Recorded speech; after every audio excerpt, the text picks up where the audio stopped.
So I wish to apologize that our seminar is right after breakfast prasadam.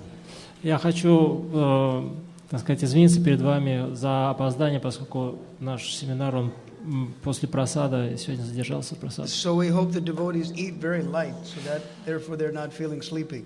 И я надеюсь, что преданные так слегка поели и их не будет клонить в сон. If you do feel tired, don't hesitate to stand up. И если вы почувствуете, что у вас все-таки вы засыпаете, то, пожалуйста, не стесняйтесь, можете встать, чтобы чувствовать себя пободрее. You can even walk around here if you need to. И вы можете даже там с той стороны прогуливаться, just so that you can stay conscious.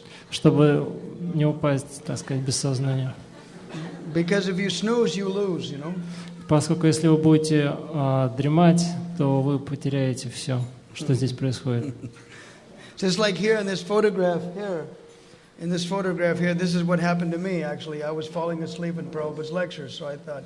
И вот тут не очень хорошо видно, конечно, фотография на вот там, которая показана, да, там Шрила Прабхупада сидит и мальчик омахивает. Это говорит, то, что случилось со мной, я уже засыпал, и Шрила Прабхупада меня поднял. So therefore, I understood that, and therefore I stood up and I went and I fanned him to keep awake. И я понял это, поэтому я встал и начал омахивать Шрила Прабхупаду чумарой, чтобы не заснуть. Я слушал лекцию, одновременно служил Шрила Прабхупаде. This Шримад Бхагаватам is one of the best friends a devotee can ever have. И Шримад Бхагаватам — это лучший друг, который может быть у преданного. And you can worship the Шримад Бхагаватам like you worship a deity. Вы можете поклоняться Бхагаватам подобно тому, как вы поклоняетесь божествам. Итак, Шримад Бхагаватам, 6-я песня, глава 1, краткое изложение главы. В Шримад Бхагаватам обсуждаются 10 тем. 3 из них – первый этап творения, второй этап творения, а также устройство планетных систем Шукадева Госвами уже раскрыл в 3, 4 и 5 песнях. И вот теперь 6-й песне, состоящей из 19 глав, он поведает о Пашане, покровительстве, которое оказывает Господь. В первой главе этой песни рассказывается о жизни Аджамилы. Аджамила был отъявленным грешником, но, несмотря на это, обрел освобождение. Его спасли от слух Ямараджи 4 посланцев Вишну. Здесь подробно описывается, как он получил освобождение и избежал расплаты за свои грехи. Грехи людей причиняют им страдания как в этой жизни, так и в следующей. Без сомнения, причину всех наших страданий надо искать в греховных поступках. Тем, кто пытается наслаждаться плодами своего труда, не избежать греха. И такие люди могут воспользоваться различными способами искупления грехов, описанными в разделе Вед под названием карма-канда. Но никаким из этих способов не искоренить невежество, в котором кроется причина греховной жизни. Даже пройдя через покаяние, человек будет продолжать грешить. Никакое покаяние не способно по-настоящему очистить его. Тот, кто следует путем философского поиска истины, может отказаться от греховной жизни, познав истинную природу всего сущего. Это тоже один из способов искупления грехов. Тому, кто привержен кармической деятельности, искупить грехи помогут подвижничество, покаяние, целомудрие, обуздание ума и чувств, правдивость и занятие мистической йогой. Искупить грехи можно и обретя совершенное знание. Но ни одно из этих средств не избавляет человека от склонности к греху. Только следуя путем бхакти-йоги, преданного служения Господу, можно искоренить в себе склонность к греховным поступкам. Поэтому веды ставят преданное служение выше карма-канды и гьяна-канды. Одно лишь преданное служение благотворно для всех. Ни кармическая деятельность, ни умозрительное философствование сами по себе не приведут к освобождению. Но сила преданного служения такова, что преданному не нужно прибегать к помощи кармы или гьяны. Его ум устремлен к лотосным стопам Кришны, и потому он уже никогда даже во сне не увидит слуг Ямараджи и Мадутов. Чтобы убедить Махараджу Парикшита в могуществе преданного служения, Шукадева Госвами рассказал ему историю Аджамилы. Аджамила жил в городе Каньякубджа, современный Канаудж. Или Канаудж. Канаудж is near Kanpur in Uttar Pradesh. Это в Утtar-Прадеше. Его родители хотели, чтобы он стал образцовым браманом. По их настоянию Аджамила изучал Веды и строго следовал всем предписаниям шастр. Но под влиянием поступков, совершенных в прошлой жизни, юный браман увлекся порочной женщиной, стал жить с ней и низко пал, позабыв наставление вед. Эта женщина родила ему 10 сыновей, младшего из которых нарекли Нараяной. Когда Аджамила умирал, за ним пришли слуги Ямараджи, и он в ужасе стал громко звать своего сына Нараяну, которого очень любил. Это напомнило ему об изначальном Нараяне, Господе Вишну. Хотя Аджамила повторил святое имя Господа неосознанно, оно явило свое могущество. Стоило ему произнести святое имя Нараяны, как перед ним предстали посланцы Вишну. Между ними и слугами Ямараджи завязался спор, и, слушая их, Аджамила обрел освобождение. Он понял, сколь пагубна кармическая деятельность и сколь благотворно преданное служение. Тема семинара – Аджамила Катха. This is the topic. So we're going to go over this. We're going to go over this introduction first of all. Прежде всего, об этом введении, вступлении, кратком описании этой первой главы, 6-й песни. And then we're going to start discussing from shloka number 6. А потом мы будем читать и обсуждать 6-ю шлоку. Now there are 10 subjects in Srimad Bhagavatam. Итак, Шримад Бхагаватам описывает 10 тем. So, and in this 6th canto, he is going to describe Poshana, which is protection by the Supreme Lord. Итак, в 6-й песне описывается тема Пошана, покровительство, которое оказывает Господь. So the first chapter describes about the history of Ijamila. В первой главе описывается история Аджамилы. And we're going to be discussing this. И мы будем говорить об этом. It's described his history before he became a devotee. Описывается его история до того, как он стал преданным. And this was very relevant when I studied it. И это очень уместно для нас изучить эту историю. Because a lot of people can identify with it. Поскольку многие люди находятся в этом состоянии. Then he was a greatly sinful man who was addicted to many sinful activities. Он был очень греховной личностью, который был приверженцем самой разнообразной греховной деятельности. All of us should know that it is only by the grace of the association of devotees that we remain free from sinful life. Необходимо знать, что только благодаря общению со святыми преданными мы можем освободиться от последствий своей греховной жизни. Because of the grace of the association of devotees, therefore we can maintain our devotional habits.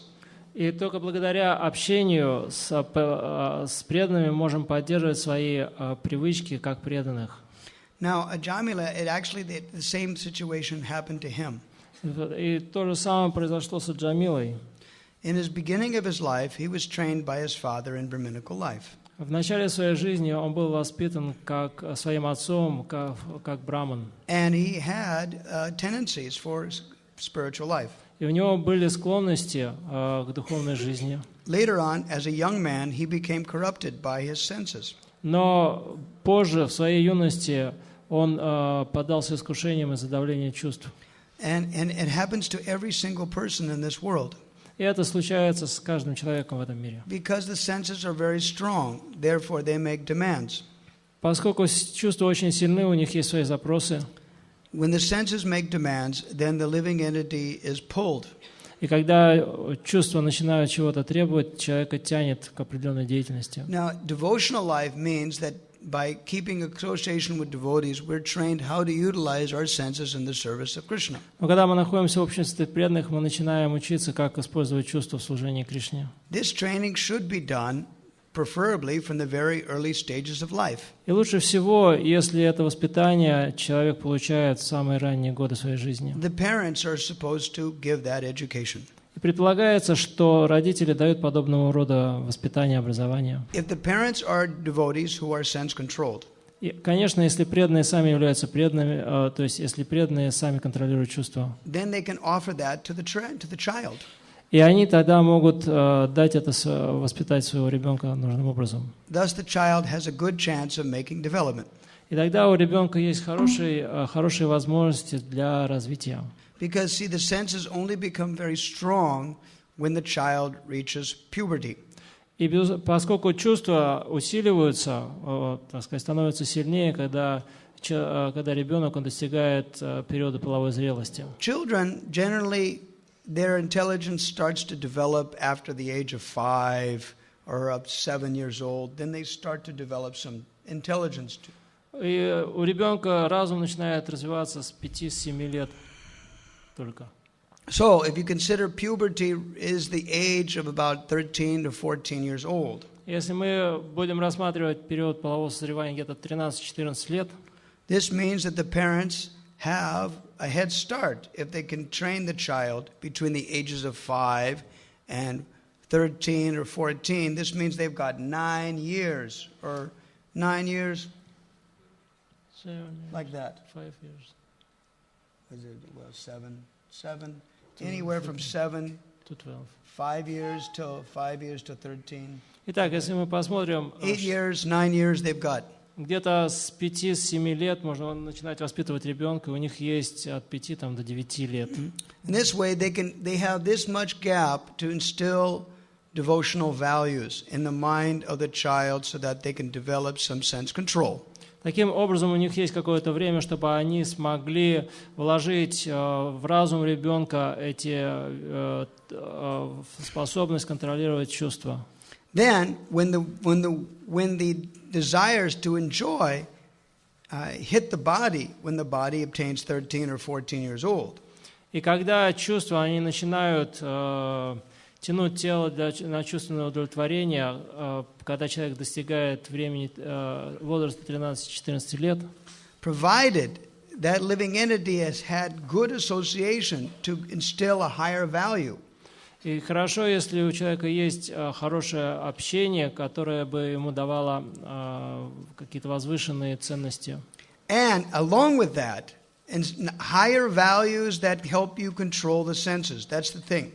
И что важно, что какие-то возвышенные ценности, они помогают человеку контролировать чувства. But that's not all. Но это не все. Every living entity here in this room is talent. You have a specific talent born of your nature. Но как у каждого из присутствующих здесь есть определенный талант, который заложен в его природе, в его теле. This is called swabhava. Это называется свабхава. It is your prakriti swabhava. It is some born of your nature.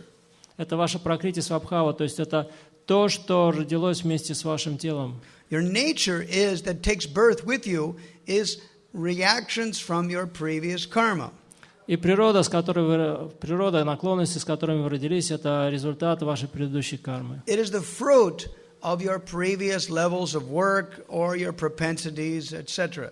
Это плод вашей предыдущей деятельности, вашей предыдущей жизни и ваших наклонностей предыдущей жизни. Sometimes some talent takes births to incubate, to develop.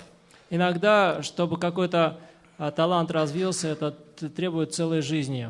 Srila Prabhupada described that, like, for example, like sitar. Подобно ситару, как Шрила Прабхупада приводил пример. He was saying that takes 7 births. Что Шрила Прабхупада говорил, что для того, чтобы научиться искусственно играть на ситаре, это занимает 7 жизней. Even the materialists, they can acknowledge this. Даже материалисты могут это признать. I'll give you a historical example. Я вам приведу исторический пример. Just like amongst classical musicians in Europe, there is one man, Mozart, in Germany. И среди известных музыкантов и композиторов Запада есть одна личность, Моцарт. And he, at the age of 2 years old, he was able to play the piano very expertly. Он с 2 лет уже мог профессионально играть на фортепиано. That's very unusual. A child is not gifted like that. И это необычный факт, поскольку, как правило, дети такого делать не могут. Unless he was taking up from a previous birth some talent and again pursuing it, how could a 2-year-old child play like that? Если человек не обучался этому, не знал этого, у него не было таланта в прошлой жизни, то каким образом он будет играть с 2 лет? С какой стати ребенок начнет играть в 2 года? So it is understood that human children have some quality from a previous birth. Таким образом, можно понять, что люди, дети, они обладают определенными талантами, определенными качествами, которые они наследуют из предыдущих жизней. Now, this was described in the third canto, Srimad Bhagavatam. Это описывается в третьей песне Шримад Бхагаватам. It is called the movements of the living entities, that chapter. Там глава называется «Скитание живых существ». After a living entity has taken birth in various hellish species of life, когда живое существо получает рождение в адских условиях жизни, they are suffering reactions from sinful activities done in previous human births. оно страдает от греховных реакций, которые оно совершило в предыдущем рождении как человеком. Then that beginning shlokas of Bhagavatam in that chapter describe И первая шлока Бхагаватам в этой главе, она описывает: the living entity is again put in the womb of a person suitable to be their mother. Что такая личность, она помещается в лоно соответствующей, подходящей ей матери. Jantur dehu prapadya strinam pravishta udaram pungsa reti kanashraya, taking shelter of a male particle of semen. Она входит в лоно с семенем мужчины. Now, and it's described that they're put in a very similar situation as the previous human birth that they had attained long ago and they fell down from. It was a very similar situation.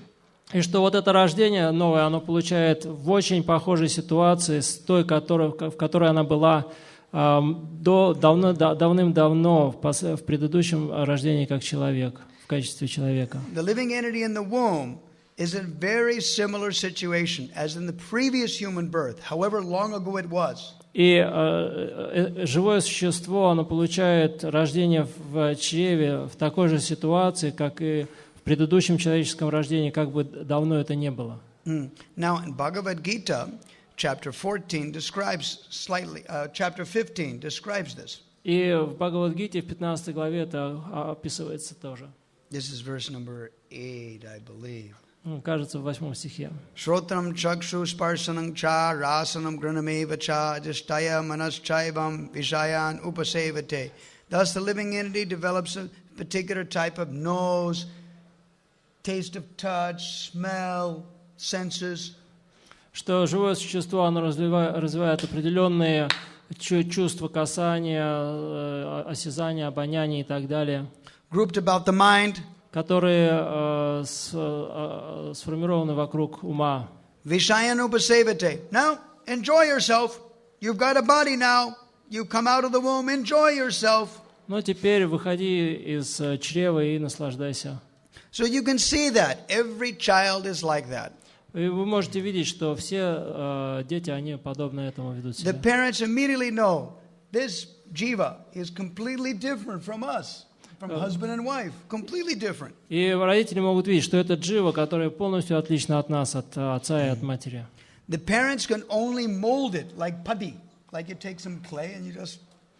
Родители могут ее только формировать, подобно глине или пластилину, лепить как-то. The difficulty of the bodily conception of life is it is molded by cultural conditionings.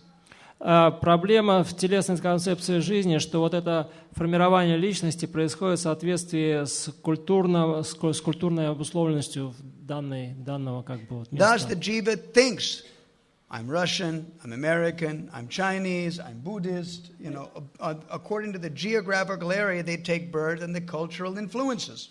В соответствии с географическим местоположением и культурными влияниями живое существо отождествляет себя, считает себя русским, китайцем, буддистом и так далее. But in any situation, they try to play and enjoy their senses. Но в любой ситуации живое существо, оно пытается как можно больше наслаждаться. From that tender age, from the time they leave the animal platform to the Gyanamaya platform. И чтобы подняться на платформу Гьянамая. See, the living entity from birth, they're Anamaya. God is food. Сначала живое существо, когда рождается, находится на уровне Аннамайи. То есть оно постигает окружающее как пищу. Then we perceive things, life, pranamaya, that I have life and my relatives also have life. Потом живое существо начинает осознавать, что оно является живым, и что все родственники тоже живые, это уровень пранамайи, обладают жизнью. The child wants to give food to his friends and his relatives. Ребенок делится пищей со своими друзьями, родственниками. Pranamaya. Это пранамайя. Then school, Jnanamaya. Затем школа, это гьянамайя. Right. And then Vijnanamaya, they're developing some realizations. И потом наступает вигьянамайя, он начинает что-то понимать. That is the principle of called values, human values. И это в целом называется ценностями человеческой жизни. It is the human values mixed with the talent, the inherent talent of the living entity that should be shaped and offered to Krishna. И вот это That is the talent, along with your realization, human values. Yes. И вот этот талант, который есть у нас от природы, плюс вот эти человеческие ценности, то, что нам навеяно окружающей нашей обстановкой, и мы должны предложить Кришне. And this requires careful training. Это требует очень внимательного воспитания. For this reason, in many places around the world, devotee householder couples are choosing to train their child in their own house.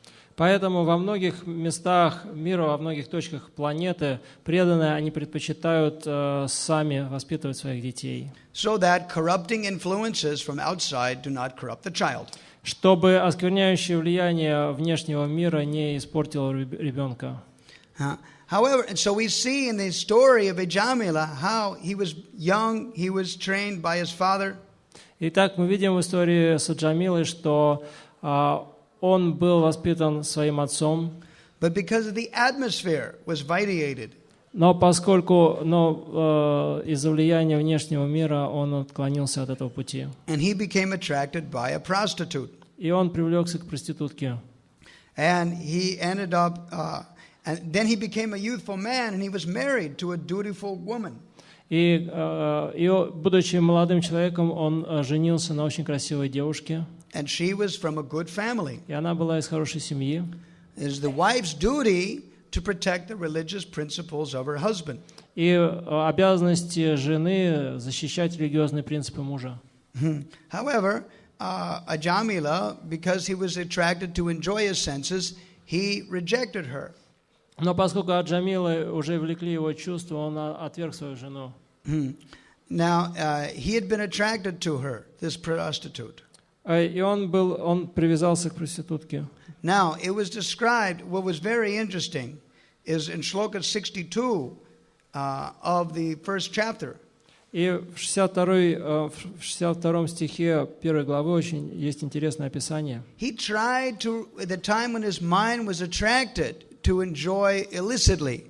Что в то время, когда его ум уже полностью погрузился в привязанность к незаконным наслаждениям, he tried to control his mind to remember the shastric statements about warning you against this type of behavior. Он старался вспоминать цитаты из шастр, которые предупреждали от подобного рода поведения. But his mind had been stolen away by the sense objects. Но его ум уже был унесен объектами чувственных наслаждений. And he was unable to restrain himself. И он не мог себя удерживать больше. When I remember studying that, it was very significant for us. И когда изучая это, мы можем обращать на это внимание, это очень важно для нас. Because it is only by the association of devotees that we get the strength to restrain our senses and mind. Поскольку только благодаря общению с преданными мы можем получить эту силу, чтобы обуздать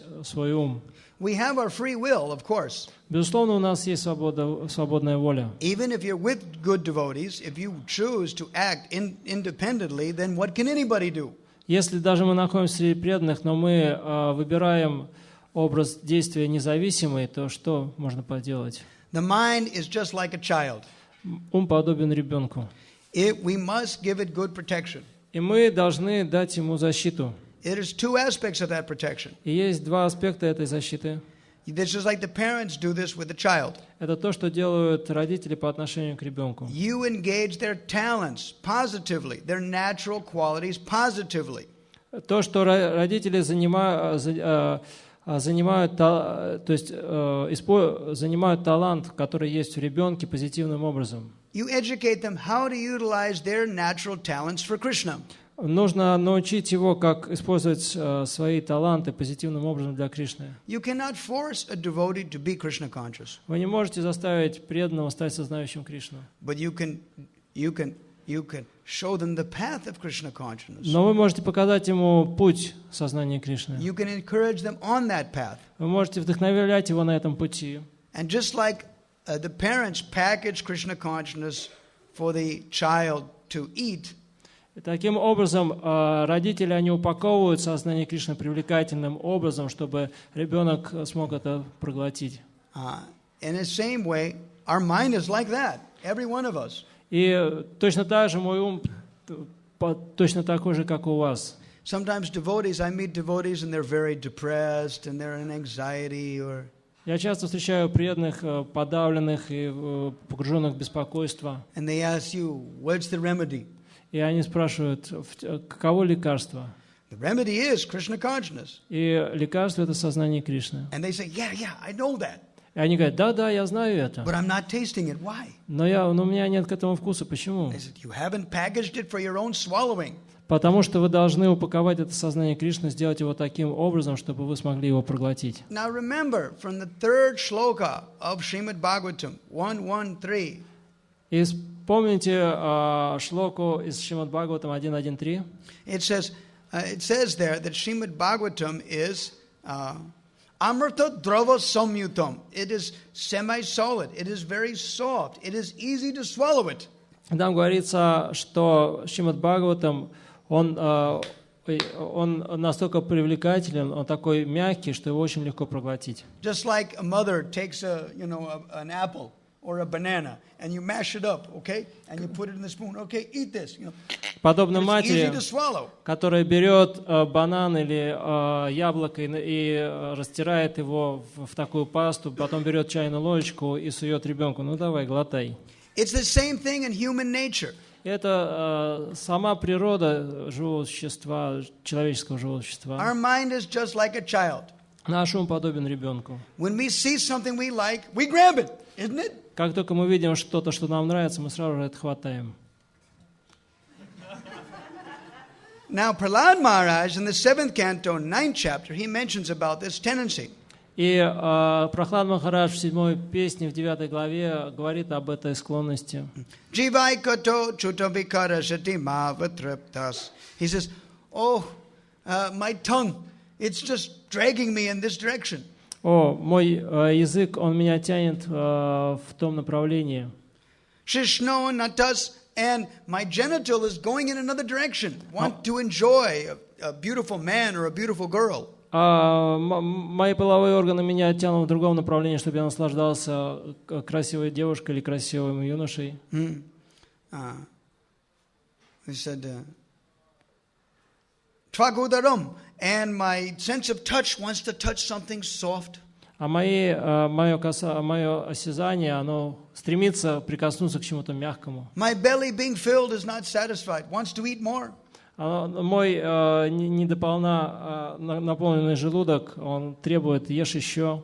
My ears, not being eager to hear katha about you, Krishna, wants to hear cinema songs, movie songs, ordinary music. А мои уши, они не удовлетворяются катхой о тебе, Кришна. Я хочу слушать музыку из кинофильмов, еще откуда-то. New Age music, electric guitars. New Age музыку, электрогитары. Instead of mridanga or kartals. Вместо мриданги и каратал. I said, Shravanam kutaschid. My ears are being drugged in another place. То есть мои уши тянут меня в другое место. Grano natas. My nose wants to smell something else. Мой нос хочет ощущать совершенно другие запахи. Chapaladrik, and my eyes are just wandering here. А мои глаза блуждают туда-сюда. Here and there. Huh? Kachakarama Shakti, and therefore my working senses are deviated. И поэтому мои рабочие органы чувств, они просто уходят в сторону. Bhavya sapatnya iva geha patim lunanti. In this way, it's just like as if I was a householder who had 7 wives. My 7 senses are just dragging me in all directions, and I'm embarrassed. Это подобно человеку, у которого 7 жен, и все они тянут в разные стороны, и я полностью нахожусь в замешательстве. So, Ajamila was embarrassed by his senses. И Аджамилу сбивали с толку его чувства. The cure for depression, anxiety, trouble is always Krishna consciousness. И лекарство, лечение от беспокойств и от всякого рода расстройств и прочих, это сознание Кришны. Это We all know that. Мы все знаем это. But application, that's the delicate situation. Но каким образом использовать это в жизни, это достаточно тонкая наука. Are we packaging Krishna consciousness so that we can easily swallow it? Мы упаковываем ли мы сознание Кришны таким образом, чтобы нам было легко это проглотить? Application can always be improved. То есть то, каким образом мы это будем использовать в жизни, это требует доказательства. We should find out that nectar that we really like and really want. Мы должны получать тот нектар, которого мы хотим и который нам нравится. You make your own list. То есть вы можете создать собственный список. Nobody tells you. Никто вам не скажет. You investigate it. Вы должны это исследовать на себе.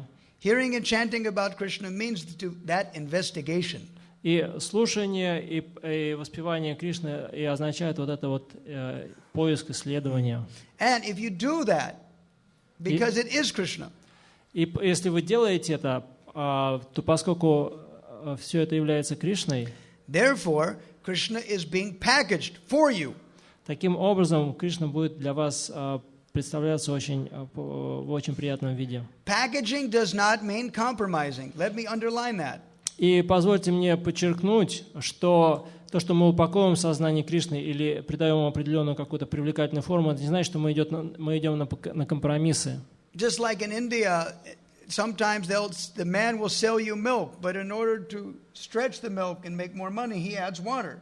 Подобно тому, как в Индии продают молоко, но чтобы заработать побольше денег, они разбавляют молоко водой. But you can only add so much water. If you add too much water, it ceases to be milk. It's just watery milk. Но если вы немножко добавляете воды, еще ничего. Но если воды много, тогда это уже вроде как не молоко, а вода с молоком. There's milk with water or water with milk. То есть вместо того, чтобы молоко с водой, уже становится вода с молоком. So notice how it also infects our life. И вы должны отмечать для себя, каким образом это влияет на вашу жизнь. Every living entity should see what do we want. Каждое живое существо должно понять, чего оно хочет. Just like, for example, when you have a small child, to keep the child amused, they give him a toy. И если у вас есть маленький ребенок, чтобы он был, так сказать, занят и не беспокоился, то нужно ему дать игрушку. As the intelligence develops in the child, the toys change. И по мере взросления ребенка эти игрушки, они меняются. In the same way, we're all children still. И мы точно так же дети. The toys have changed, and they've gotten a bit more expensive. И соответственно, игрушки должны меняться, и цена растет на них. Right. Real cars, real computers, they're very expensive. They're still toys. Настоящие компьютеры, настоящие машины и прочее, это тоже игрушки, но достаточно дорогие. As long as we play with the toys, we forget Krishna. И до тех пор, пока мы играем с этими игрушками, мы забываем Кришну. And Krishna is simply waiting. А Кришна просто ждет. So, the intelligence is how to bring the mind back to Krishna somehow. И разум заключается в том, каким образом, так или иначе, вернуть ум к Кришне. Then we can become satisfied. И тогда мы станем удовлетворенными. So you're finding that aspect of Krishna consciousness, Gaura Katha, Krishna Katha, something you really, really irresistibly like, that steals your mind and heart. То есть необходимо сделать так, чтобы Говардха-катха, Кришна-катха стали настолько привлекательными для вашего ума, что вы не могли бы сопротивляться этому. Now, when you get that nectar, then you want to drink it, you want to learn it, you want to. И когда вы обретаете этот нектар, вы хотите его пить, вы хотите изучать его. Just like a child. Подобно His ребенку. parent offers him something, oh, yeah, and they grab it, and they play with it for days, and then they get tired of it. And they... Как ребенок, которому показывают какую-то игрушку, он, хватает ее и играет день, два, три, потом она ему надоедает. And they play with it for 2 days. Он играет 2 дня с ней, Then they... затем он ее оставляет. Why? Почему? Because Потому they got attracted to something else. его начинает привлекать что-то другое. So it's the same thing. What is distracting us from Krishna? Здесь то же самое. Что отвлекает нас от Кришны? 7 wives. 7 жен. 7 senses. 7 чувств. Prabhupada tells the story, just like a man works hard. In India, before 1956, they were allowed to have more than one wife. И Шрила Прабхупада, он рассказывал эту историю, и в Индии до 1956 года можно было иметь более чем одну жену. So, the man was coming home from the office, and his wives were thinking, well, I did not see my husband. He did not give me any time. Today I will force him. My husband, he did not give me time yesterday. Tonight I will grab him. И вот муж приходит с работы, из офиса вечером уставший, и жена думает, вот вчера мой муж не уделял мне внимания, теперь сегодня я его заставлю. So he gives him their house, and so one wife has grabbed his arm. Come to my room. И вот одна жена подходит и хватает его за одну руку и говорит, пойдем ко мне в комнату. And the other one just grabs the other arm. No, you cannot go there. Come with me. Другая хватает за другую руку. Не иди туда, пойдем со мной, и тянет в свою сторону. And another one has grabbed his leg. Come with me. Еще одна хватает за ногу и говорит, пойдем со мной. Четвертая хватает за другую ногу и тоже тянет. Пятая за голову хватает. And then the other one is calling his name, Igor. А другая подходит и начинает звать его по имени Игорь. In this way, he's captured. И таким образом он полностью пойман. So because our mind is exactly like a child, we should ask ourselves, why am I not learning more about Krishna? И поскольку наш ум ведет себя как ребенок, мы можем задуматься, почему мне не узнать больше о Кришне? What has stolen my attention? There is 24 hours. There's plenty of time. What is stolen all the time? И мы можем задуматься, что ворует мое время. У меня в сутках 24 часа. Куда уходит все время? These are unwanted habits. Это наши нежелательные привычки, вредные привычки. Анартхи. We think they're great. They're nice, shiny-looking toys. Bright, electrical, walks, talks, so many far out little moves, funny toys. Это может выглядеть привлекательным, подобно тому, как игрушка выглядит привлекательной для ребенка, особенно если она там ходит, говорит, движется и что-то еще там делает, блескает, сияет. But they're simply wasting our time and our life and stealing it away from Krishna. Но это всего лишь напрасная трата времени, это время, которое отбирается у нас от Кришны. Unlimited upadis, unlimited designations, shapes and forms. Maya is so strong, she packages it in so many funny toys. Бесконечное количество упад, столь многими путями Майя привлекает нас, у нее безграничное воображение, она упаковывает это очень привлекательно. So Ajamila was attracted. He could not resist the urges of his senses. Таким образом, ум Аджамила был захвачен, он не мог сопротивляться своим чувствам. His heart became stolen. Его сердце украли. Now, I remember specifically in 1976 in Vrindavan, when Prabhupada was discussing this very chapter. He was translating it at the time. И я помню в 1976 году, когда Шрила Прабхупада был в Вриндаване, он обсуждал эту главу, он как раз ее переводил в это время. And he was looking at all of our faces. Well, we were all 19, 20, 22. All the boys and girls, we were all those ages, И вот он смотрел на наши лица, а нам тогда было 19, 20, 22 года, молодые юноши и девушки. And our parents were not devotees, so we didn't get that benefit of training and protection. И наши родители, они не были преданными, у нас не было того блага, которое получают дети в таких семьях, и у нас не было ни воспитания, ни защиты. So our spiritual master was our father, our mother, our training, our protection. Really, we didn't have any training. И наш духовный учитель, он был как раз нашим отцом, нашей матерью, он был нашим воспитателем, и тот, кто нас защищал. У нас других не было. And as long as we didn't deviate from those instructions in the company of our friends, devotees, we were safe. И до тех пор, пока мы не отклонялись от его наставлений и находились в компании со своими друзьями и подругами, соответственно, там, то мы были в безопасности. He was describing, Prabhupada was reading the shlokas about how Ajamila was embracing he saw the Shudra and the Shudrani embracing, and how it was affecting Ajamila's mind. И он читал эти шлоки, в которых описывается, как Аджамил увидел Шудру, который обнимал проститутку, и как это повлияло на его ум. And Prabhupada rightly noted that, come on, in America, in Europe, this is on every street corner. И потом Шрила сказал, знаете, в Америке, в Европе это все можно увидеть на каждом углу. And it's all over South Russia and all over in the summer, all over Russia. И это по всей России то же самое. Really. It's a fact. Это так. So Prabhupada looked at all of his innocent disciples right in front of him, and he gave us a hint.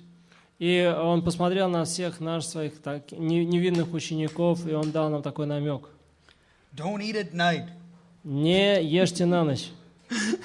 It was a good advice. Это хороший был совет. Because if you eat at night, it's pushing on your belly, and it pushes on your lower senses, and it comes in the dream at night. И вот, если вы едите на ночь, то желудок, это давит на желудок, желудок давит на нижние чувства, и это так вам не дает спать ночью. Right. And all this, it's called duswapna in Sanskrit. Bad dream. Some phantasmagoria, hallucinations. It doesn't exist. И это порождает вот эти дурные сны, дух свапна, то есть всякие фантасмагории и прочие вещи. Where did it come from? Откуда это пришло? It was some sense objects you saw in the daytime, and you put them together. Вы видели что-то в течение дня, и все это вместе наложилось друг на друга. With a full stomach at night. И плюс еще полный желудок на ночь. And it came out all night long to hunt you in the dream. И вот всю ночь во сне оно за тобой гоняется. It was simply nothing but a mental toy. Это не что другое, как такая игрушка для ума. Manoratena asato dhavato bai. The living entity is wandering at night on the chariot of the mind, hallucinating. И during the day? During the night? Wandering. И вот живое существо, оно всю ночь напролет путешествует, бродит на колеснице своего ума. We're busy playing with our toys in the daytime, and so at nighttime we want to play with them also. Живое существо, оно так занято, играя с игрушками в течение дня, и ночью оно точно так же занято. So let's get back to the point. Итак, вернемся к сути. History of Ajamila shows, make Krishna conscious toys. История Аджамилы говорит, что сделайте себе игрушки в сознании Кришны. Engage your talents, each one of you, your qualities, your talents, directed towards Krishna somehow.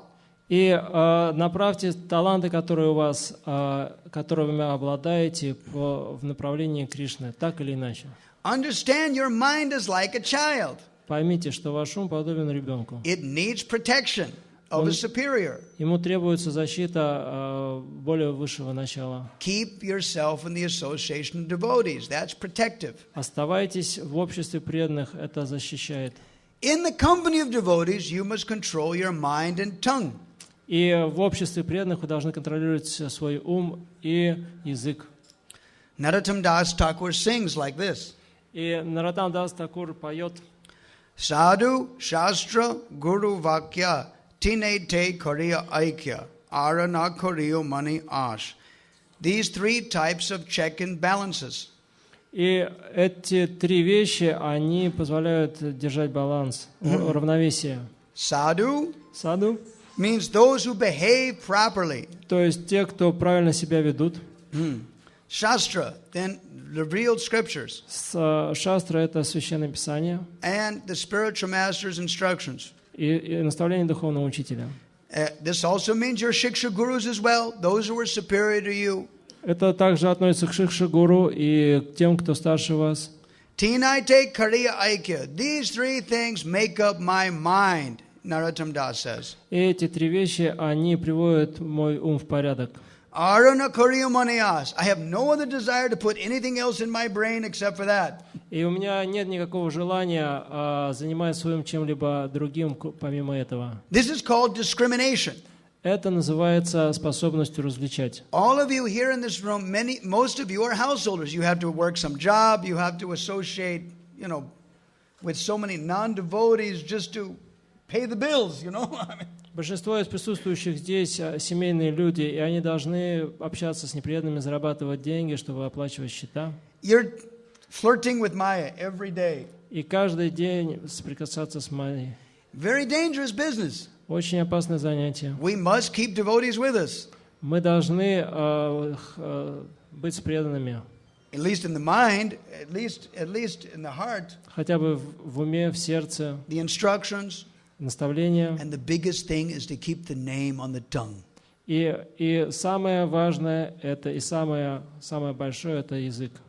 Keep the Hare Krishna mantra on the tongue. Всегда держите свою Харе Кришна мантру на языке. Because this is how we are delivered in Kali Yuga, is by Harinam. Это то, каким образом мы освобождаемся в Кали-югу Харинамой. Therefore it says, Kirtaniya Sadahari. Поэтому говорится Киртания Садахари. Always chant Krishna's name. Всегда повторяйте святое имя Кришны. It is not that, I'll chant when I feel good, or when we have a festival like this festival, then I'll chant. Otherwise, I never pick up my beads. Это не так, что вот когда я себя чувствую хорошо или на таких больших фестивалях я повторяю, а в остальное время четки на полке лежат. Or I won't chant Hare Krishna while I'm going here or there. Я не буду повторять Харе Кришна, пока я не здесь или не там. This is definitely the cause of depression. Это, безусловно, причина нашей тоски. It's called Nisit Achara. It is our own inability to apply devotional life tangibly in our own life. Это нишидачара, то есть мы не в состоянии следовать нашей духовной жизни определенным ощутимым образом. Who should we blame? А кого же мы тогда обвиняем? Should we blame our parents? Должны ли мы обвинять родителей? Should we blame our friends? Или друзей? Our temple authorities? Или, может быть, руководителей храма? Shall we blame our spouse? Или супруга или супругу? Shall we blame our friends? Shall we blame our friends? We shouldn't blame anybody. Basically, we have to point the finger of accusation at ourselves. You fool, it's your problem, it's your stupidity. То есть мы никого не можем обвинять, мы можем указать пальцем на себя, ты дурак, это все, ты сам виноват и некого винить. It's our problem. It's everybody's problem, but it's especially our problem, isn't it? Это общая проблема, но в особенности это твоя проблема, не так ли? Poshana. This canto, 6th canto, is how does Krishna protect his devotee? И эта песня она посвящена тому, каким образом Кришна он защищает своих преданных. In Kali Yuga, the biggest protection is Nam. И самая лучшая защита и покровительство в Кали-югу исходит от Намы. If we keep the holy name on our tongue, then what do we fear? Если мы все время держим святое имя у себя на языке, то чего мы боимся? In Padjavali, there's a beautiful verse. Есть замечательный, красивый стих в Падьявали. Ko pareta nagari padandara. Why should I worry about the Lord of the hellish regions? Чего ради мне беспокоиться о господине адского уголка этого мира? Yamaraja. Ямараджа. Become God conscious or you'll go to hell, people will say. Oh, I don't want to go to hell, therefore I'll be God conscious. Стань сознающим Кришну, и ты не отправишься в ад. But that's not what we're here for, right? Are we afraid of going to hell, and therefore we're chanting Hare Krishna and hanging out with the devotees and eating prasad? No, it's not really. Разве мы повторяем Харе Кришна и вкушаем прасад и общаемся с преданными только из-за того, что мы не хотим в ад? Нет. No, because we like prasad, we like kirtan, we like devotees, we like the lifestyle. This is what we're here for, right? Мы здесь потому, что нам нравится киртан, нам нравится прасад, нам нравится преданные, не так ли? Not so much out of fear for hell. Не то, что мы тут все собрались в страхе адских мучений. Maybe our grandfathers, grandparents, they were afraid. Может быть, наши бабушки и дедушки, они боятся, Therefore, they were religious. поскольку такова их религия. Nowadays, the TV, the video, the internet, who cares for hell, We have got more attractive toys than our grandfathers and grandmothers. Who cares for hell? Поскольку сейчас есть телевидение, интернет, и видео и так далее, то так много разных игрушек, которые нас развлекают. Кто сейчас беспокоится об аде? We have new toys now in Kali Yuga. У нас в Кали-югу сейчас новые игрушки. We're not afraid of hell. Мы не боимся ада. Right. That's how powerful Maya is. Таково могущество Майи. But a devotee is also not afraid. Но преданные также не боятся. It says, Ko pareta nagari purandara, ko bhavet atatadiya kinkara. If I'm not afraid of the Lord of hell, then why should I be afraid of his servants, the Yamadutas? Если я не боюсь господина ада, то чего ради мне бояться его слуг, Ямадут? Now look, when you look at the photographs, those Yamadutas are very, very scary fellows. They're not jokers. Если вы посмотрите на изображения в книге, то эти Ямадуты, они так пугают. We haven't seen them too much. Мы, к счастью, не слишком часто их видим. If you want to get a little bit idea about them, then go to some place in a hospital where somebody is dying. Если вы хотите получить о них какое-то представление, отправьтесь в какую-нибудь больницу, где умирают люди. They see the Yamadutas real well. Они реально видят Ямадутов.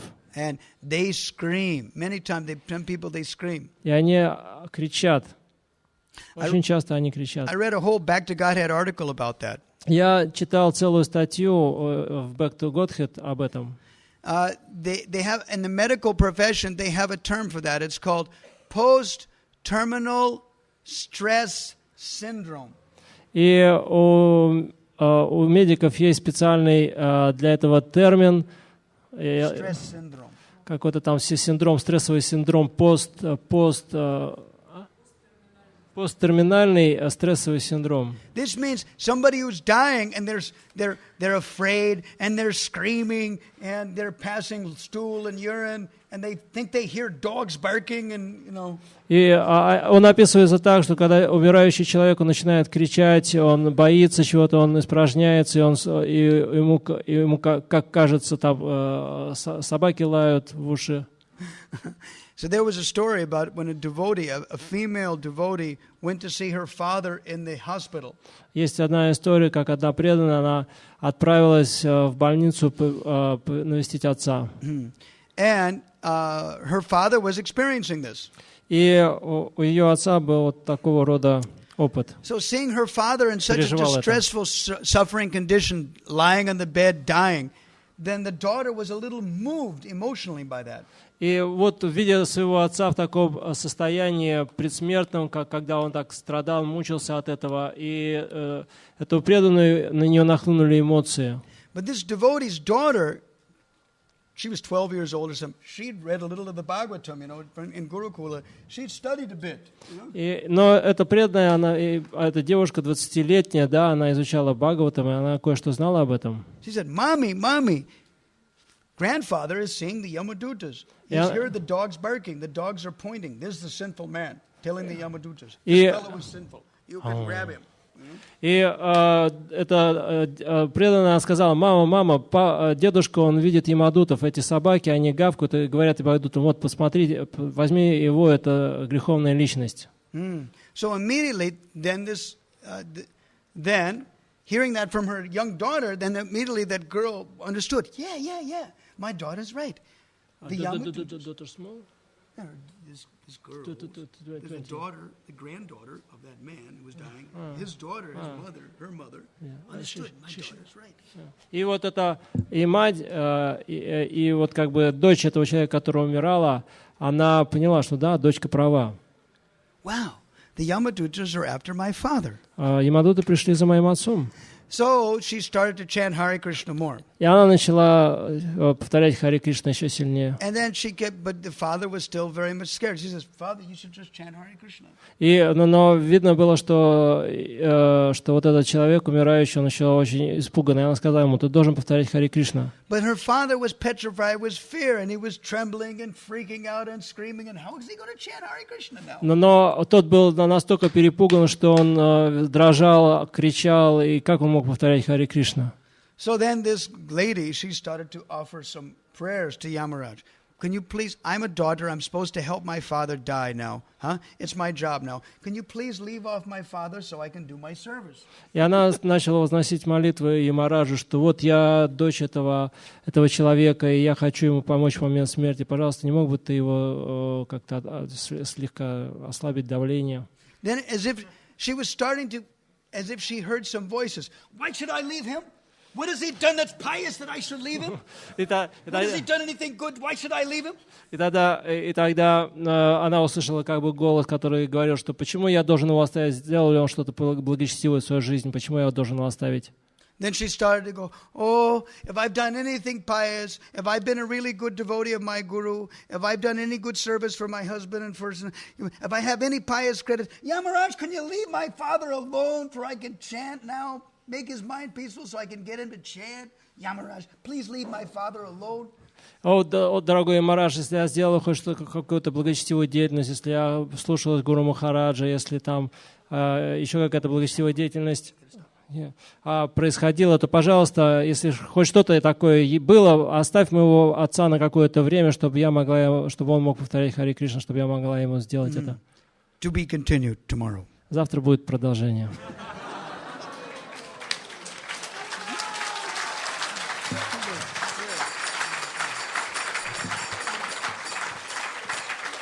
Бхакти Вишрамбха Мадхава Махарадж ки. Stay tuned. Don't turn that channel. Stay tuned tomorrow. Оставайтесь с нами, не переключайтесь на другие каналы. Don't turn all that.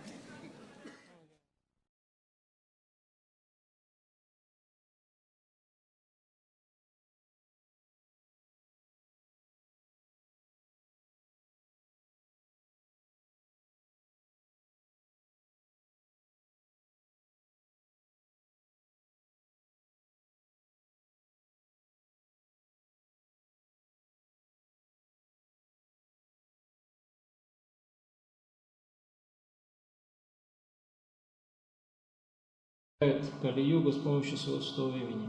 So, this whole sixth canto describes how different devotees obtain Krishna's protection by taking shelter of transcendental knowledge in Krishna's name. И вся шестая песня повествует о том, каким образом различные преданные получали защиту Господа, приняв прибежище в духовном знании о Его святом имени. I chose the subject matter of Ijamila because he came from a background very similar to our own. Я выбрал рассказ об Аджамиле, поскольку его ситуация была очень похожа на ту, в которой находимся все мы. Well, in one sense, he came from a better circumstance. В каком-то случае он даже был в лучших условиях, нежели мы. He was born in a very highly elevated religious Brahminical family. Поскольку он был рожден в очень возвышенной браманической семье, he became corrupted by his senses. Но он его испортили его чувства. So we're going to discuss a little bit about his situation. Мы поговорим немножко о том положении, в котором он находился. Starting from shloka number 6. И начнем со стиха номер 6. Adunneha mahabhaga. You can repeat after me. Пожалуйста, повторите за мной. Adunneha mahabhaga yathaiva narakan nara. Nanogra yatana neyat tanme vakya tumarhasi.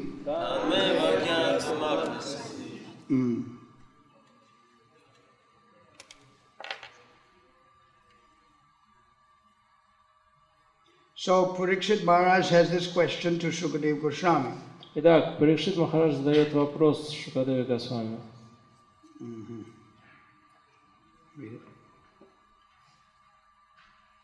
O greatly fortunate and opulent Shukadeva Goswami, now kindly tell me how human beings may be saved from having to enter hellish conditions in which they suffer terrible pains. О Шукадева Госвами, велико твое счастье и неизмеримо твои совершенства. Поведай же нам, как человек может избежать страшных мук ада. Commentary of Srila Prabhupada. In the 26th chapter of the 5th canto, Shukadeva Goswami has explained that people who commit sinful acts are forced to enter hellish planets and suffer. Комментарий Шрила Прабхупады. В 26 главе 5 песни Шукадева Госвами объяснил, что грешников отправляют на адские планеты, где их ждут ужасные мучения. Now, Maharaj Parikshit, being a devotee, is concerned of how this can be stopped. А Махарадж Парикшит, как истинный преданный, захотел узнать, может ли человек избежать подобной участи. A Vaishnava is paradukha dukhi. Вайшнавов называют парадукха дуки. In other words, he has no personal troubles. Хотя это значит, что у них нет никаких личных беспокойств, проблем. But he is very unhappy to see others in trouble. Но они несчастливы, когда видят, как другие страдают. Prahlad Maharaj says, "Oh my Lord, I have no personal problems, for I've learned how to glorify your transcendental qualities." Обращаясь к молитве к Господу, Махарадж Прахлада говорил: «О Господь, сам я не ведаю горя, ибо научился прославлять Твои божественные качества». And thus enter a trance of ecstasy. И таким образом я погружаюсь в экстаз.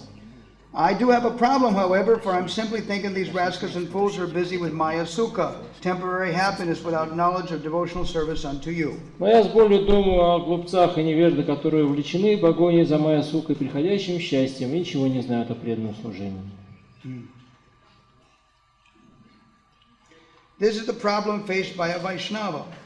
Об этом сокрушаются все истинные вайшнавы. Because a Vaishnava fully takes shelter of the Supreme Personality of Godhead, he personally has no problems. Сам вайшнав не знает бед, поскольку он целиком верился к Господу, но ему жаль падших и обусловленных душ. But because he is compassionate to the fallen conditioned souls, he's always thinking of plans to save them from their hellish life in this world. И он всегда думает о том, как уберечь их от адских мучений в этой жизни и в следующей.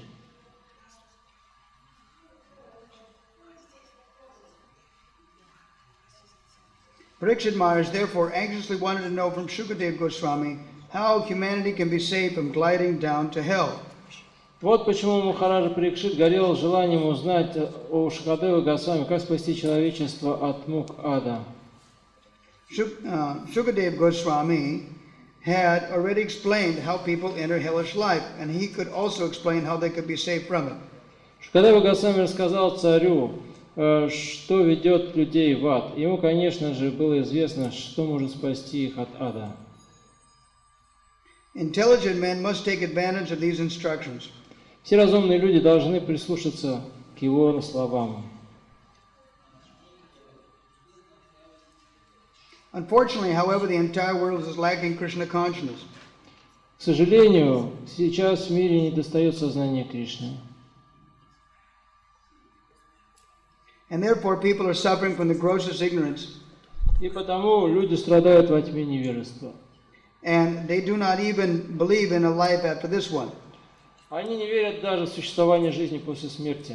To convince them of the next life is very difficult because they become almost mad in their pursuit of material happiness. И убедить их в этом стоит огромных усилий, настолько они обезумели в погоне за материальными наслаждениями. Nevertheless, our duty, the duty of all sane men, is to save them. Тем не менее, наш долг всех здравомыслящих людей спасти их. Maharaj Parikshit is the representative И Махараджа Парикшит был одним из тех, кто мог это сделать. of one who can save them. Into the purport.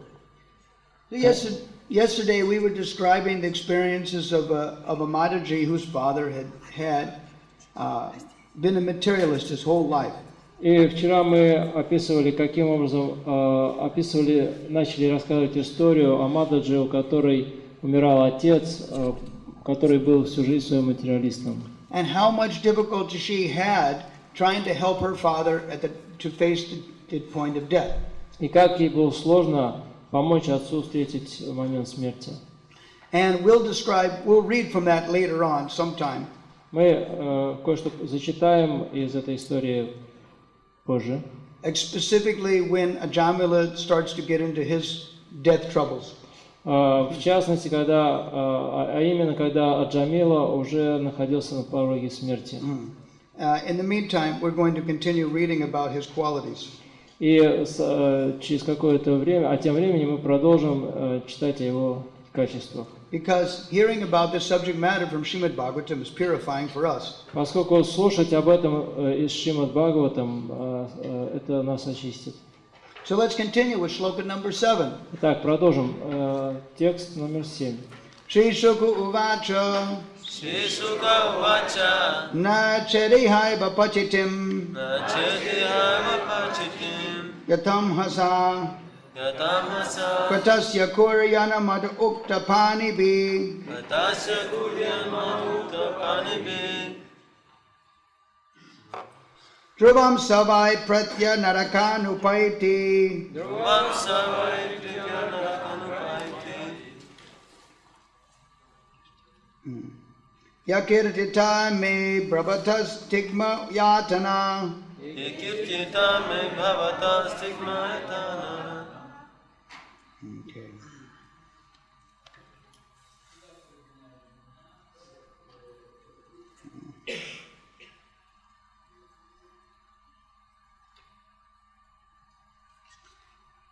Shukadev Goswami replied, Шукадева Госвами отвечал: My dear king, if before one's next death, whatever impious acts one has performed in this life with mind, words, and body are not counteracted through proper atonement according to the description of Manu Samhita. О царь, если грехи, совершенные в этой жизни, мысленно, словом или делом, не были искуплены так, как предписывает Ману Самхита,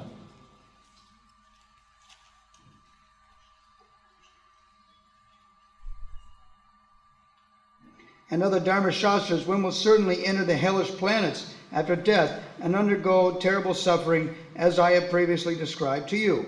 и другие дхарма-шастры, то после смерти грешник неизбежно попадает на планеты ада. Там его ждут ужасные мучения, о которых я тебе уже рассказал.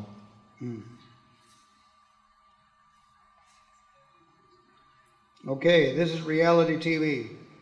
Вот это реальное телевидение. То есть reality TV шоу. Who does that? Nobody follows Shastra in this age of Kali. Everybody's acting whimsically. Кто сейчас следует дхарма-шастрам? Каждый следует, каждый делает, что хочет. Even Indians, they haven't even read it. They've read technical manuals, how to become a computer engineer, or how to sell cars or how to sell some item, but they don't know anything about Dharma Shastras. Даже индусы, они учатся всяким разным вещам, компьютерам, как продавать машину, но и они не читают дхарма-шастры. Janmana jayate shudra. So by birth, we've all become shudras or worse. По рождению своему мы все относимся к шудрам и ниже. Ultimately, one of the definitions in Shastra of Shudra is one who laments. И одно из определений, которое дается шудры, которое дается в шастрах, это тот, кто постоянно скорбит. What is the cause of lamentation? И какова причина скорби? It is ignorance. It is a lack of knowing where we are, what is our position, where are we going. Это все из-за невежества, поскольку мы не знаем, где мы, каково наше положение, куда мы идем. It is that uncertainty that causes lamentation. И uncertainty. Это из-за неопределенности нашего положения. Devotional life is a life of sattvic living in the mode of goodness, so that illuminates the senses and the mind. И жизнь в преданном служении – это в саттва-гуне, которая освещает все врата нашего тела. Even before one engages in devotional service, if one can rise up to the level of goodness, one can understand things. It has clear perception, intelligence. И даже если человек не занимается преданным служением, но так или иначе он поднялся до гуны благости, тогда он имеет четкое представление об окружающем мире, о себе. As it mentions,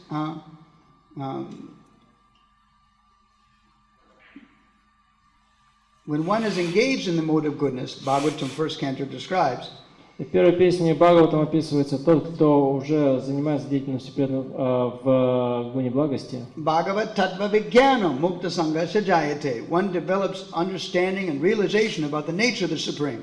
Он получает знание и понимание о природе Всевышнего. And it's impossible to understand God in full, of course. И, безусловно, полностью невозможно постичь Господа. At least by association of devotees, we get some inkling of understanding. Но в общении с преданными мы получаем хоть какое-то представление. And it's this small amount of understanding of Krishna consciousness. И это вот небольшое представление о сознании Кришны This pushes us forward. подталкивает нас вперед. What I was saying yesterday about balance, about packaging nectar for your own consumption. Когда я говорил вчера об уравновешенности, о том, каким образом упаковывать для себя сознание Кришны, How to sustain that happiness. И каким образом можно поддерживать это ощущение счастья? When you meet devotees and you get a book and you get prasadam, it's like a whole change of life for you. И когда человек встречает преданных, он получает книгу или прасад, это меняет всю его жизнь. When you have this change of life by reading Prabhupada's books, by accepting prasadam, by being with the devotees in the kirtan, И когда жизнь человека меняется, благодаря тому, что он прочитал книгу, поел прасада или поучаствовал в киртане. This is described in Bhakti Vishrambha Mадхава as kleshagni shubhada. The first two aspects of sadhana bhakti is your miseries are destroyed and your whole life becomes auspicious. И это описывается в Бхакти Вишрамбха Синху, как клешагни шубада, что все ваши страдания они разрушаются, и ваша жизнь становится благоприятной. But unless the devotee increases their application of Krishna consciousness, you have to sustain that momentum. Push. И до тех пор, пока человек, пока преданный не обретает сильного вкуса в сознании Кришны, он должен поддерживать это свое движение вперед. You have to sustain that happiness of Krishna consciousness. You must push it to greater heights. Вы должны поддерживать это свое такое счастливое существование сознания Кришны, чтобы продвигаться вперед. That is spiritual. It is ever increasing. It is ever fresh. It is ever satisfying. Это духовное, это вечно свежее, это всегда приносит удовлетворение. Just like in the Bhagavatam, there's a beautiful verse. В Бхагаватам есть замечательный текст. This is one of my favorites. Один из моих любимых. Tadevya ramyam ruchi ramanavamanavam Tadeva shashvana manasa mahotsavam Tadeva shokaranava shoshanam rinam Yadottama shloka jasho nugiyate 12:12:50.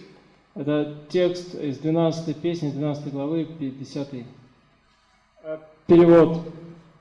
Слова, описывающие славу, все прославленные верховные личности Бога настолько прекрасны, доставляют наслаждение и всегда свежи. Воистину, подобные слова являются вечным праздником для ума, и они иссушают океан страданий.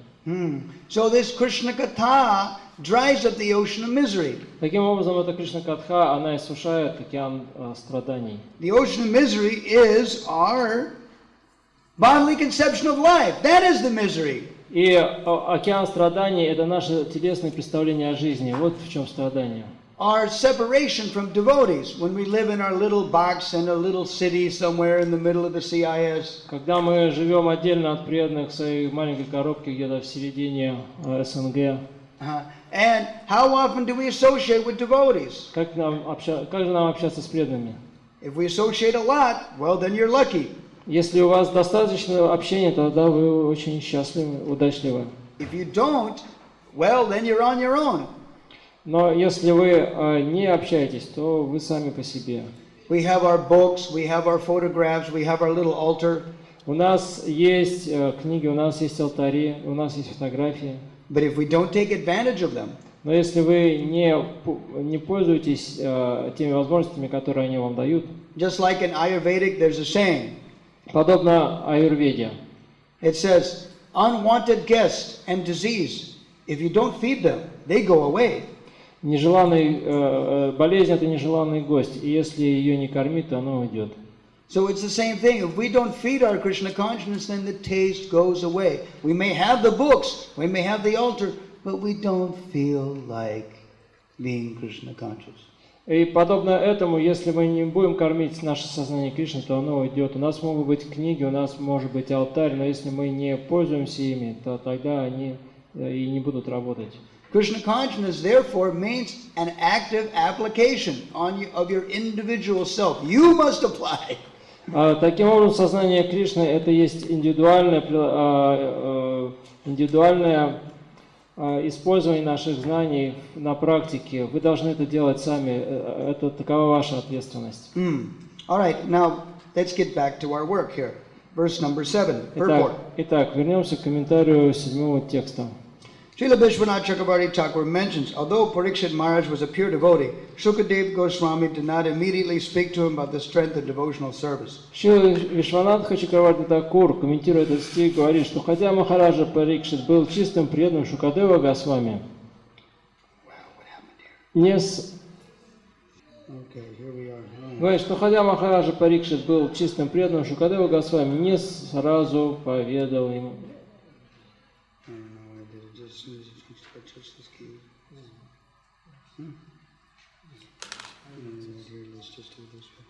И сразу поведал ему о могуществе преданного служения. As stated in Bhagavad Gita, Mamcha Yogi Vicharena Bhakti Yogana Sevite Sagunan Samatityainam Brahma Bhuyaya Kalpate. В Бхагавад-гите 14.26 сказано «Мамча йовья вичарина бхакти йогена севате сагунан саматитьяйтам брахма бхуяя калпате». Могущество преданного служения столь велико, что стоит человеку всецело предаться Кришне и посвятить себя служению Ему, как он сразу же сбросит бремя всех своих грехов. So elsewhere in the Gita, Krishna urges that one should give up all of the duties and surrender to Him, and He promises, Aham tam sarva papebhyo mokshashyami. I shall free you from sinful reaction and give you liberation. В другом стихе Гиты 18.66 Господь Кришна призывает каждого предаться Ему и отбросить все прочие цели. Он обещает, «Ахам там сарвабхьо макшаишьями» «Я огорожу тебя от всех последствий твоих грехов и дарую тебе освобождение». Therefore, in response to the inquiries of Parikshit Maharaj, Shukadev Goswami, his guru, could have immediately explained the principle of bhakti, but to test Parikshit Maharaj's intelligence, he first prescribed atonement according to karma kanda, the path of fruitive activities. И поэтому, отвечая на вопрос Махараджа Парикшита, его гуру Шукадева Госвами вполне мог сразу рассказать ему о преданном служении бхакти. Однако он хотел проверить, насколько разумен царь, и сначала поведал ему о том способе искупления грехов, который предписан в разделе Вед, посвященном кармической деятельности, называемом карма-канда. For karma kanda, there are 80 authorized scriptures such as Manusmrita, which are known as Dharma Shastras. И этот раздел включает в себя 80 авторитетных священных текстов Дharma Shastra, один из которых Ману Самхита. In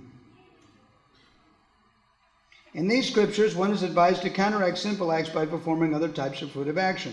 This is the path first recommended by Shukadev Goswami to Maharaj Parikshit, and it's actually a fact that one who doesn't take the devotional service must follow the description of these scriptures by performing pious acts to counteract impious acts. И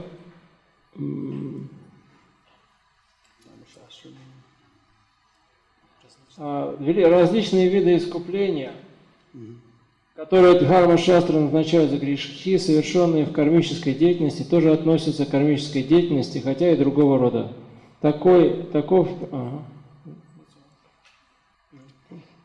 Таков первый путь, указанный Шукадевой Госвами. И тот, кто не приемлет преданного служения, должен следовать наставлениям Дхарма Шастр и стараться загладить свои грехи благочестивыми поступками. Это и называется искуплением грехов.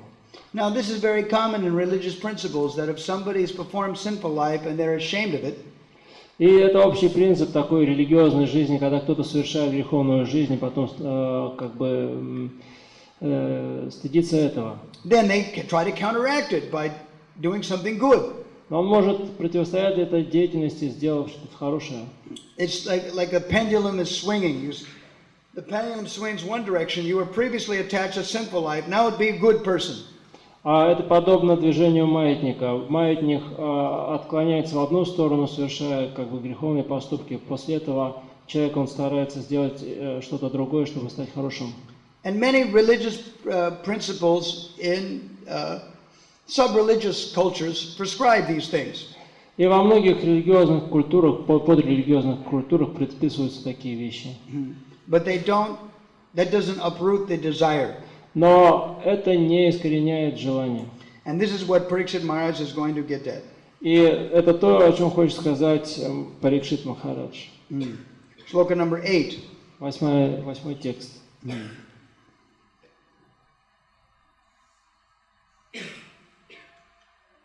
Tasmat paraivas iya papa niskrito. Тасмат Papa niskrito. Yate tamrityur abhipadyatatmana. Yate tamrityur abhipadyatatmana. Doshasya drishtva gurula gavam yatha. Shasya drishva gurula gavam yadha. Vishak chikit seta rujam nidan abit. Vishak chikit seta rujam nidan abit. Поэтому, не дожидаясь смерти, не дожидаясь, когда тело отряхлеет, надо встать на путь искупления грехов, как того требуют шастры. Лучше упущенное время не вернуть, и расплата за грехи час от часу становится все более тяжелой. Подобно тому, как умелый врач лечит недуг, сообразно его тяжести, согрешивший тоже должен искупать грехи, сообразно их тяжести. Therefore, before one's next death comes, as long as one's body is strong enough, one should quickly adopt the process of atonement according to Shastra. Otherwise, one's time will be lost, the reaction of all his sins will increase. As an expert physician diagnoses and treats a disease according to its gravity, one should undergo atonement according to the severity of one's sins. So this is just a general prescription. Это общее предписание. It is an action and reaction type of reflex. Action, reaction. Something is bad. Fix it. Это подобно тому, что если что-то не так идет, что-то идет плохо, тогда поправь. Counteract it. Нужно противостоять этому. Repair it. Нужно починить. Because it makes sense to most people because their whole life in this material body means that you're simply trying to repair something. И для каждого человека, который находится в материальном теле, жизнь означает, что он постоянно что-то лечит, поправляет, чинит. But there's a flaw in it. There's a flaw in this philosophy. Но есть философия этого. Because Parikshit Maharaj, as an administrator, he understood it. Есть недостаток в этой философии, Парикшит Махарадж, он понял это. You have to remove the atmosphere, the bad atmosphere. Необходимо удалить эту дурную атмосферу, дурную среду. If a person is convicted for some sinful activity, человек может совершить какую-то греховную деятельность. He's thrown into prison. Его бросят в тюрьму. But if they're not reformed from their bad mentality, но если он не исправится там, если он не переменит свое сознание, then when they get out of the prison, they're going to do the same sinful activity again. то как только он выйдет из тюрьмы, он сразу же начнет делать то же самое. What was the use of the imprisonment? Тогда какой смысл в его тюремном заключении? Somebody has done something very sinful because of a materialistic mentality. Кто-то совершил что-то очень греховное из-за своего материалистичного умонастроения. Unless they spiritualize the mind, и до тех пор, пока он не одухотворит свой ум, what's to stop them from doing the same thing again? Что остановит его в том, чтобы не делать того же самого снова? For every action, there's a reaction. Для каждого действия есть свои последствия. Therefore, atonement is not good. Поэтому искупление оно не так-то и хорошо. And this is what Parikshit Maharaj's intelligence will show. И именно так это и показал очень разумный Махарадж Парикшит. Now, what's interesting about the shloka, about shloka number 8, и что еще интересно относительно 8 шлоки, is that Garuda Purana mentions the exact same thing. Что в Гаруда Пуране утверждается то же самое. Just like it mentions that when people are old and dying, that they should give a cow in charity, give charity to Brahmins. Что если человек уже старый, он умирает, он должен давать пожертвования браманам коров. Because it says, you should give in charity while you still have strength. Your children may not do it for you. Необходимо, и там говорится, что необходимо делать пожертвования, пока вы еще находитесь в силе, поскольку ваши дети за вас этого не сделают. At the same time, in the 8th chapter of that Garuda Purana, в то же время в 8 главе Гаруда Пураны it mentions about the value of chanting the holy name, the value of worshiping Tulsi Devi. Говорится о ценности святого имени, о ценности поклонения Тулси Деви. If one does those things and dies in such a situation, then they go back to God, even if they had no son to perform pious activities for them. Если кто-то совершает эту деятельность, повторяя святые имена, поклоняется Тулси Деви, тогда он отправляется домой к Богу, даже если у него нет детей, которые бы совершали за него погребальные обряды. So it is unique. Here, it is unique. The situation is that simply atonement will not work. То есть это достаточно уникальная ситуация, где говорится, что просто искупление, оно не поможет. In the commentary, the Dharma Shastras, like Manusamhita, prescribed a man who was committed murder should be hanged and his own life sacrificed in atonement. Комментарий. Ману Самхита Дхарма Шастры требует, чтобы убийца был казнен и ценой своей жизни искупил содеянное. Previously, this system was followed all over the world, but since people are becoming materialistic, В прошлом этому закону следовали во всем мире, но в наше время безбожники ратуют за отмену смертной казни. they're becoming atheists, and therefore they're stopping this capital punishment. Because people are becoming atheists, they're stopping this capital punishment. So, herein is said, the physician who knows how to diagnose a disease prescribes medicine accordingly.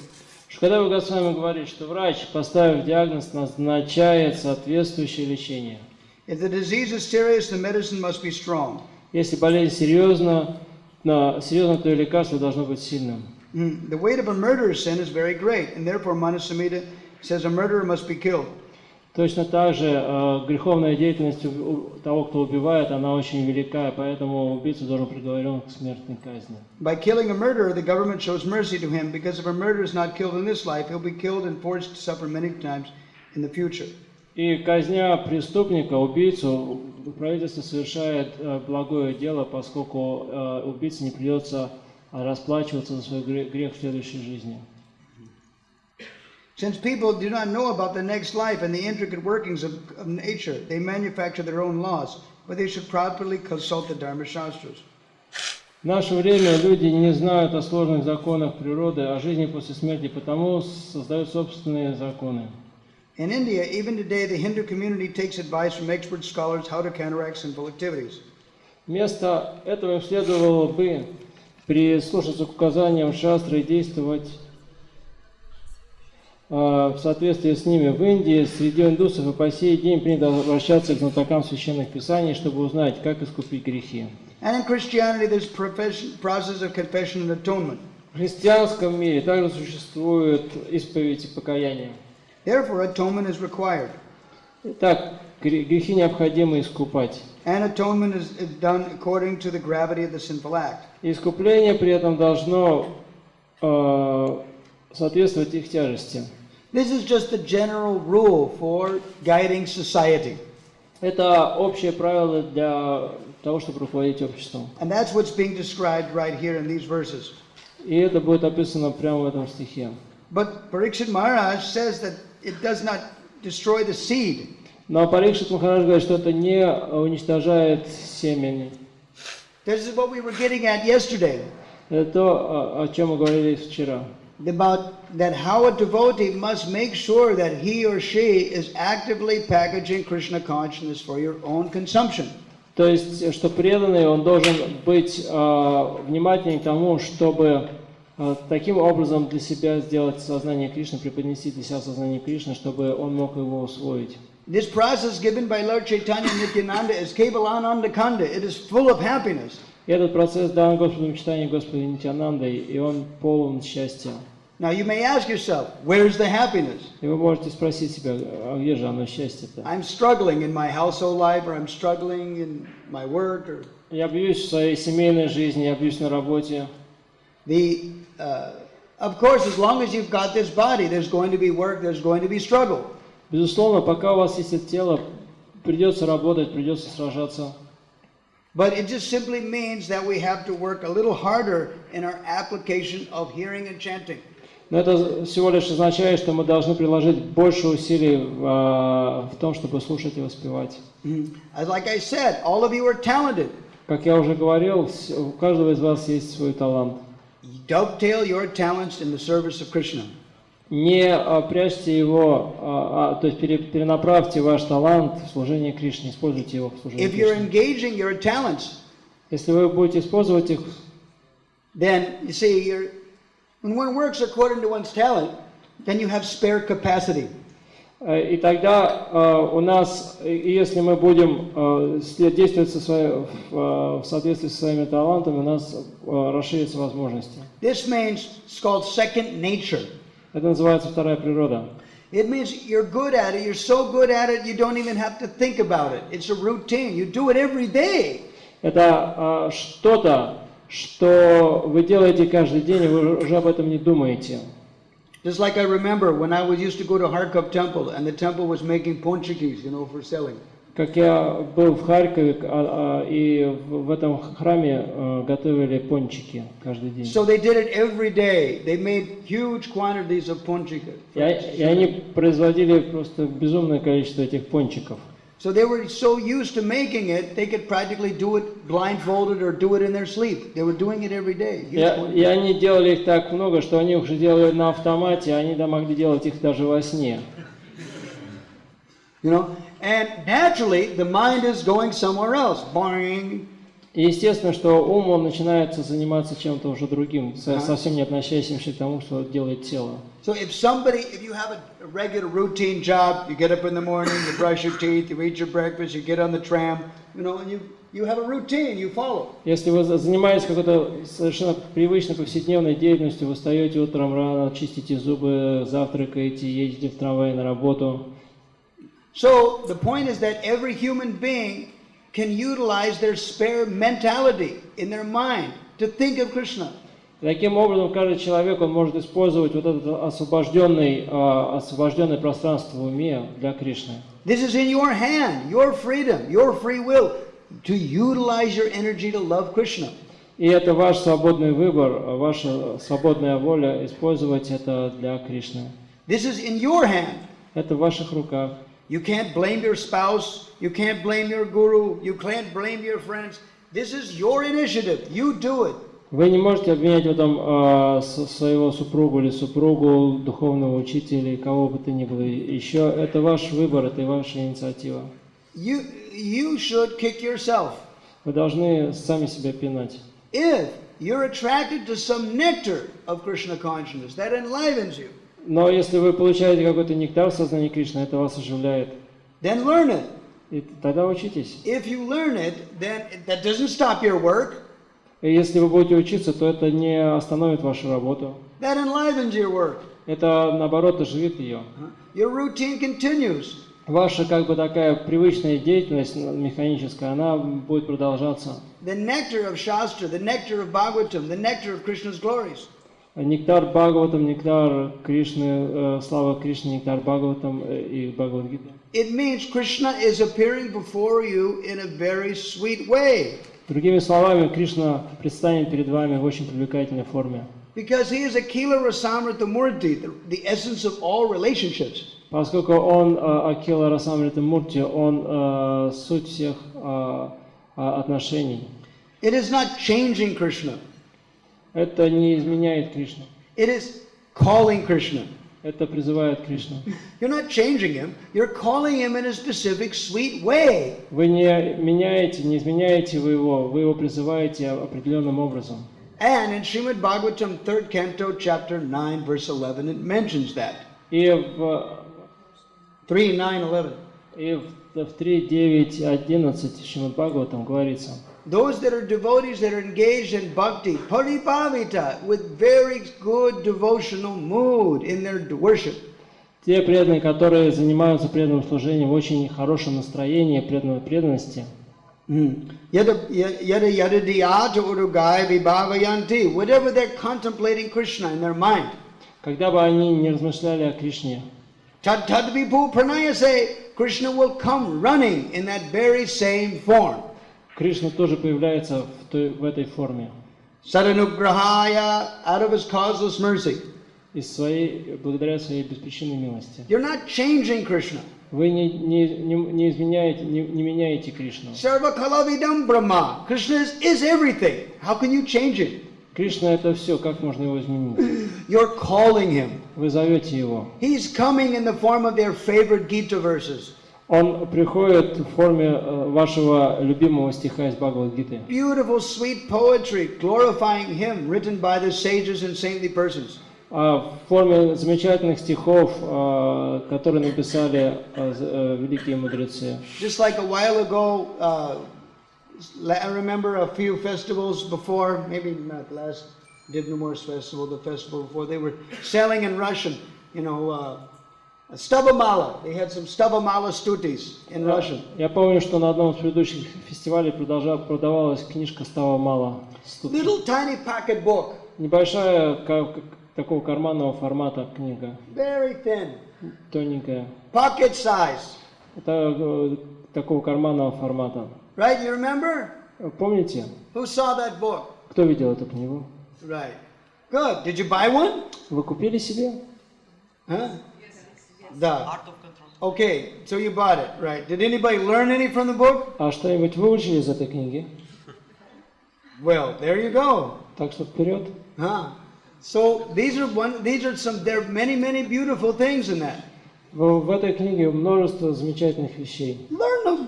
Пожалуйста, учите их. And chant them. When you do your deity worship, just chant them. И повторяйте их, когда поклоняетесь божествам, и так. Just like today when I was doing puja, I was chanting Jamunastakam and I was chanting Govardhanastakam. Palara was hearing. Когда я сегодня делал пуджу, я повторял ему Аштаку и Гвардхан Аштаку, Валера свидетель. All of you here take a bath, isn't it? Каждый из вас моется, не так ли? This is the difference between sadhus and hippies. Это мы где-то между садху и хиппи. Sadhus bathe. Садху они совершают омовение. So you have to touch water. You can remember Yamuna Devi when you touch water. И когда вы прикасаетесь к воде, вы можете вспоминать Ямуну Деви. If your mind goes there, then are you in your stupid flat in St. Petersburg or anywhere else? No, you're next to Yamuna Devi. И как только вы вспомнили об этом, разве вы находитесь уже в какой-то несчастной квартире в России? Нет, вы находитесь у берегов Ямуны. So that's the idea of learning stutis and stavas. Your mind is transported away into the spiritual realm. И в этом смысл заучивания этих всех вещей, когда ум вас будет уносить в эту трансцендентную сферу. Your material body may still be stuck in the stupid tram going to your job. Безусловно, ваше тело оно будет трястись в трамвае, который везет вас на работу. But your mind may be in Vrindavan. Но ваш ум может быть во Вриндаване. And if your mind is in Vrindavan, where's your trouble? Если ваш ум во Вриндаване, то в чем проблема? Therefore, as yesterday I was quoting from Padyavali. И следовательно, как я вчера уже цитировал Padyavali. Okay, we'll see if we can dig it up for you. Сейчас откопаем это для вас. We'll try to find it. Ko pareta nagari porandara, ko bhavet ata tadiya kinkara, Krishna nama jagadeka mangalam, Kantapita murari koro, Kantapitam urari koro dichet. Ko pareta. Pareta nagari porandara. Ko bhavet ata tadiya. Ka pareta nagari porandara, ko bhavet ata tadiya kinkara, Krishna nama jagadeka mangalam akanta pita murari koroti chet. Shloka 21. 21 текст. Krishna's holy name is the only auspiciousness in this world. Святое имя Кришны — единственная благотворная вещь в этом мире. If one keeps it in his throat, then what's the Yamaraj, the king of the other world, to him? And what are Yamaraj's servants to him? Если человек постоянно держит его на языке, тогда где Ямараджа, царь другого мира? What is his servants? И где его слуги? Now, of course, and just like that story I was telling you, for those that are materialists and atheists, they have no Krishna consciousness. И как я начал рассказывать вчера эту историю для материалистов, которые не следуют сознанию Кришны. It is not that the Yamaraj and his servants are just some figment of somebody's imagination. They are real. И вот эти все слуги Ямараджи и сами Ямараджи не являются плодом воображения, они реальны. And it is called a terminal restlessness, when a dying person flips out on their bed, screaming, yelling, crying, playing, pleading. И это называется предсмертное беспокойство, когда человек, он выпрыгивает из постели, плачет, молит и так далее. He said this Mataji from Vrindavan was saying, it was a shocking thing. My father was simply but a bag of skin and bones, and he could hardly just sit on the bed. And here he was trying to crawl off the bed or hide under the pillow. He was. И эта Мададжи из Вриндавана, она говорит, что мой отец был настолько изможден, одни кожи и кости, тем не менее выпрыгнул из постели и стал прятаться за... Crawling under the pillow, hiding, trying to hide. Он пытался всячески спрятаться, убежать. And he kept saying, "I'm trying to get away, but they've got me, they've grabbed me, I can't get away." Но я его схватил и не позволил ему убежать. We don't see them. Мы их не видим. It was described once. There was another story about a god sister that got in a very close auto accident. И есть еще одна история о моей духовной сестре, которая была очень... Она попала в автомобильную катастрофу. And she was halfway between death and living. И она была вот на пороге жизни и смерти, на грани. And then she saw such fearful, horrible beings. И тогда она увидела этих ужасных созданий. She started to chant. И она начала повторять святое имя. She came back into her consciousness. И она вернулась в сознание. Later on, she asked Prabhupada, who were they? And Prabhupada said, you saw the Yamadutas. И позже она спросила Шриле, кто это были? И Шриле сказал, это были Ямадуты. So, there are evidences of close calls, close encounters of a real nature. There's evidences of close encounters in the other world. И есть свидетельства вот этих вот достаточно близких существ, которые обитают, так сказать, в другом мире. Of course, because this is the middle planetary systems, we have heavenly delights and hellish circumstances in front of our eyes, of course. Безусловно, мы находимся на планете среднего уровня, и тут есть как наслаждение, так и страдания. But these people really exist. Но эти ребята, они реально существуют. Now the trick is this: kanta pitam urari koroti chet. If somebody keeps the holy name in his throat. Но хитрость заключается в том, что если кто-то держит святое имя у себя на языке, that's the main difficulty. Can you keep the Hare Krishna mantra in the throat? И вот в этом-то основная трудность заключается. Можем ли мы постоянно повторять святое имя? If I was a rich man, Если бы я был богачом, then I would be able to do this and I would be able to do that. Are you a rich man? Тогда бы я вот сделал то и это, но богач ли вы? Right. But the reality is, can we keep Hare Krishna in the throat? Вот, но реальность в том, такова, что можем ли мы постоянно повторять святое имя? So it may be difficult in application. Может быть, этому следовать сложновато. It is not impossible. Это не то, что невозможно. So let us try. Ну, давайте попробуем. Let us try from today onwards. Попробуем с сегодняшнего дня. Every step in the right direction gives victory. Каждый шаг в правильном направлении ведет к победе. Our mind is like a child. Package Krishna consciousness for the consumption. Наш ум подобен ребенку. И, пожалуйста, постарайтесь таким образом упаковать сознание Кришны, чтобы он мог это принять. Devotees, they purchase this book, Stavamala. Now start learning it. Преданные покупают книгу «Стало мало», но ничего не учат. Start learning. Теперь начните изучать. Start learning your favorite Gita, Bhagavatam verses. Начните изучать ваши любимые стихи из Бхагават-гиты и Шримад Бхагаватам. Beautiful stutis glorifying Jamuna, Ganga, like that. Замечательные стути, которые прославляют Ямуну, Гангу. You choose it. Выбирайте сами. Then you learn it. Какие вам больше нравятся, и заучивайте. The more you hear and chant about Krishna, the more you feel free from these modes of material nature, the disturbances, the distresses. Чем больше вы будете продвигаться в сознании Кришны, тем меньше вас будут беспокоить гуны материальной природы. That is the liberation.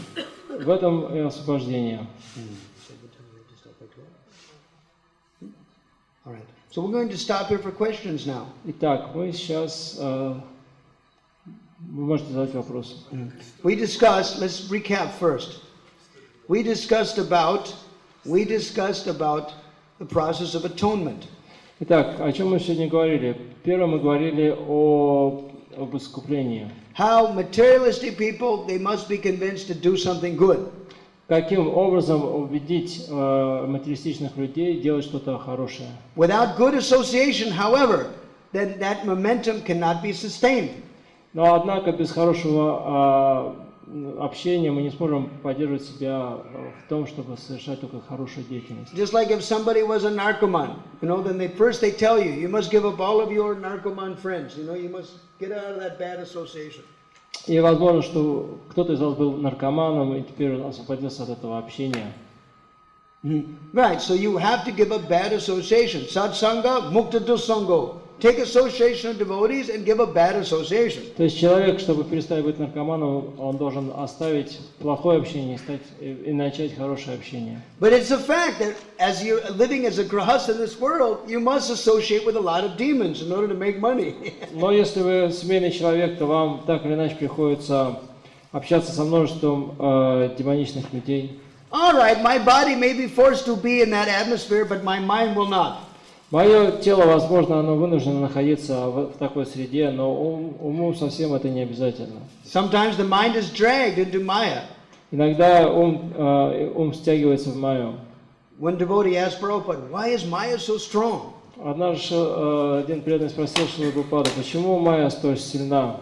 Because your purpose is not strong enough, Prabhupada said. И Шрила Прабхупада сказал, потому что ты не слишком целеустремлен. Our own determination is not strong. Наша решимость, она не сильна. What is the proof of that? И чем это доказывается? The proof is when you look in the mirror and you see, did you learn anything yesterday? And you answer, no. Доказательством это является то, что когда вы смотрите на себя в зеркало и спрашиваете, выучил ли ты сегодня что-нибудь, мы отвечаем, нет. It's nice when you get up in the morning, you look in the mirror in the bathroom. All right, you ugly rascal, did you learn anything new? И когда мы утром встаем и принимаем имение, там, или в ванной смотримся в зеркало и смотрим, ты, там, негодяй, выучил ли ты что-то за прошлый день? И мы говорим, нет. That's it. If you learned something new, then it was a victory for you. Вот в этом все и дело. Если мы узнаем что-то новое, это победа. Because your life is a routine. Поскольку наша жизнь, она состоит из повседневной деятельности. People do basically the same things every day. Как правило, люди делают одно и то же каждый день. What's to stop you from learning something new about Krishna? Что вас останавливает от того, чтобы узнать что-то новое о Кришне? Two things. Две вещи. Your uncontrolled mind, that stops you. Ваш неконтролируемый ум. Your causes and willingness to serve Krishna. И ваше беспричинное нежелание служить Кришне. We want to space out. Мы хотим быть рассеянными. That's it. Вот и все. Or another example given by devotees is like a child distracted by toys. И другой пример, который приводит преданный, это как ребенок, которого отвлекает игрушка. As long as the child is distracted by the toy, the mother can cook and do her domestic work. Пока ребенок, он увлеченно играется с какой-то игрушкой, то мать может спокойно делать свою домашнюю работу. The child may cry, but the mother knows he has his toy. И ребенок даже может плакать, но мать знает, что у дитя есть игрушка. But later on, when the child gets frustrated with the toy and throws it against the wall and screams bloody murder, then the mother knows, I have to go now. Но когда ребенку надоедает игрушка, он ее разобьет о стену и начинает вопить, как не знаю что, мать понимает, ну пора идти. It's the same thing. И здесь то же самое. We're all children. Мы все дети. Just like before, when we were very small, we had toy trucks and toy cars and toy games. Пока мы были маленькими, у нас были игрушечные машины, игрушечные там домики, все. Play toys. We were playing with Legos and making houses, you know. Мы там строили там всякие дома из конструкторов и так далее. Now we're 25, 30, 35 years old. We're raising real houses and real cars, and the toys are the same. They cost a little more, that's all. А теперь мы выросли, нам 25-35 лет, и вот мы теперь строим настоящие дома и играем, так сказать, пользуемся настоящими машинами. Это те же игрушки, но стоят дороже. Now, as long as we have our toys to play with, then Krishna will sit back. И до тех пор, пока у нас есть какие-то игрушки, с которыми мы играем, Кришна, он стоит в стороне. He's not interested in me. He's interested in the toys. Я его не очень-то интересую, ему нужны игрушки. As soon as we get frustrated and want to remove ourselves from the distractions, from the toys, Но как только мы разочаровываемся и хотим оторвать свое внимание от этих игрушек, then we can call out to Krishna. тогда мы можем звать Кришну. Mam niyung shvat madase. Please save me. Make me your servant. Пожалуйста, спаси меня, сделай меня своим слугой. That verse is there. И вот стих. Tesham jatamaina kurana natupa napashanti. Utsrajitannatha yarupate sampraptam of the Buddhists. Now, O Lord of the Yadas, I got my brains now. Finally I understood.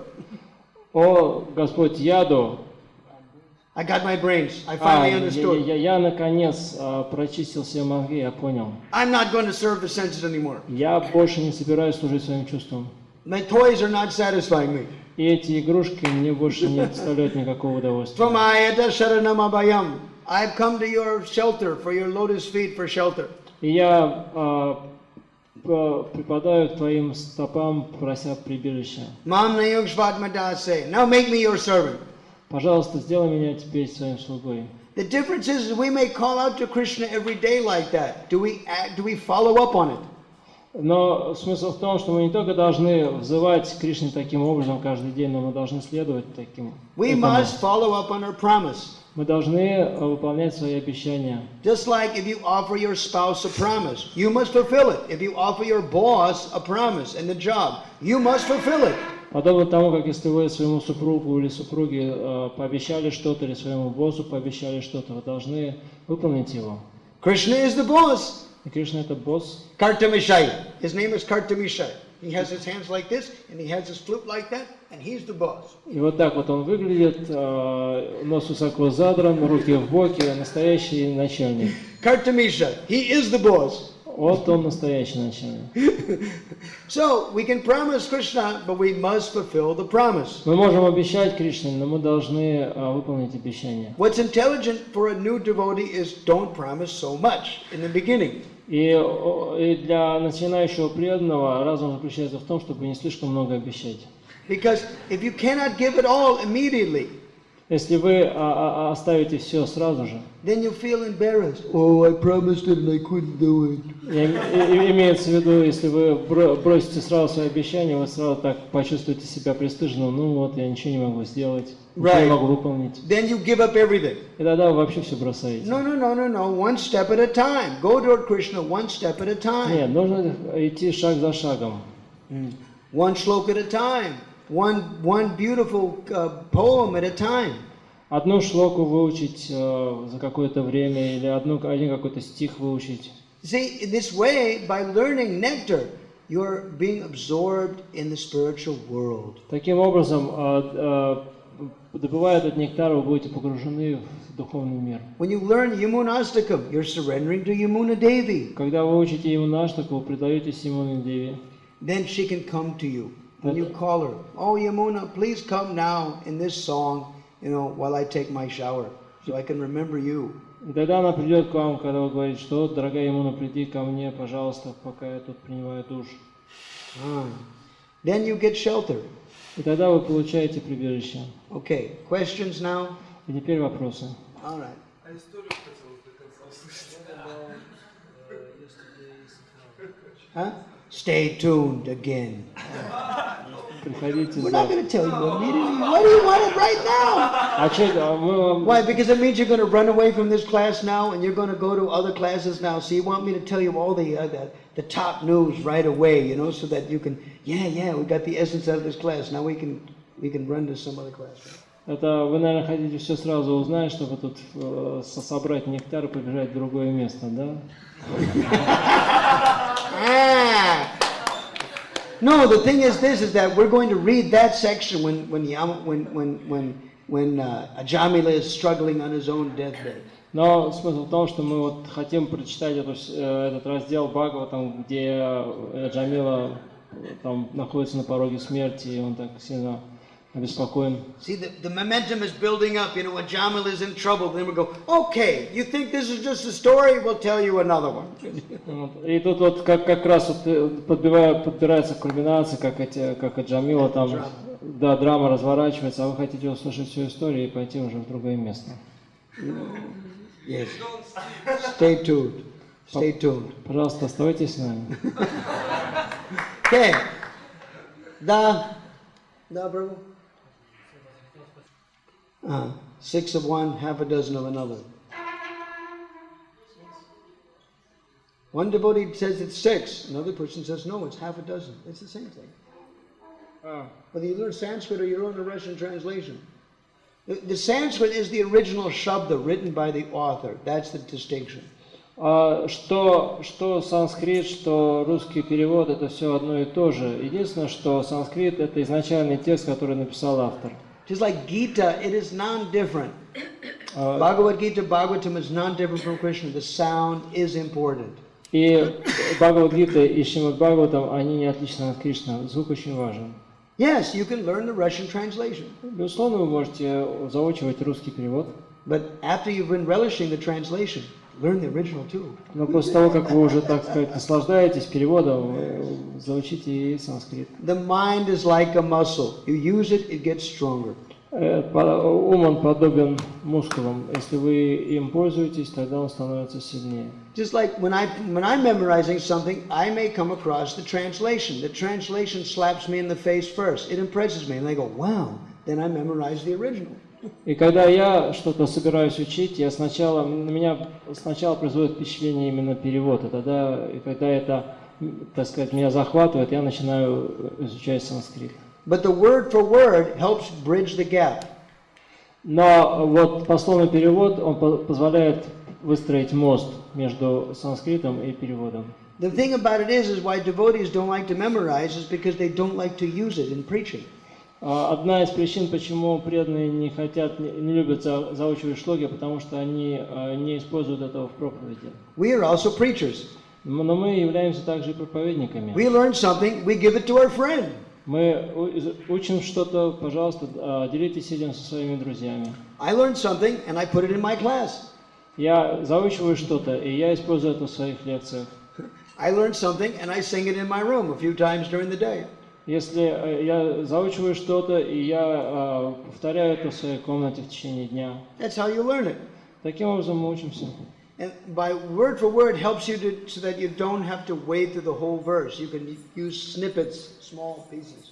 И вот пословный перевод, он позволяет вам, может быть, не сразу заучивать всю шлоку, а заучивать ее по кусочкам. The best lawyers cite previous cases. Большинство, самые хорошие адвокаты, они цитируют как бы прецеденты, предыдущие дела, которые были похожими. In the same way, a devotee backs their activities with Shastra. И поэтому преданный, он совершает свою деятельность в соответствии с шастрами. What are you doing that for? Because of this praman. This evidence. А почему вы делаете это или делаете то? Потому что существует шастра прамана, то есть свидетельство шастр. It's one of the impetuses to learn something, because you can use it in so many ways.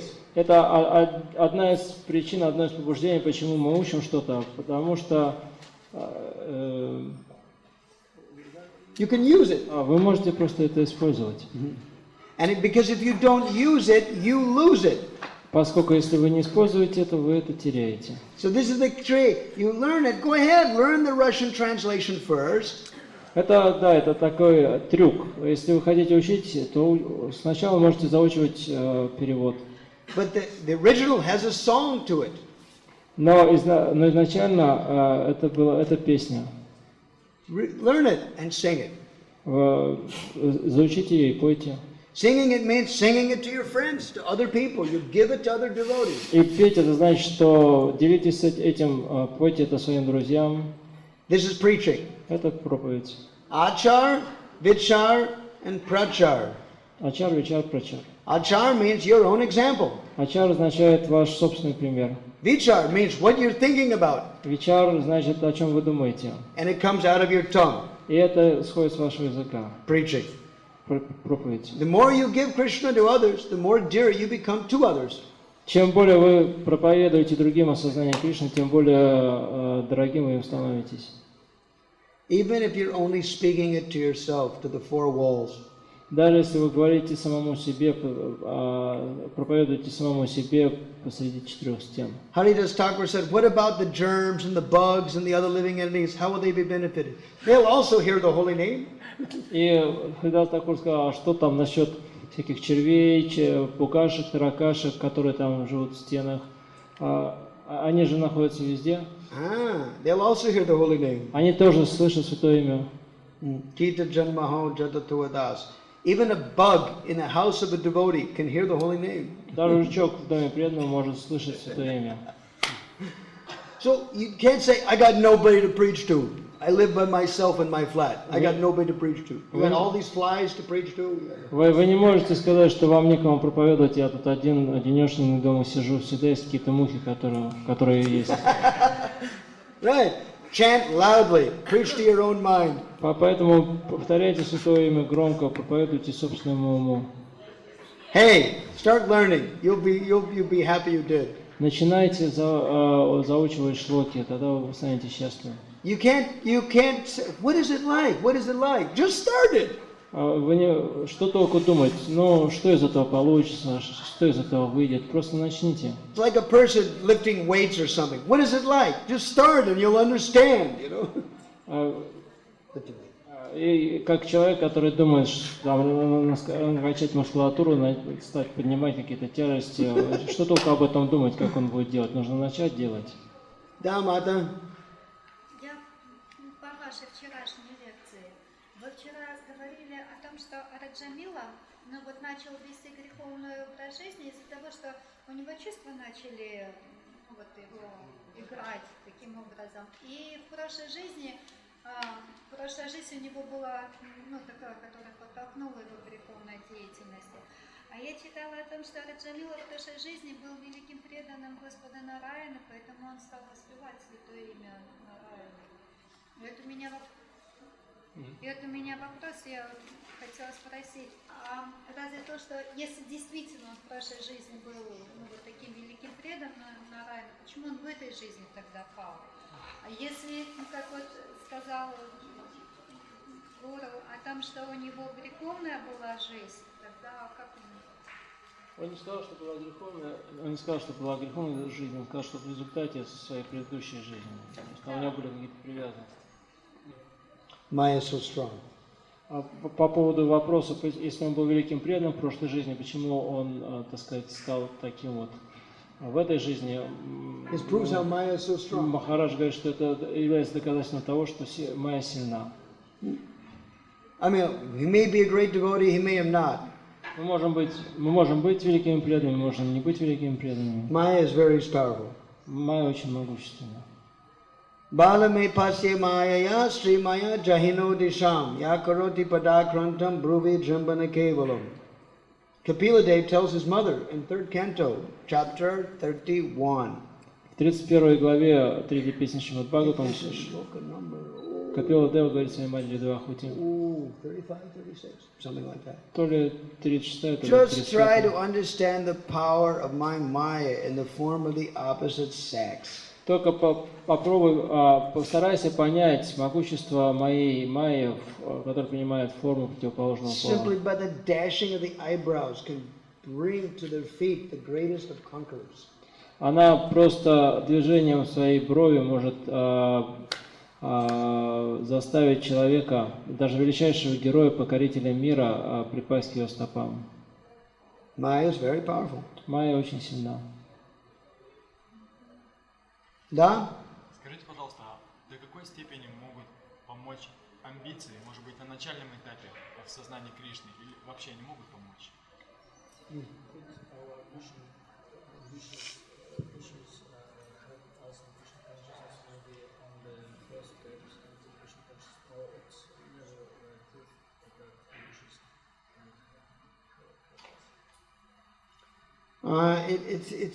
It depends. Это зависит от It ситуации. is a case-by-case scenario. А там раз на раз не приходится. Like Srila, for example, Srila Prabhupada told Peter Burwash to go ahead and use his profession as a professional tennis player to preach. One devotee, Peter Burwash. Один преданный, Burwash, it doesn't matter his name, it was somebody. одному преданному, который был тренером по теннису, он ему сказал, чтобы тот использовал в проповеди свой талант. His talent was as a professional tennis player. Он был профессиональным игроком тенниса. But for the rest of the devotees, Prabhupada said, no, it's just a waste of time. Frivolous sports, sports means wasting time. Но для других Шрила Прабхупада говорит, что спорт это просто потеря времени. But that was his talent. Но у того был талант. It's kind of delicate. То есть это такая вещь достаточно тонкая. Generally, it is called in 3rd chapter of Bhagavad Gita. They're called karma mishra bhaktas. They want or sakama bhaktas. They'll do some service, but they want it on their terms. И в 3 главе Бхагавад-гите такие преданные называются сакама бхактами. Они хотят совершать преданное служение, но таким образом, как им хочется. They still think that by my power I've obtained this post. Они считают, что благодаря своим способностям, могуществу, они смогут занять определенное положение. By associating with devotees and serving devotees more, но благодаря общению с преданными и большему служению преданным, one becomes humble. Человек становится смиренным. One realizes that no matter how ambitious you are, we're still a grain of sand. Maybe a little bit bigger grain of sand than the other grain of sand. Несмотря на все наши амбиции, несмотря на все наши умения и старания, человек понимает, что я ничуть не незначительнее песчинки. Ну, может быть, я побольше песчинка, чем другая песчинка. You understand? What is our ambitions? Like the ant colony, right? The ants are very ambitious. They work so hard, but it's an ant colony. It's small. It's insignificant. Это какие у нас могут быть амбиции? Мы подобны муравейнику. Какие у них там могут быть амбиции? They're also ambitious. Даже если у них большие амбиции, они все равно остаются просто муравейником. Do we pay any attention? Мы обращаем на них внимание. So the demigods, are they paying any attention to our ambitions? Вы думаете, полубоги обращают внимание на наши амбиции? It's like that, right? Do you understand? Yeah, okay, good. Да. Скажите, пожалуйста, а как сделать так, чтобы, например, повторение джапы не стало повседневностью, как поездка в трамвае?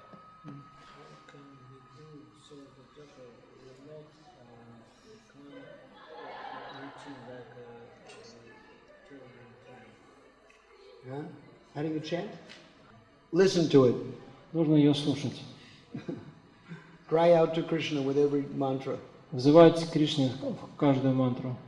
Now, in order to keep that mentality, therefore you take aids, take helps. Для того, чтобы сохранять вот такое настроение, нужна помощь. If you want to keep your Harinam nice, then you can memorize verses glorifying the holy name. Namastakam. Если вы хотите быть привязанным к Харинаме, поддерживать ее на должном уровне, то вам необходимо заучивать какие-то шлоки, прославляющие Харинаму, такую как Намаштакам.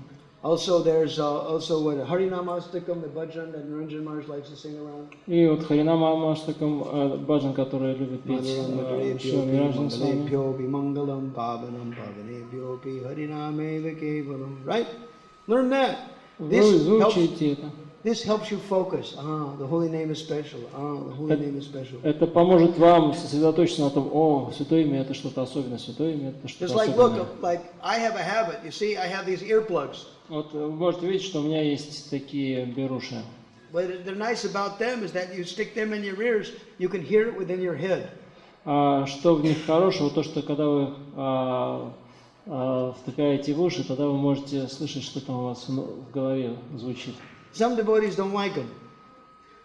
Some devotees say it bothers their ears, it gives pain. Некоторым преданным Gives them a headache. они не нравятся, они так раздражают уши и вызывают головную боль у них. I like them, А мне нравится. you know, because it helps me to chant in my head, and I think that's good, you know. Потому что когда я повторяю мантру, то я все могу отчетливо слышать, как она звучит у меня в голове. If it helps you concentrate, then hey, great. Если это помогает вам сосредоточиться на святом имени, то это замечательно. Whatever works. Что бы ни работало, Another делайте. one is chant louder than the mind.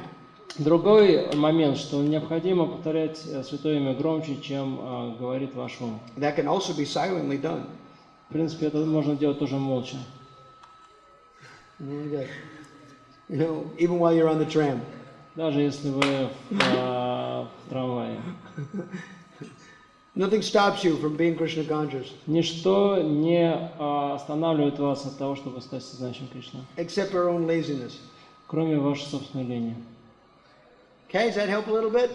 Ну что, помог чем-то? There's so many ways you can research it.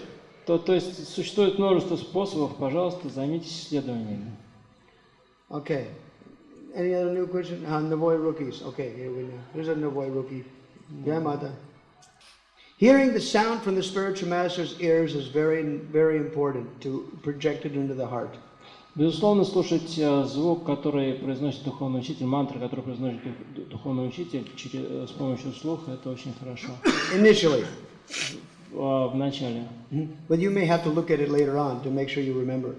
Но вы должны посмотреть дальше, насколько вы запоминаете. Just like you get Gayatri mantra from the spiritual master, he speaks it into the ear. Это как получают Гайатри мантру, духовный учитель произносит ее вам в ухо. But he'll also give you a piece of paper. Но кроме того, у вас есть кусочек, у вас здесь бумажка, на которой она записана. Right, so that you can learn it. Чтобы вы смогли ее заучить. You get the point? Вы поняли? Both are good. В принципе, и то, и другое хорошо, что вы на слух заучиваете мантру, что But it doesn't mean вы that с бумаги заучиваете. I remember so many Indian businessmen that said, Swamiji, I got no time to read Bhagavad Gita. You just give me Bhagavad Gita to tape, I'll hear it. Я столько встречал индусов, которые говорят: о, Свамиджи, у меня нет времени читать Бхагават-гиту, дайте мне ее начитанную на пленке. Sometimes, you know, when you're in the kitchen, right? You're in the kitchen, you're cooking, and you're playing some bhajan tapes. It's just la la la la la la la. You know, the music just goes in this ear and out the other ear. You know, la, la, la. And you're not holding it. You're just relishing it. You're enjoying it. But you have no intention of holding it. Бывает часто такое, что человек находится на кухне, какие-то баджаны играют, и человеку нравится так. Да, играют какие-то баджаны, и они в одно ухо влетают, в другое вылетают. Мы просто наслаждаемся ими. Мы совершенно не думаем о том, чтобы это сохранить в себе. See, if hearing it, like I had one devotee that used to, if he wanted to memorize something, he put it on a circular tape. So the same thing was chanted over and over and over and over again on a circular tape. That's how he said, this is how I also memorized. И я знаю одного преданного, который записывает шлоку, которую он хочет выучить, на такую ленту, которая крутится все снова, снова, снова. И вот эта мантра или там шлока, она все время звучит. И так тоже можно заучивать. That is one technique. Это одна из техник. But the bottom line is, you hear it, you like it, but you do have to look at it. Но смысл в том, что вы услышали об этом, вам это понравилось, но нужно посмотреть, как это вот выглядит. And then you have to put it away also, and you have to reach out for it. И после того, как вы, так сказать, что-то попытались запомнить, вы убираете бумажку, пытаетесь воспроизвести это в своем уме. Right? Не так ли? Do you understand the point? Still, to hear it from devotees is very good. Очень хорошо слушать преданных. Because that way you learn how to chant it. Тогда мы учимся, как это правильно произносить. But that's no excuse. You still have to learn it. Но это не является оправданием того, что все равно это нужно звучить. It's like one of my Pandit friends in Vrindavan, I would quote a shloka, he liked it, but I have to repeat it slowly and he'll write it in the Devanagari. Once he writes it in the Devanagari and he sees it, then he understands it. Because pronunciation may be wrong. И у меня есть один знакомый, такой ученый человек из Вриндавана, да, и когда я какие-то шлоки произношу, ему это нравится, и он записывает их на Деванагари. И он проверяет, правильно написано, потому что наше восприятие на слух может быть неправильным. That's the problem about Western devotees is ucharana. Our pronunciation may be wrong. If you say it wrong, it means something else. И это может быть проблемой для западных преданных, потому что они не всегда произносят звуки правильно. Если что-то неправильно произносится, то смысл может быть совершенно другой. Just like they say, chapapani, the waters of material existence. Is that what we're meaning? Yani kani chapapani. Are we talking about the waters of material existence? Это Chapapani, cha-papani, pa-pani, pavargapani. Are we referring to pavargapani, the waters of material existence? Are we referring to papani, sinful people going around her, become free? И там вот это шлока, когда мы поливаем Туласи Деви, когда выходим вокруг нее, Яникани Чапапани. Чапапани, оно может... Паврикапани, оно может быть как... поливать материальное существование. Либо, может быть, как спасать греховных душ этого материального мира. То есть в зависимости от того, как мы произносим. You see, there's a difference in pronunciation. То есть и всего лишь разница в произношении, то есть в удлинении слов, звуков.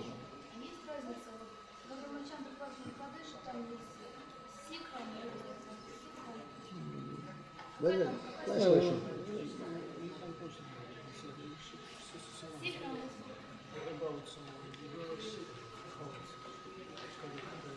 Yeah. We'll discuss it later. Мы позже обсудим, можно лично пройти с этим. Okay, Hare Krishna. Stay tuned tomorrow.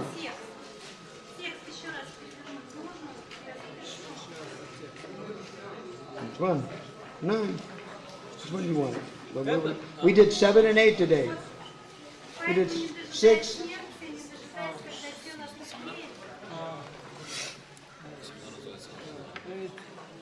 We did 8. Это есть в книгах, вы можете взять, это в книгах есть.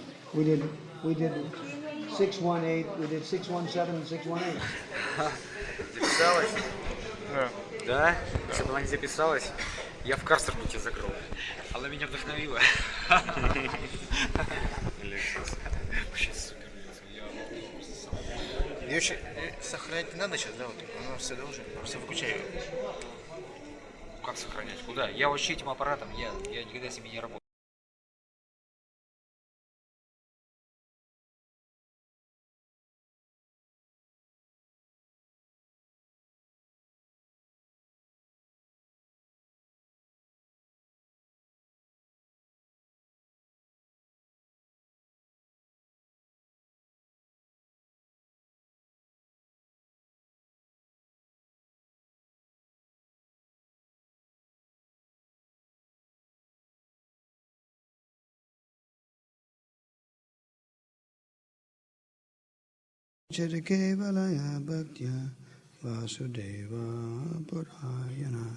This is the 28th, September 28, 2005, in Anapa. 6th canto, 1st chapter, Seminar. Bhattadva, get closer. Come on over here.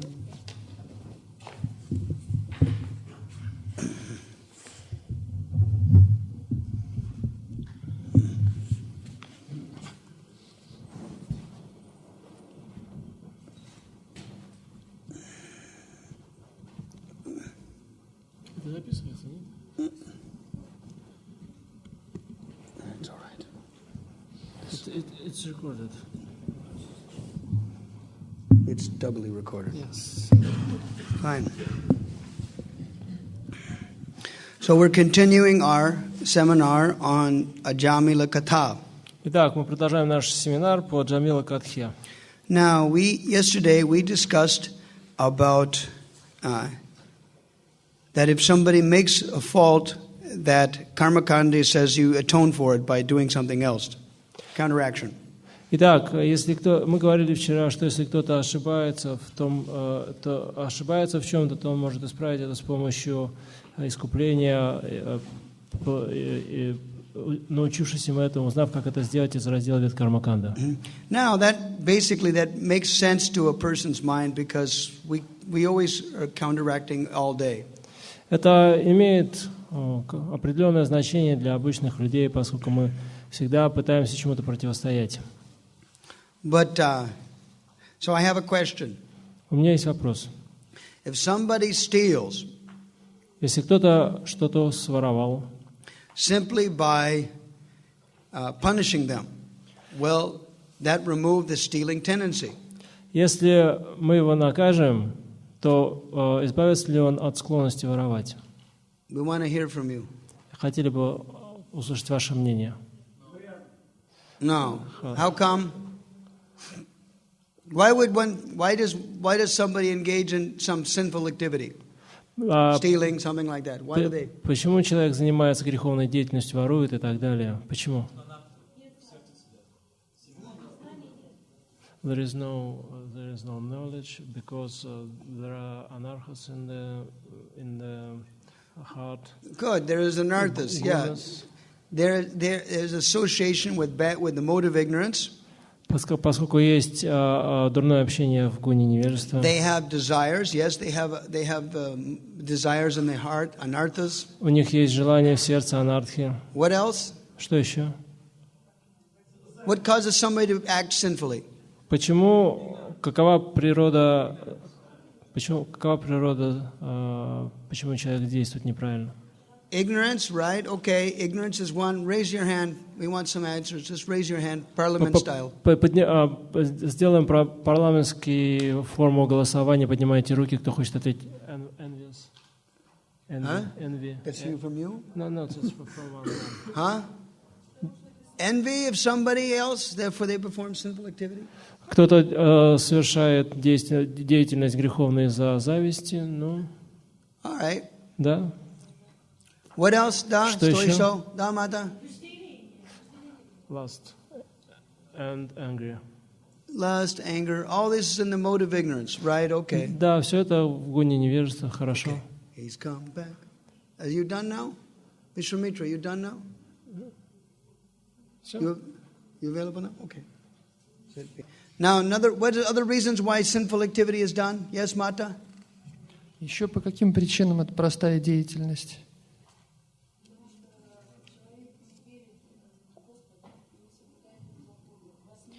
Because the person does not believe in God and doesn't know the laws of God.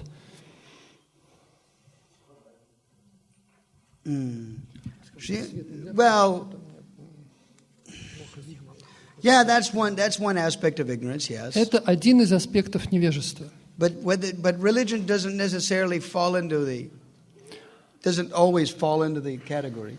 Но не всегда этому соответствует религия. Grunga.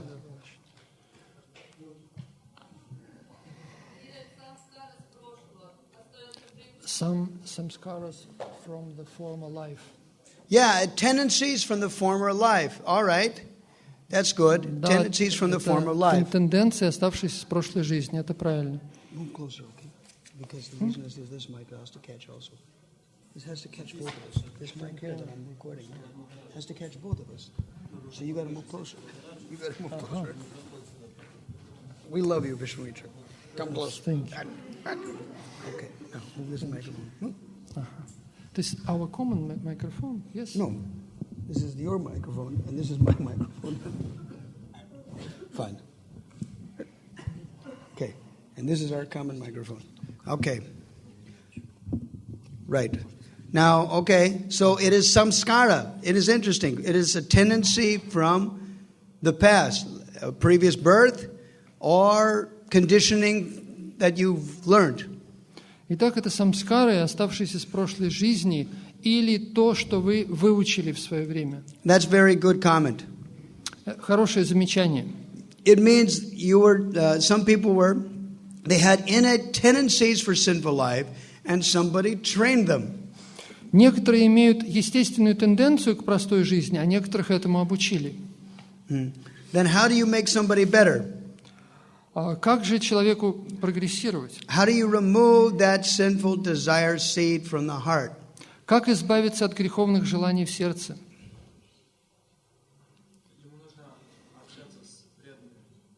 He has to associate with devotees. Well, that's what we say. But not everybody in society associates with devotees. Yes? Да, но... He says we have to associate.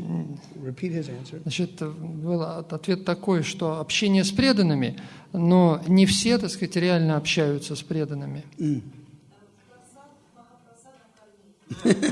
Eat prasad. Махапрасад. Прасад и махапрасад. But there's so many bums that eat food for life prasadam. There's so many, unemployed.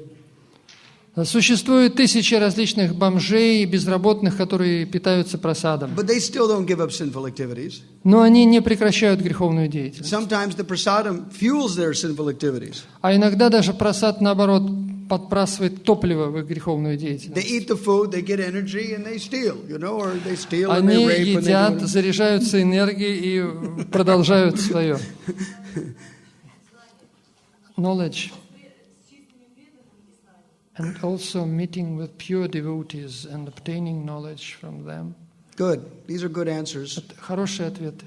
Yeah. What else? When you're receiving knowledge from a devotee, what does that mean? Если мы получаем знания от преданных, что это значит?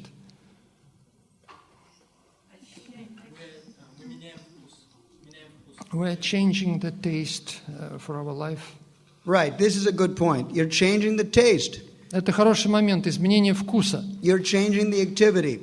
и деятельности. You're providing, but it doesn't mean you're uprooting one bad activity.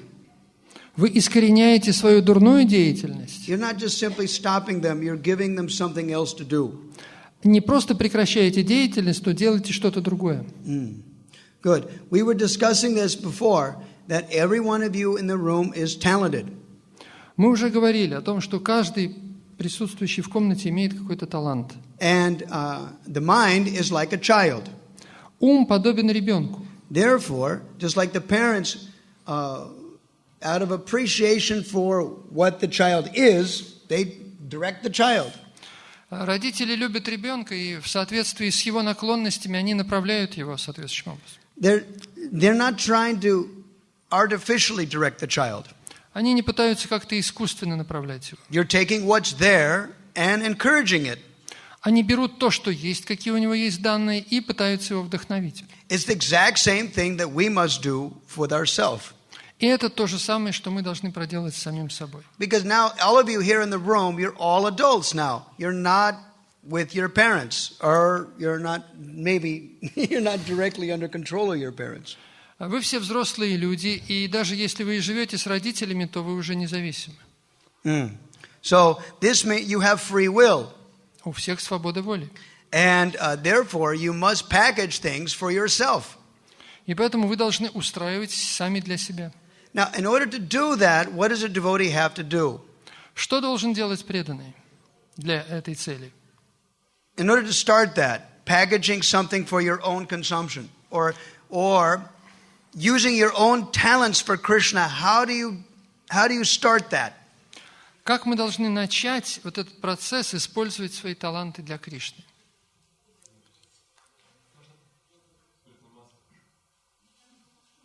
Huh?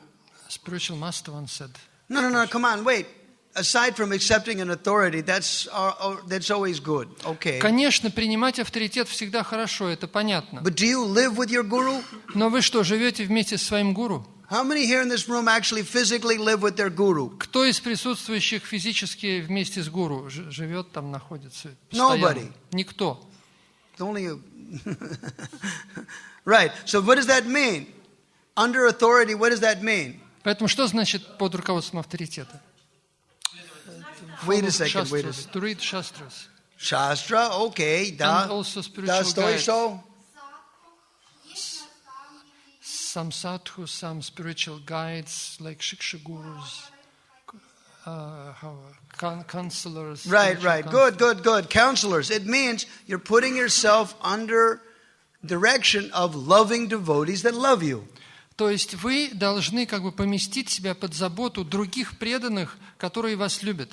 This means that they're like a parent in a sense, an affectionate parent, or like an affectionate elder brother or something like that. Они в каком-то смысле подобны родителям или старшим братьям. They're not trying to cram something down your throat. They're not trying to force something. Они не пытаются что-то насильно в вас впихнуть. You can only work with what a person has got. Resources, talents, what you've got, and go from there. То есть вы всегда должны начинать с того, что уже есть. Вот есть какой-то талант, и его нужно растить. Right. Okay, so what else? He says, first of all, he said nicely, you have an authority. Jai Maharaj ki jai ho. Jai Pataka Maharaj ki jai ho. Jai Pataka Maharaj ki jai. Okay. So you have an authority, and she says that you've got shiksha gurus, local devotees that help you, train you. Итак, вы правильно заметили, что у вас есть какие-то наставники, шикша-гуру, которые живут вместе с вами и помогают вам обучаться. If you want to develop your talents for Krishna, packaged for yourself, what else do you have to do? Что еще у вас есть, чтобы использовать талант для Кришны? We wanted some Navoy rookies. These are all Staraya rookies. We've got the same people are commenting. We want some other people to comment. Почему одни и те же поднимают руки? Почему одни сидят как бы без движения? Okay, we want some other voices that have not spoken yet. Мы хотим услышать тех, кто еще до сих пор не проронил ни What else you слова. got to do? You have your friends around you. They lovingly encourage you. Come to the program. You know? У вас есть друзья, которые вас вдохновляют, вам помогают, вместе с вами ходят на программу. They give you prasadam. They give you sweet words. They call you up. They love you. Они могут угощать вас просадом, они могут вдохновлять вас словами, They give you books. They... давать какие-то книги и так далее. What else needs to be done? If I want to put my life in Krishna's hands, what else do I got to do? Если я хочу свою жизнь поместить в руки Кришны, что еще мне нужно? Come on.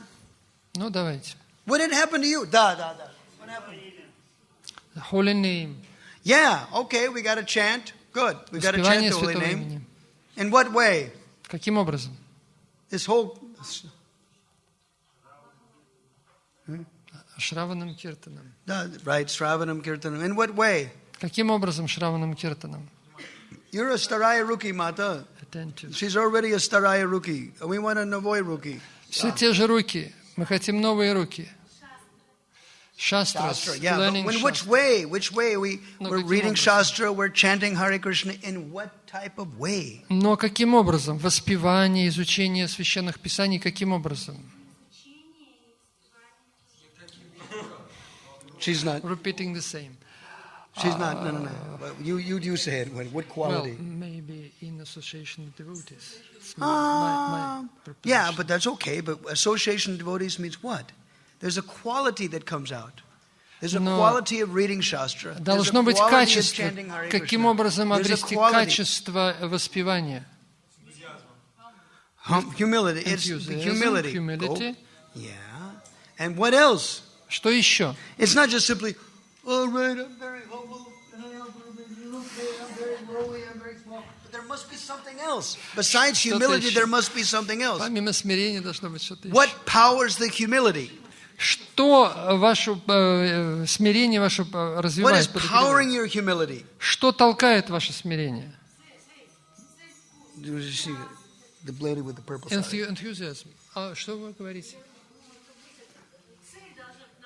The purpose of life. Necessity to have purpose in life. All right, necessity is purpose in life. Okay. Damata? Some example. Example. Okay, good. Хорошо. Example. They're showing you not only to cry for Krishna or to be humble to cry for Krishna, but how do they do it? Right? Example. Пример — это хорошо, не только плакать о Кришне, но еще что. But the problem is that if you look around, the acharyas say, weep for Krishna, cry for Krishna. Ачарьи говорят, плачьте о Кришне, рыдайте. But when you look around all your karatas, are they, physically weeping all the time? Но вы смотрите вокруг, что вокруг вас все преданные плачут. Мы No. этого не видим. Then if you don't see that, then you start thinking, is it really the right answer or something? You may doubt it. И поэтому мы сомневаемся, правильно ли это, нужно ли это, потому что мы это вокруг не видим. Да?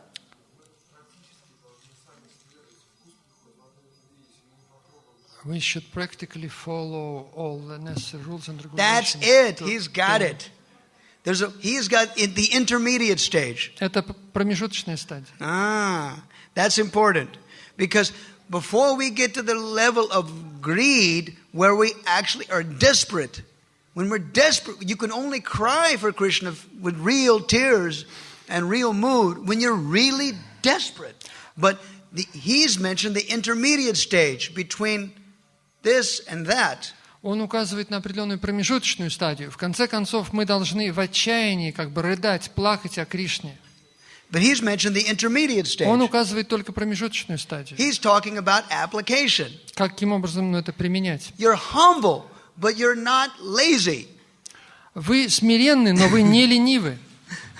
You're humble, but it's powered by knowledge that I must work for Krishna. I must do something for Krishna. Вы понимаете, я должен работать, я должен делать что-то для Кришны. Everything has to be applied. Все нужно правильно применять. It's not mechanical. Это не механистический процесс. Crying for Krishna means with bhava, with mood. Плакать о Кришне нужно с настроением. We work for Krishna with our talents. Мы работаем для Кришны, используя свой талант. At the same time, we're human beings. We're limited. We have limited power, limited ability. Но как человеческие существа мы ограничены. And Krishna's completely satisfied. He's Atmarama. He doesn't require us. И Кришна сам по себе удовлетворен. Ему, собственно, мы не нужны. At the same time, he wants to encourage us. Но в то же время он нас хочет вдохновить. So the intermediate stage is needed in sadhana bhakti. Вот эта промежуточная ступень садхана бхакти, она необходима. This means you're taking initiative. Это означает принять определенную на себя инициативу. Right. You're humble, at the same time, you're not lazy. You're actually doing something. You're moving in that direction. Мы смиренны, но в то же время мы активны. Мы проводим свою программу в жизнь. And this is for anything. Это в любом случае. Whether it's your economic development, будь то экономическое развитие, your interpersonal relationships with other human beings, или межличностные отношения с другими, or if you want to learn some talent, или вы хотите освоить какой-то талант искусства. You have a talent, you have some quality, but you're going to the school, technical school, to learn how to make it more. Вы ходите в какую-то школу, изучаете какие-то технические предметы. There is theory and there is application. Есть теория, есть применение. You have to be active. Нужно быть активным. And you have to prove that you understand it. И вы должны доказать, что вы это понимаете. It's not just simply repeating it. Это не просто повторение. It's acting on it. Это действовать в соответствии с этим. This is what training is. Вот что такое обучение. You find something sublime and you learn it. Вы находите что-то возвышенное, и вы это изучаете. But it's not just simply learning it. It's not simply memorization, like rote memorization. Но это не просто механическое запоминание. Living the philosophy. Вы должны жить этой философией. When you learn something sublime and you pour it in your brain again and again, it's called vichar. You're meditating on it.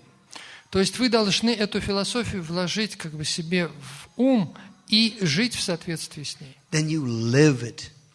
То есть проживать ее. What does living mean? Что значит жить? Living philosophy, living your talent. What does it mean?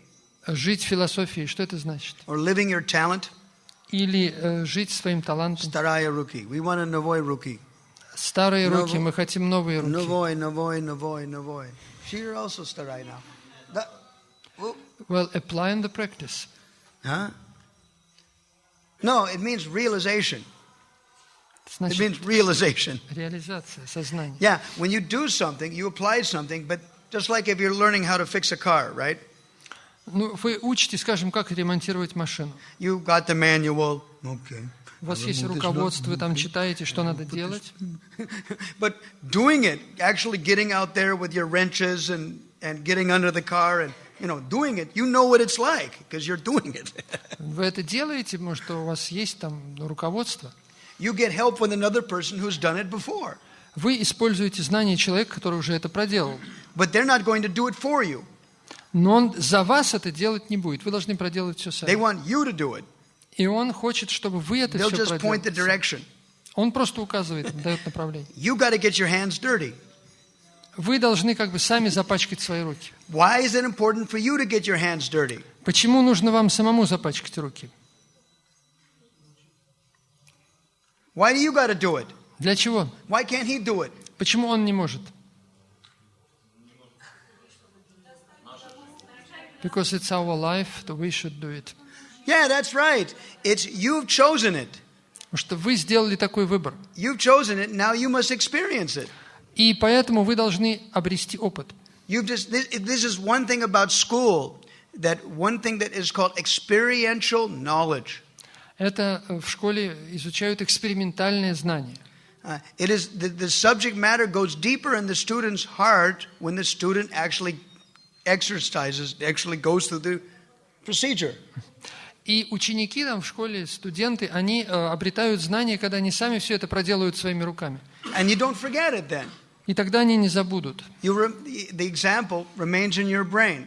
How, in class we all got to do this, Мозг там инженера, когда мы что-то в классе изобретаем.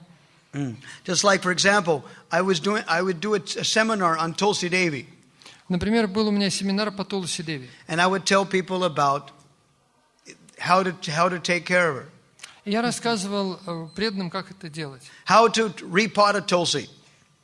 Как пересаживать Тулси в другой горшок. Then I will show, okay, now watch me how I do it. I would do it. И я говорил, покажите, я посмотрю, как вы делаете. They would all watch me do it. Then I said, okay, now it's all, okay, break up into groups, break up into 5 groups. Okay, this is your mud, this is your rocks, this is your pots, this is your Tulsi. Okay, I'm going to watch you guys do it. И после того, как они посмотрели, как я их разбил на группы, каждому дал там горшок и сказал, вот теперь вы делаете, вы пересаживаете, вот там земля, вот как вы будете это делать. And I'm going to watch. А я смотрел. And then I'm going to ask them, okay, what is he doing right and what is she doing wrong? Я у одного спрашивал, а вот что он делает правильно, что неправильно. Right, and this way they learned how to do it. И так они учатся, как это делать. They never forget that. И уже тогда не забудут. That's important. Why? Почему? Why is it important that we teach somebody not only how to live bhakti, but we walk them through it? They have to do it. То есть мы не только теоретически изучаем бхакти, но и учимся, как жить. How come? It becomes your habit, your second nature. That's it. It becomes part of your life. That's it. Lifestyle. Это становится уже стилем жизни, привычкой. After a while, you forget about the rest. You forget about the past. И когда это уже стало привычкой, вы забываете о всем остальном. When you get used to eating prasadam, cooking prasadam, offering Krishna, this is your life. Это становится жизнью, как готовить прасад, как вкушать прасад. You can't think about doing it any other way. И у вас уже в голову не приходит делать это по-другому.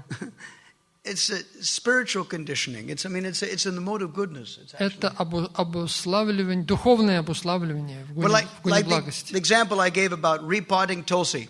Вот я вам пример с тем же пересаживанием Тулси в горшок. Everybody, devotees have Tulsi. У всех преданных должно быть Тулси. Unless they learn, they're going to have to do it in their own house, in their own flat. Они должны учиться это делать у себя дома в квартире. And it's going to be, next year they're going to have to repot another tulsi or something. Потому что каждый год приходится пересаживать новые We have тулси. to teach them how to do it. И нужно учить, как это And делать. why is it important to teach them how to do it? Для чего учить других, как это делать? Not to make mistakes. Not to make mistakes, Чтобы не да? Что ошибаться. еще? I know it's better to do it myself to do it. Yeah, it's better. You learn more, да? In order to teach others. That's also because not only they are going to have to teach the next generation. Чтобы мы могли учить следующее поколение. You learn something. This is why it's important to learn something right. Поэтому Not нужно learning правильно something все изучить, как полагается. Just like, for example, offering obeisances. Например, как выражать почтение, поклон. If you have your bead bag in your hand, how do you offer obeisances? Вот у вас четки в руках, как What do you кланяться? do with it? Что делать? Huh? To turn bead bag. Turn the bead bag, right? Turn the bead bag. All right. How many people think you should just turn the bead bag over, and put your knuckles on the floor? Put your knuckles on the floor, and just turn your bead Кто bag over. делает так, что перевертывает руку, чтобы мешочек был And сверху? keep your hand in the bead bag. How many people think that's great? Кто так делает? Кто считает, что это правильно? Huh? What else should you do? А что еще можно сделать? Huh?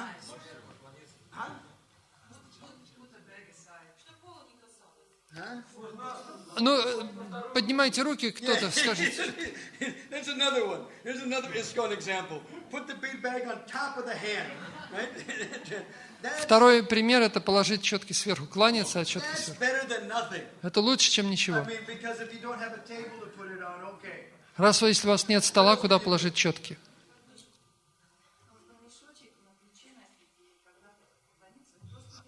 Well, we should beat back behind the back. Okay, good. Значит, за спину. Okay, at least she's got it. Okay. Did everybody hear that? Все слышали? Did you hear what she said? Что Матаджи сказала, что вот четки People in the одеть back, they didn't hear it. на плечо и назад его за спину закинуть. Yeah, say it again. Она сейчас покажет. No. What did you do? Still deal it. Да. She's going to demonstrate now. Okay. Вот практическая демонстрация. Раз. А когда идет Махарадж, четки за спину, и она кланяется. Yeah. All right. Now, what does he say? What is he? Повторите, пожалуйста, что мне нужно.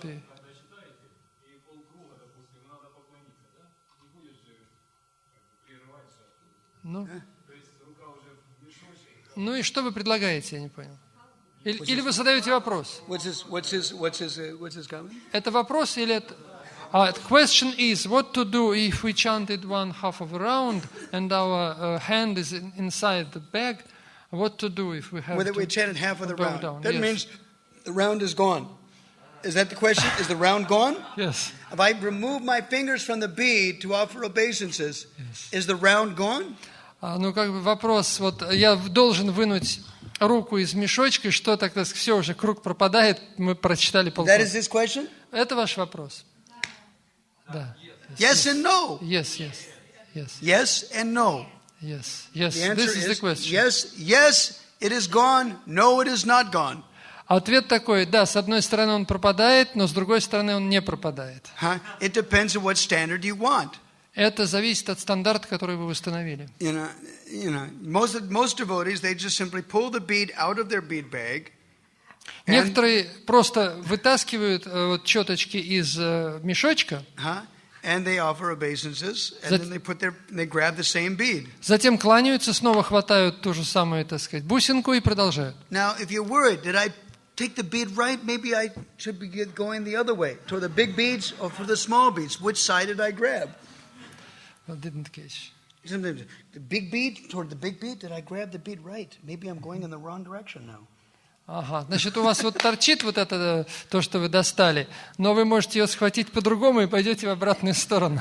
Therefore, when I was a new bhakta, I was trained. you keep a pin. What is a safety pin? Like a diaper pin? Yes. You keep a safety pin there. You clip it. Okay, I'm clipping my bead here. Then I'll offer obeisance. Когда я был молодым преданным, у нас был такой прием. У нас были безопасные булавки, и когда надо было остановиться, мы прикалывали булавку, затем кланялись, и снова продолжали. Потому что я знал, что я уже на нужной бусинке. Or you put it on a counter. Или кладете на какой-то Or you hand it to a приставку, friend. или даете другу. Here, you hold this for me. И потом кланяетесь. 2 hands. Двумя руками надо кланяться. It is not a one-handed obeisance. Потому что нет такого поклона с одной рукой. Dorbhyam, padobhyam, janobhyam, urasa, sirasa, drisha. Manasa, vachanam. These 8 things are Ashtanga Pranama. Dorbhyam. 2 hands. В общем, кланяться нужно на 2 руки. 2 hands, two knees. 2 колена. 2 feet. 2 стопы. 1 chest. Грудь. 1 head. Голова. Looking at it. Looking at who you're offering obeisances to. Смотреть, на кого мы кланяетесь. And speaking something. И произносить слова. You're saying something to Krishna, you're saying something to Gaurnitai, you're saying something to Prabhupada, you're saying something to the Sadhu. Вы обращаетесь к Кришне, Горнитай и преданному, которому кланяетесь. Right. These are called Ashtanga. Это называется Аштанга Пранам, то есть 8-членный пранам. The next one that was mostly people forget is Manasa. They have to think something. Затем нужно думать, манаса, то есть нужно думать тоже об этом. Sometimes I find so many people that are offering business says, "What are you thinking about?" And they go, "Nothing." Что спрашивают, о чем вы думаете, когда вы кланяетесь? Nothing. Ни о чем. Then what kind of obeisances is it? Но что же это за поклоны, за почтение? Like children, they just drop down like a wet rag on the floor, Как ребенок, как палка падает, бездумная. Like a wet rag. Wet rag. Like a cloth. You have a cloth with water. Значит, как сырая какая-то одежда падает. Of course, that's the beginning. Это поначалу. All right, at least they started physically how to do that, but there's. Поначалу учиться физически что-то делать. What do you say? That's the next thing you got to teach the child. What are you supposed to be saying? Второе, что говорить. They have to say something. Нужно что-то говорить. And in order to say something, you have to be thinking about it. И думать об этом. Right. And basically what it is, it's nandita. It's the mind is happy. The mind is happy. Ум должен быть счастлив. Yes. This is what's powering the speech. И в этом сила речи. You look at Gaurnitai. You remember their pastimes. They're so kind. They're helping us chant Hare Krishna. Jai Gaurnitai. Вы смотрите на Gaurnitai, вы вспоминаете их игры, вы помните об их милости, и вы счастливы. Or you offer obeisances to a sadhu or Или a вы sadhvi. кланяетесь садху. Or sadhvi. Sadhvi, what does it mean? Sadhvi means a saintly lady. И садхви – это святая женщина. Because they are devotees of substance. They're very nice devotees. Therefore, my mind is happy to see them. Therefore, I respect them. Поскольку это настоящие преданные, то я очень рад их видеть, я, естественно, им кланяюсь. Sometimes those devotees changed your life. Потому что эти преданные могут изменить вашу жизнь. Therefore, you're very happy to see them. И поэтому вы счастливы их видеть. Therefore, you offer respects. Вы кланяетесь, выражаете почтение. So everything is there. It has a purpose. Все имеет свою цель. And when devotees are lazy, keeping their hand in the beads, turning the beads upside down, like as if they're angapangu, as if their hand was broken, they're. Если преданный, так сказать, ленив, он, так сказать, переворачивает руку с мешочком, то, что как со сломанной рукой. Another habit is you're sitting cross-legged in Purnashringa. Например, когда мы поем Нарисимху, мы сидим со сложенными ногами. And you don't want to sit properly, you don't want to offer obeisance properly, so you just bow down like this. И мы не хотим кланяться по-настоящему, а просто вот так наклоняемся и все.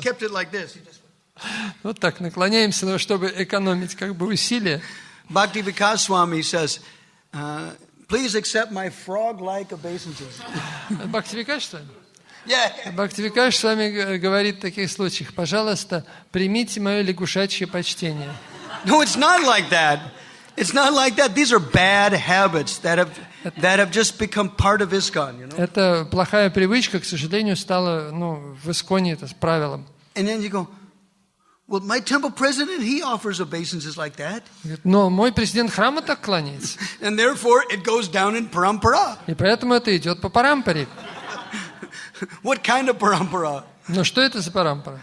There's no praman. Wait a second. Everything that we do should have a praman. It has an evidence. It has a tradition. Это, ничем не обосновано. Все должно иметь свою пранаму, обоснование. Праман. Pramana. Pramana means evidence. Праман — это доказательство. Это Right. не поклон. But who started this lazy, obeisances? It's untraceable. Кто начал вот такое вот, ленивое почтение? And it's some lazy American or European or hippie or former hippie. Ленивые американцы или европейцы, хиппи. And now it's bad tradition. Это стало дурной традицией. So everything we should not train things in a bad way. Мы не должны учиться тому, что неверно. Set a proper example. Установите правильный пример. This is important. And you may ask, is there a praman? Is there an evidence how we do it? Есть ли у вас праман, то есть свидетельство, как правильно делать? Well, for most devotees, their spiritual master showed them. Для большинства преданных показывает духовный учитель. This is Guru Praman. Это гуру праман. Then there is Shastra Praman. Затем есть шастра праман. And Sadhu. И садху. So, Sadhu means one who does it right. That's what Sadhu means. Слово садху означает тот, кто делает правильно. Not who does it wrong. А не неправильно. So, keep that in mind. Помните об этом. Hare Krishna. Харе Кришна. I spend the whole day, traveling around telling people,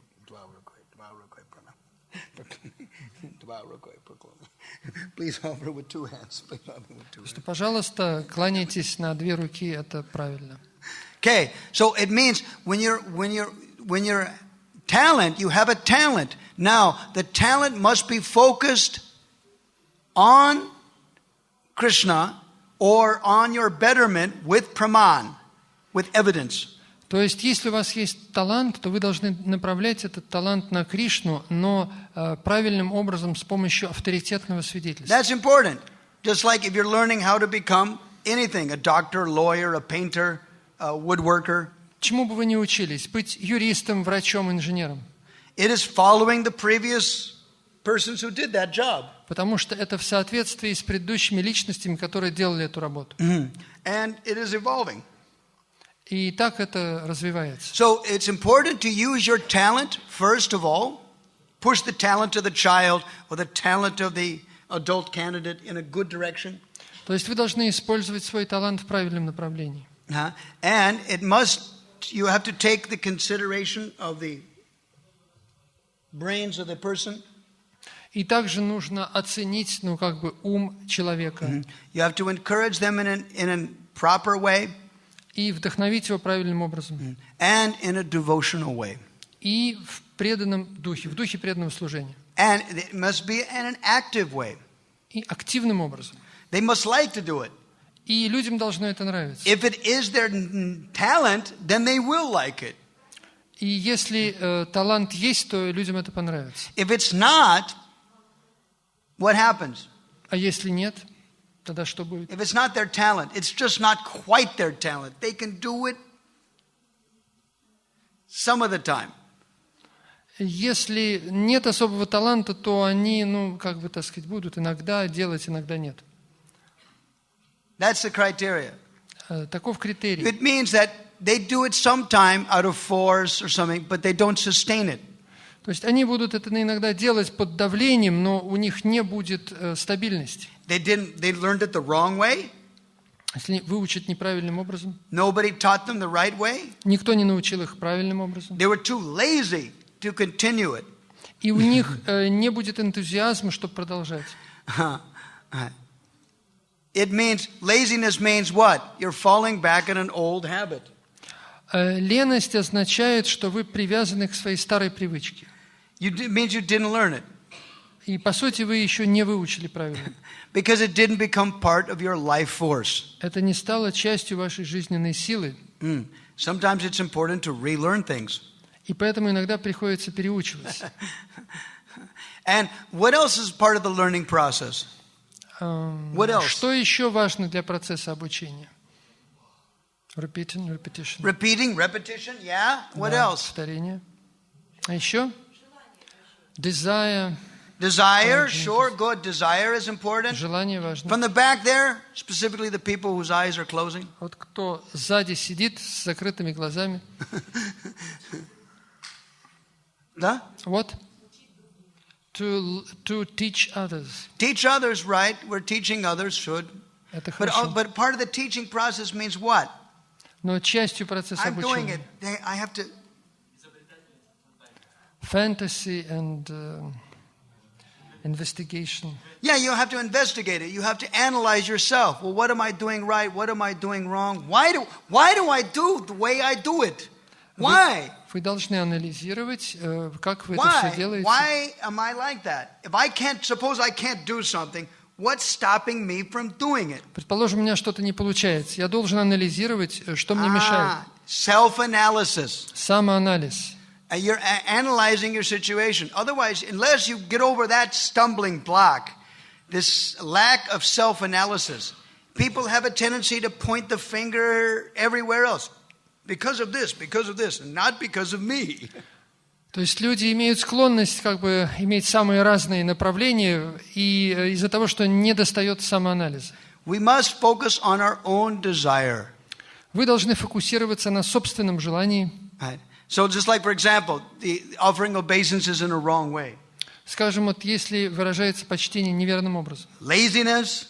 Это из-за лености. You saw a bad example. У вас был дурной пример. You thought it was okay. Вы думали, что все нормально. You didn't ask, is there a better way of doing something? И вы даже не думали, а можно ли лучше. You never asked. И ни у кого не спрашивали. It's convenient for sense gratification. И также удобно для собственного как бы, удобства. There's so many ways why you keep a bad habit. То есть почему вот вы держитесь за дурную привычку, причины. And for many people, it was a lack of praman, a lack of evidence.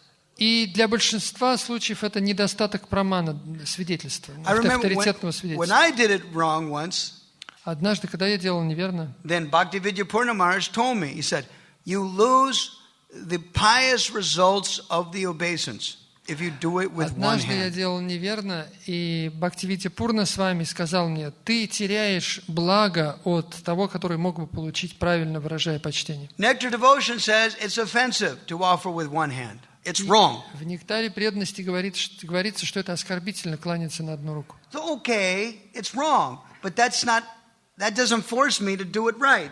Но это еще не заставит меня делать верно. Devotees do so many things wrong. Потому что преданные многие делают вещи неверно. Well, it may be wrong, but it's practical. Может быть, это неверно, но так более практично. But when I heard, you're wasting your time, Prabhu. If you're offering obeisances like that, you're not getting any pious result from the obeisance. It means your obeisances with one hand was useless. Но when he presented it that way, но если я вам скажу очень решительно, что, дорогой Прабху, вы впустую тратите время, вы когда кланяетесь на одну руку, вы просто не получаете ничего от этого. Not only is it incomplete, it's useless. Не просто это как бы не полно, несовершенно, это вообще бесполезно. Oh, I don't want my activity to be useless. О, нет, я не хочу, чтобы моя деятельность была бесполезной. Then immediately I change my habit. И я тогда изменю свою привычку. Oh, I want it now there was a reason to do it right.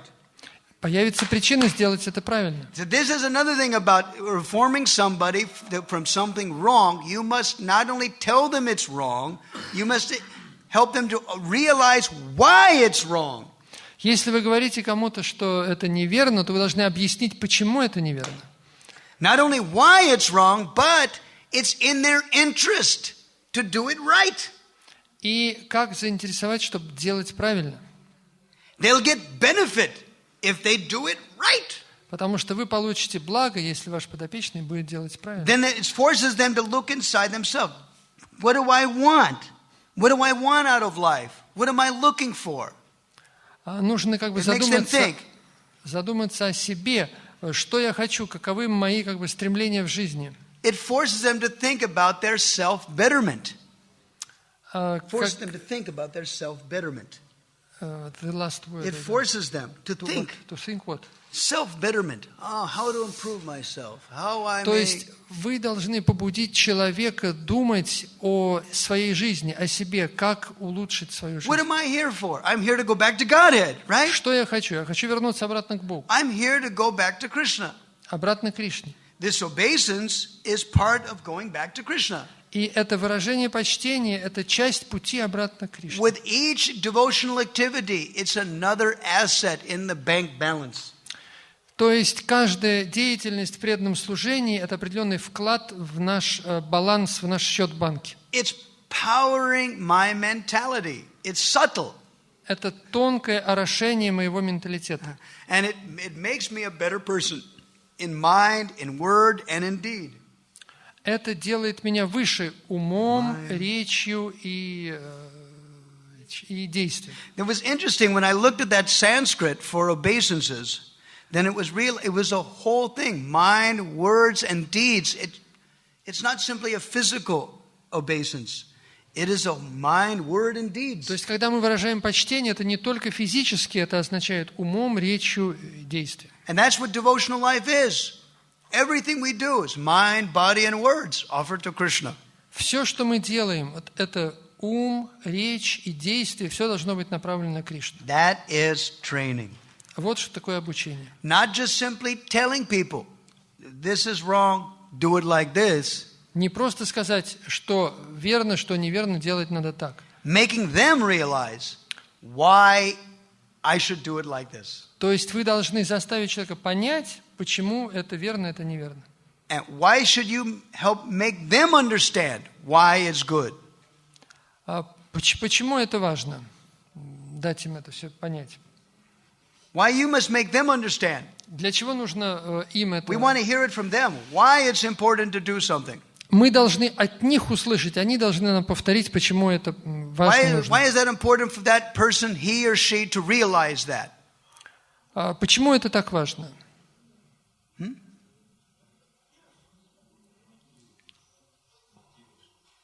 Погромче, пожалуйста.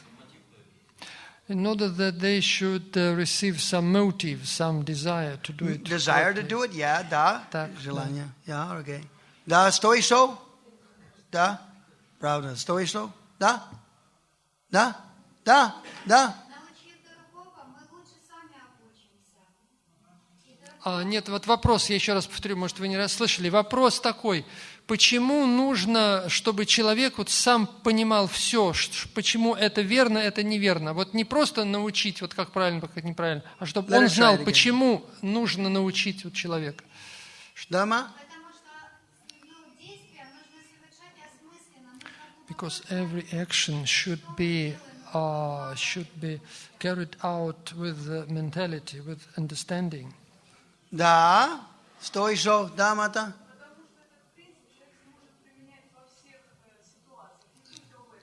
This principle the person should apply in all situations, everywhere. Yeah, that's great. Это очень She хорошо. just hit it on the head. Yes, very good. The person must apply it in all situations everywhere. Это нужно применять всюду, везде. Why is that? Почему? Почему? In order to satisfy Krishna. Yeah, in order to satisfy Krishna, right. But in a practical realization, do you live with that person? So do you live with that person? You're training somebody how to do something. Вот если вы кого-то обучаете, вы что с ним You постоянно? want them to apply it in their lifestyle. Вы хотите, чтобы он это применил в своей жизни. And she says because you will do it at all times. She said, because you will do it at all times. Она сказала, то, что вы тогда будете применять это везде, при всех обстоятельствах. And that's important because you don't live with that person. Это важно почему? Потому что вы не живете с этим человеком постоянно. Он должен сам уже это как бы применять осознанно. Your spiritual master is not physically holding your finger, like a Точно mother так is же- holding the child's finger. Точно так же, как сейчас, духовный учитель не держит нас за руку, не ведет нас постоянно. But the instruction is meant to hold your finger. Но его наставления должны вести нас. Whether you are in here or in Stelitomak, in Vladivostok or in America or wherever. Где бы вы ни были, в Москве, в Владивостоке или в Америке, The instruction should be what's holding your finger. наставления должны держать вас за руку. That is training. А вот что такое обучение. That is sadhu sanga. Садху санга. That's what changes the heart. То, что меняет сердце. So somebody is sinful, they must understand why it's sinful. Значит, если человек имеет греховные привычки, он должен понять, почему это греховно. The reactions for being sinful. Реакция на греховное действие. But atonement just doesn't work. Но искупление, оно не работает. As the desire seed is not removed from the heart, they're going to do it again. Потому что семя желания остается, и желание совершать снова They остается. think they can get away with it. И человек думает, что он может это отбросить. The desire has not been removed. Но желание это не так просто. Only when the устранить. desire is removed by positive training. Желание устраняется позитивным образованием, And you give обучением. something better to eat, better lifestyle, better. И человек должен обрести лучший стиль жизни, лучшее, что есть, как бы так сказать. When they taste that bitter, Если вкус будет уже выше, then they're automatic. тогда произойдет автоматически. Just like I tell people, learn something new. Если я хочу человека научить чему-то новому, And they go, yeah, sure. да, конечно. Right. And then when I come back 6 months later, I said, did you learn anything? And they Я go, через "No." 6 месяцев возвращаюсь, говорю, ну что, выучил? Говорит, да. That means they didn't apply it. То есть они это реально не применяют. If they would start applying it, then they will say, yeah. Если бы они это применяли, они бы всем по-другому сказали. Да, Not конечно. only I learned this, but I'm also learning this, and I'm continuing to learn. То есть я не только это выучил, я выучил все, что с этим связано, и продолжаю. Because a taste was awakened. Потому что пробуждается вкус. That's what you get from friendship, devotee friendship. Это обретается от дружбы между преданными. Experiential knowledge means you're trying to empower somebody to get the taste. Экспериментальное знание означает, что вы кого-то вдохновляете обрести вкус. Once they got the taste, then they're on automatic. They can roll themselves. Если у него есть вкус, он уже будет сам это делать автоматически. Huh? No, you taste it first. You make them taste it first. Нужно вначале самому обрести вкус и затем дать вкус им. It's called throwing the ball in their court. It is called throwing the ball in their court. You throw the ball, they have to catch the ball. You throw the ball. What does mean to Court, in their area. In their area.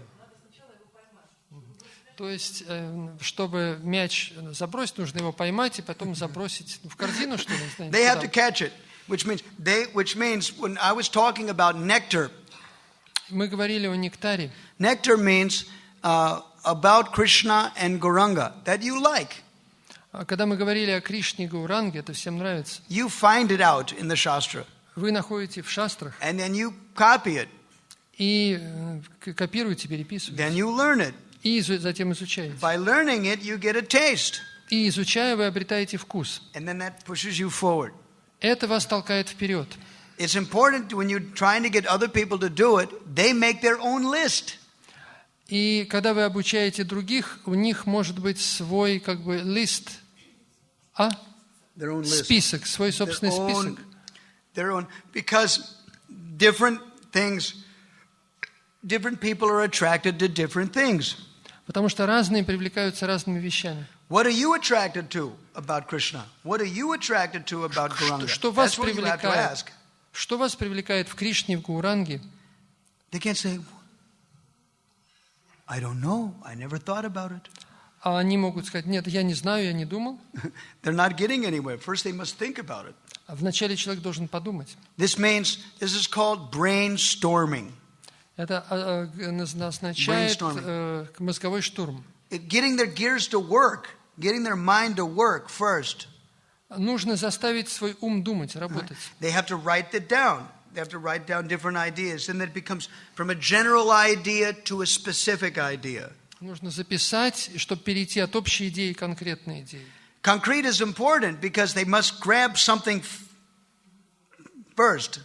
It has to be one thing at a time. Just like you're eating food, one bite at a time.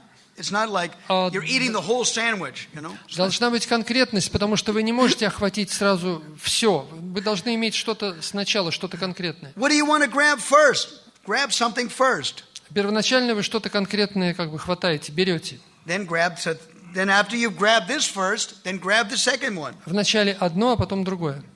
Bhaktivinoda Thakur mentions it very nicely in Chaitanya Shikshamrit. Бхактивинода Такур писал в Чайтанье Шикшамрите. A devotee must situate himself firmly on one platform.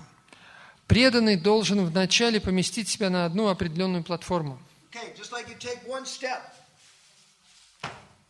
Right? Например, я делаю шаг. You must understand what this step is like. Вы должны понять, что это за шаг. Otherwise you can't step there. Иначе вы не можете сделать шаг. Then you must be situated firmly on that ground. И утвердиться на земле, на этом месте. When you understand that, then you can put your left foot up. You can take your other foot up. А затем вы уже поднимаете другую ногу и переносите. Right? And not only that, but Bhaktivinoda Thakur says, you must give up the previous attachment for the previous platform. Он говорит, что вы должны отказаться от привязанности к предыдущей платформе.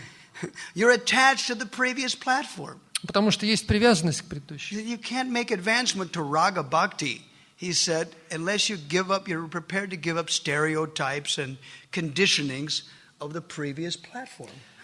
И вы не обретете по-настоящему рага бхакти до той поры, пока вы не избавитесь от привязанности к предыдущей платформе. You must, another thing is that you must accept something, Bhaktivinoda Thakur says, according to your understanding. Вы что-то обретаете новое в соответствии со своим пониманием. If you try to jump too fast, you'll fall back. Если вы будете слишком стараться двигаться быстро, то вы упадете. It means it was artificial.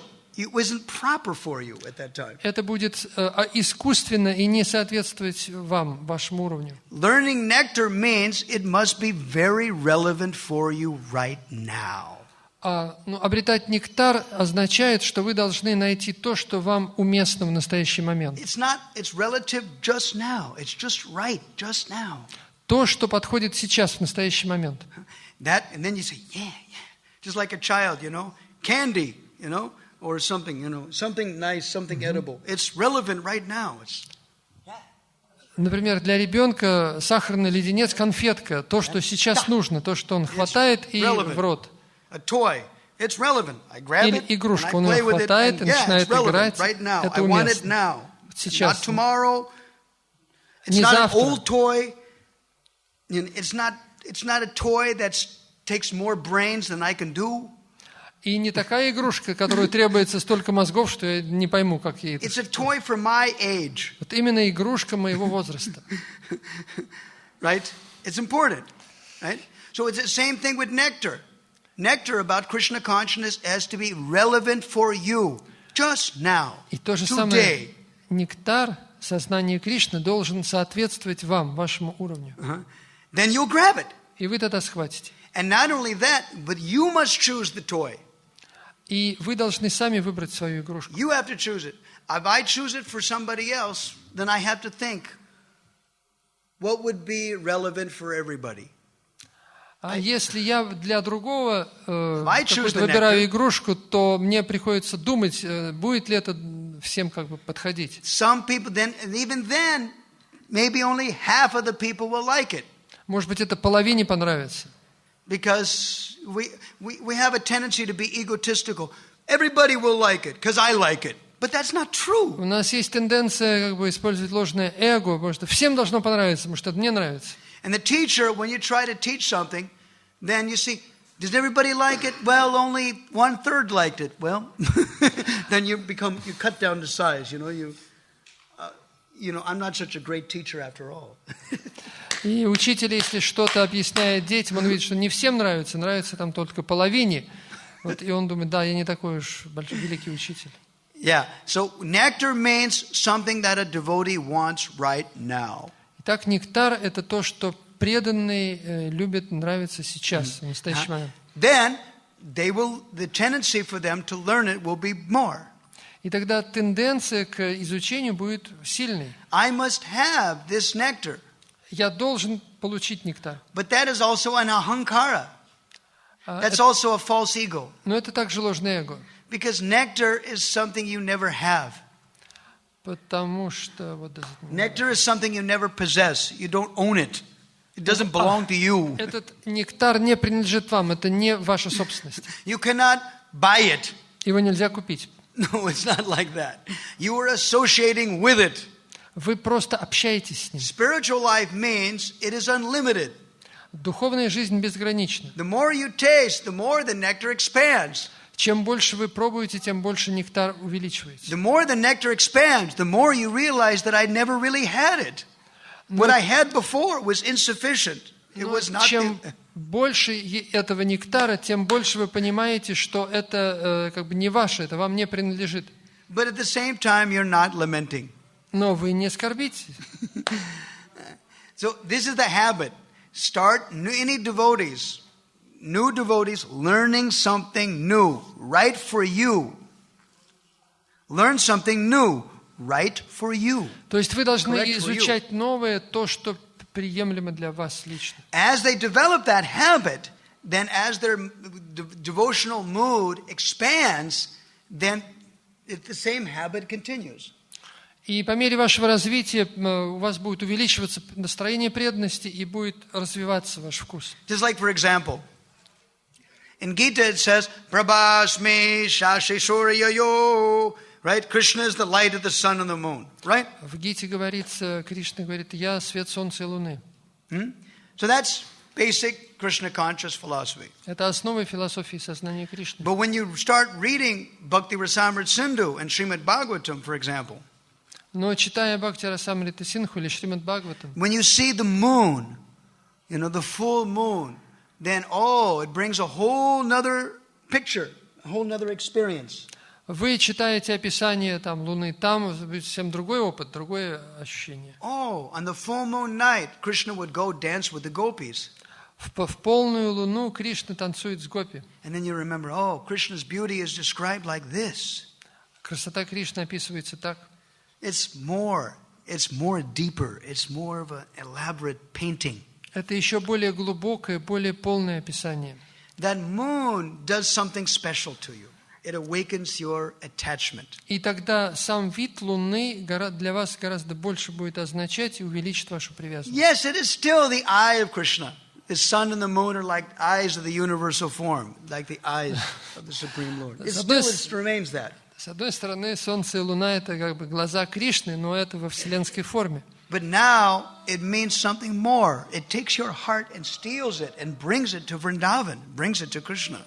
Но на самом деле это будет значить для вас гораздо больше. Вы вспомните о Вриндаване и еще ближе как бы притянетесь к Кришне. There's a verse like that. Smerana bhangi traya parachitanga sachi vishtirna drishtim bhangsinyasta dada kushalaya mujvala chandrakena, the moon. He said, Govindakya haritanumita keshi tirtho pakante ma prekshasta stavayari sake bandhu sange stiranga. Oh, my dear mind, if you are at all attached desires for family, society, friendship, and love, don't go to Keshi-Ghat. Дорогой мой ум, если ты хочешь сохранить привязанность к семье, счастью и так далее, не ходи на Кеши-Гат. There's one boy, he's playing a flute and his face is brightened by the moonshine.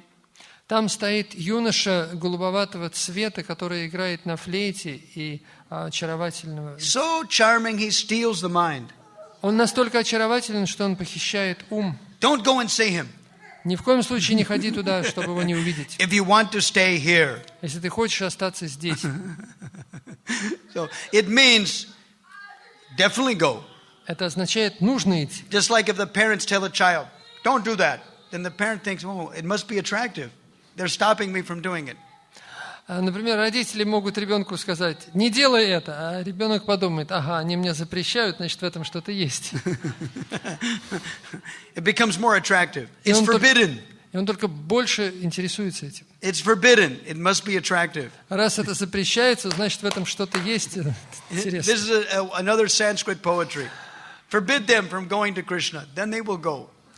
Есть стих на санскрите: вы не разрешайте людям идти к Кришне, и они туда пойдут. My parents tried to do that.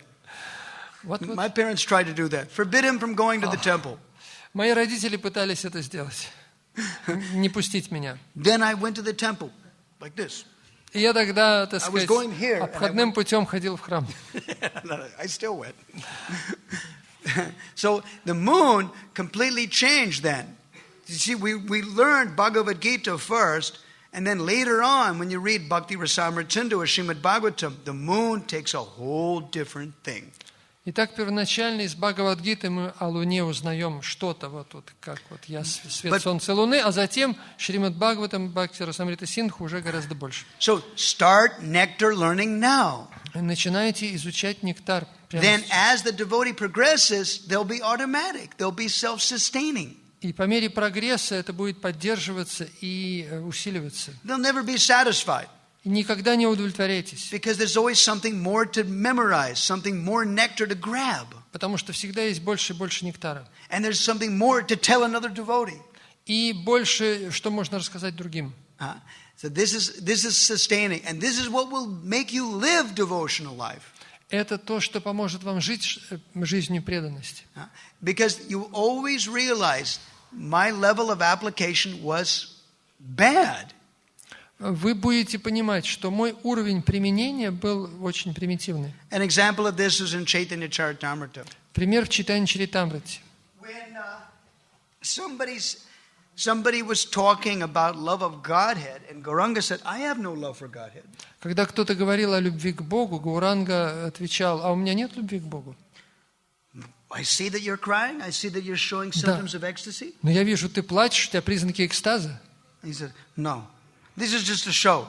Он говорил: нет, это просто шоу. He said, "If I had love for Krishna, how am I staying in the body? Если бы I would have given up this body and gone to Krishna." Если бы была у меня любовь к Кришне, как бы я оставался в этом теле? Я бы оставил тело, я бы ушел к Кришне. This does not mean committing suicide.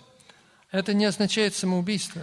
Just like, for example, in Rasika Mangal, it mentioned that the attachment for the disciples of Rasikananda for Rasika was so great. В Расика Мангале говорится, что привязанность учеников к Расикананде была очень большой. That when Rasikananda went into the deity room, Gopinath and Kirachur Gopinath temple, when he went inside and he didn't come out.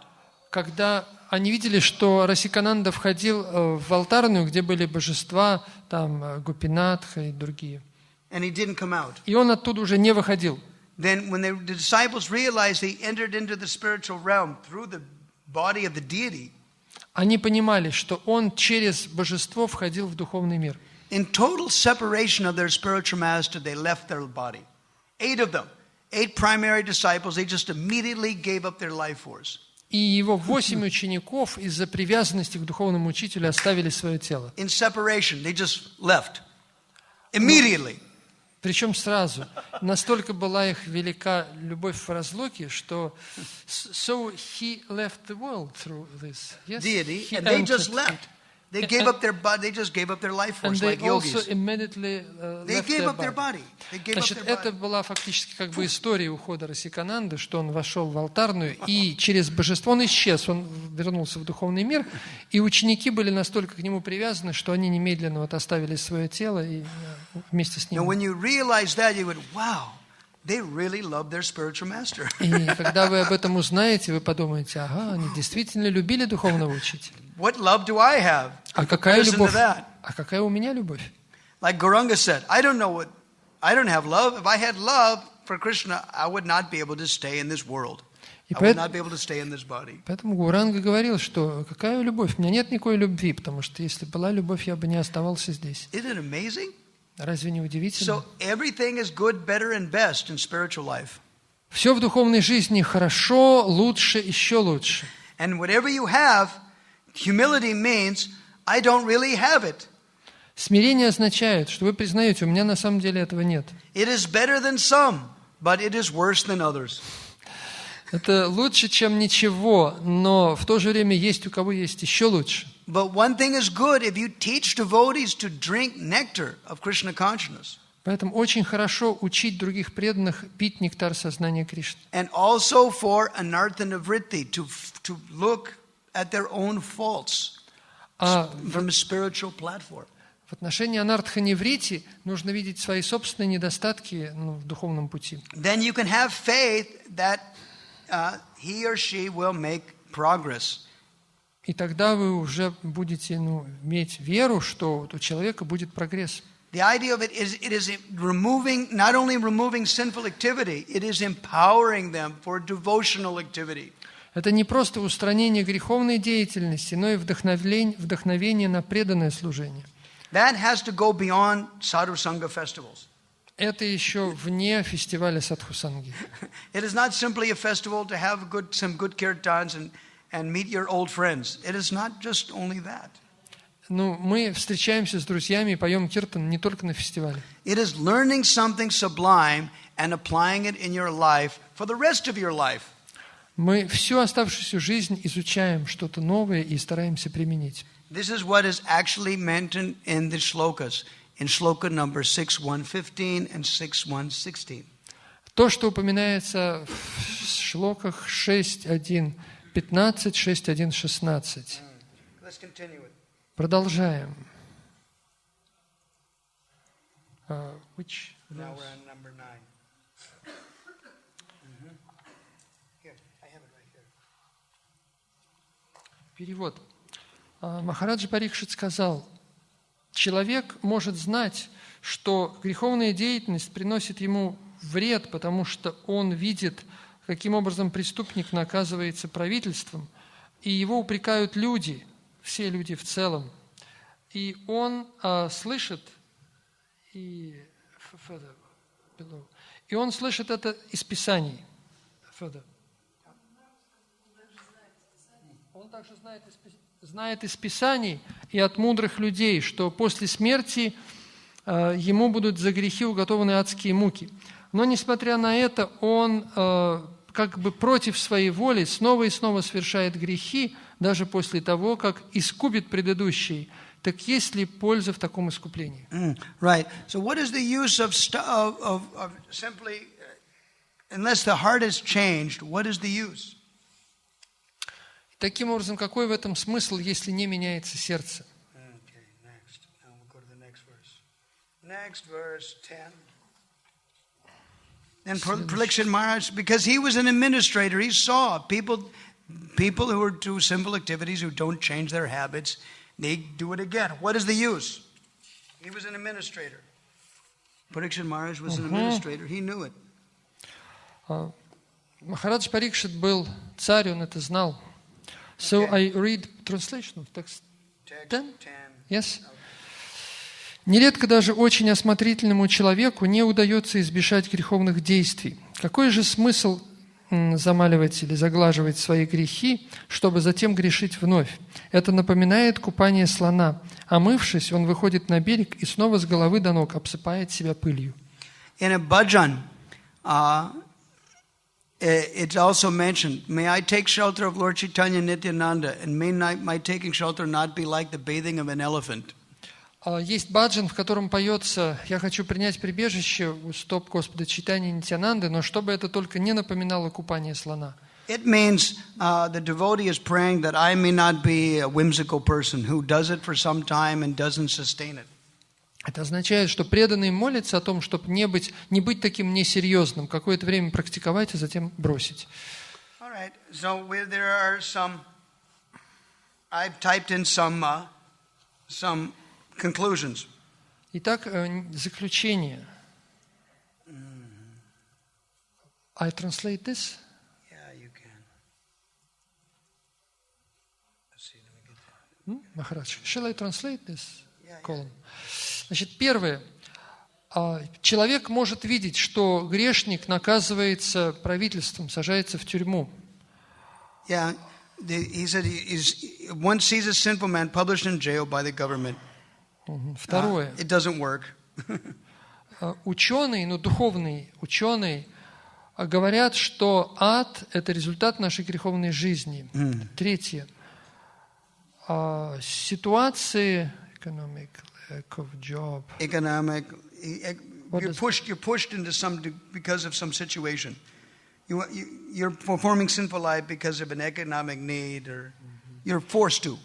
Значит, наша жизненная ситуация, как правило, толкает нас на то, чтобы совершать грехи снова, до той поры, пока мы не искореним греховные желания. Четвертое. Искупление имеет, искупление просто бесполезно. Atonement by performing another fruitive activity. Через какие-то кармические плодотворные действия бесполезно. Все ясно. Compared to elephant bathing, throwing dust. Это сравнивается со слоном, который обсыпает себя пылью после омовения. It means you did not apply it. You were not continually applying it. Это означает, что вы не применяете это в жизни. It wasn't powered by realization. Это значит, что вы не обрели реализацию. Next. Шестое. Если человек живет в невежестве и просто делает какое-то показное благочестие, совершает, то он будет грешить снова. Yeah. If one is living in ignorance while putting on a show of piety, one acts sinfully again. An example of that is like child abuse. You're a religious man, you're a religious man in a religious order, and yet you abuse the congregation. Abuse the congregation, abuse the children, abuse the women, exploit the public. То есть иногда преданный или человек, который считает себя религиозным, оскорбляет женщин или детей или других преданных. Это практическое воплощение. Because they didn't apply it practically in the heart. Потому что это не проросло в ваше сердце, вы практически не живете в соответствии со своей внешним видом. Sustainable, what does it mean? Sustainable means you can maintain it over forever. Значит, если искупление у вас постоянно продолжается снова и снова, devotional activities dedicated to Krishna and knowledge of the absolute truth, Krishna. Sustainable atonement is activities. То есть настоящее искупление – это посвятить себя служению и познанию абсолютной истины Кришны. То есть то искупление, которое настоящее, истинное. 11 стих. Translation? Yes. Шукадева Госвами. Yes, I found it in the book. No, but did you read it already? Have you read it to the devotees already? No, before. You didn't read it before. No, I didn't. Okay, go ahead. 11 стих. Шукадева Госвами, сын Вьясадевы, сказал: «О царь, искупление грехов также является кармической деятельностью, потому что она не помогает человеку избавиться от стремления к плодам своего труда. Тех, кто уповает на искупление грехов, нельзя назвать разумным человеком. Они пребывают во тьме невежества. Пока человек находится в гуне невежества, ему нет смысла пытаться загладить грехи каким-то другим поступком, ибо греховных желаний он искоренить этим не может. Даже если он будет поступать благочестиво, в душе у него все равно остается склонность к греху. Воистину искупать грехи можно только, обретя совершенное знание веданту. Оно дает возможность постичь высшую абсолютную истину».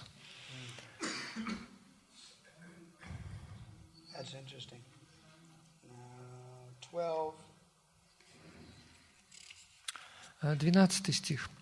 «О царь, если больной будет есть только чистую пищу, предписанную врачом, к нему вернется здоровье, и недуг больше не одолеет его. Так и тот, кто следует путем философского поиска абсолютной истины, выполняет все предписания шастр, со временем освободится от материальной скверны». This is great. See, we not only tell people they're gradually cured of the disease. Мы должны постепенно избавиться от болезни. But the infection can no longer touch him. This is an interesting point. Это интересный момент. So now the disease can no longer touch them if they understand the situations of the disease. То есть болезнь нас больше не затронет, если мы поймем саму суть этой болезни. Just like if you learn in Vrindavan, I have a friend, an Ayurvedic doctor friend of mine. А у меня в Вриндаване есть друг, который является врачом. When I get sick, I approach him. Если я болею, я к нему обращаюсь. He'll tell me exactly what medicine works. И он перечисляет мне, какие лекарства помогут. Then, when it happens again, I don't need to bother him because I know what medicine to take. Если случается это снова, то мне уже нет нужды снова его беспокоить. Я знаю, какие лекарства. But more important than that is destroying the conditions that cause the disease. Но гораздо важнее это устранить те причины, которые вызывают болезнь. See, when a devotee gets sick, suppose you get a cold, and you're okay, one cold, all right, and after 1 month you get another cold, it's not a problem.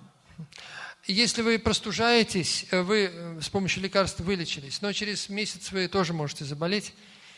But if it happens all the time, если это будет повторяться снова и снова, then you got to think, wait a minute, there must be something more deep-rooted that's causing the cold. Вы должны задуматься, должна быть какая-то глубокая причина, которая вызывает меня простужаться. It takes a deeper analysis. И это требует более глубокого анализа. Not only that, it means you may have to attack some disease from polytherapy, it's called. Many processes. То есть требуется лечить болезнь с помощью политерапии, то есть какой-то сложной очень терапии. 4 or 5 different ways of attacking it.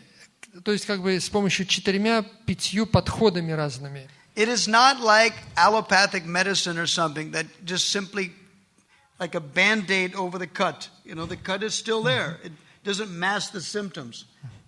Это не то, что в аллопатической медицине вы там порезали ногу, налагаете определенную повязку. It means a lifestyle change. If you want to uproot the disease, you're going to have to tangibly change your lifestyle. Это значит, что вам нужно изменить весь стиль своей жизни. It means from the way you eat, the way you live, the way you do everything. Стиль своей жизни, стиль еды и так далее. Otherwise, people will die before their habits do. Это означает, что человек умрет до того, как умрут его привычки. You're eating the wrong thing and you're not ready to give it up. Okay, go ahead, die. You know? It's like that. Once more, if possible, repeat, please. It's like people are not ready. If you're not ready to change your lifestyle to affect the cure, then you will die. Как правило, люди не хотят избавиться от своих дурных привычек, это им не нравится, но тогда придется помирать. Right. So people have to be more intelligent about lifestyle and disease. Люди должны очень серьезно относиться к своей жизни, к своим болезням. One more shloka. Еще одна шлока. 13. Чтобы обратить ум к абсолютной истине, надо строго хранить безбрачие и совершать аскезу, отказываясь от чувственных наслаждений.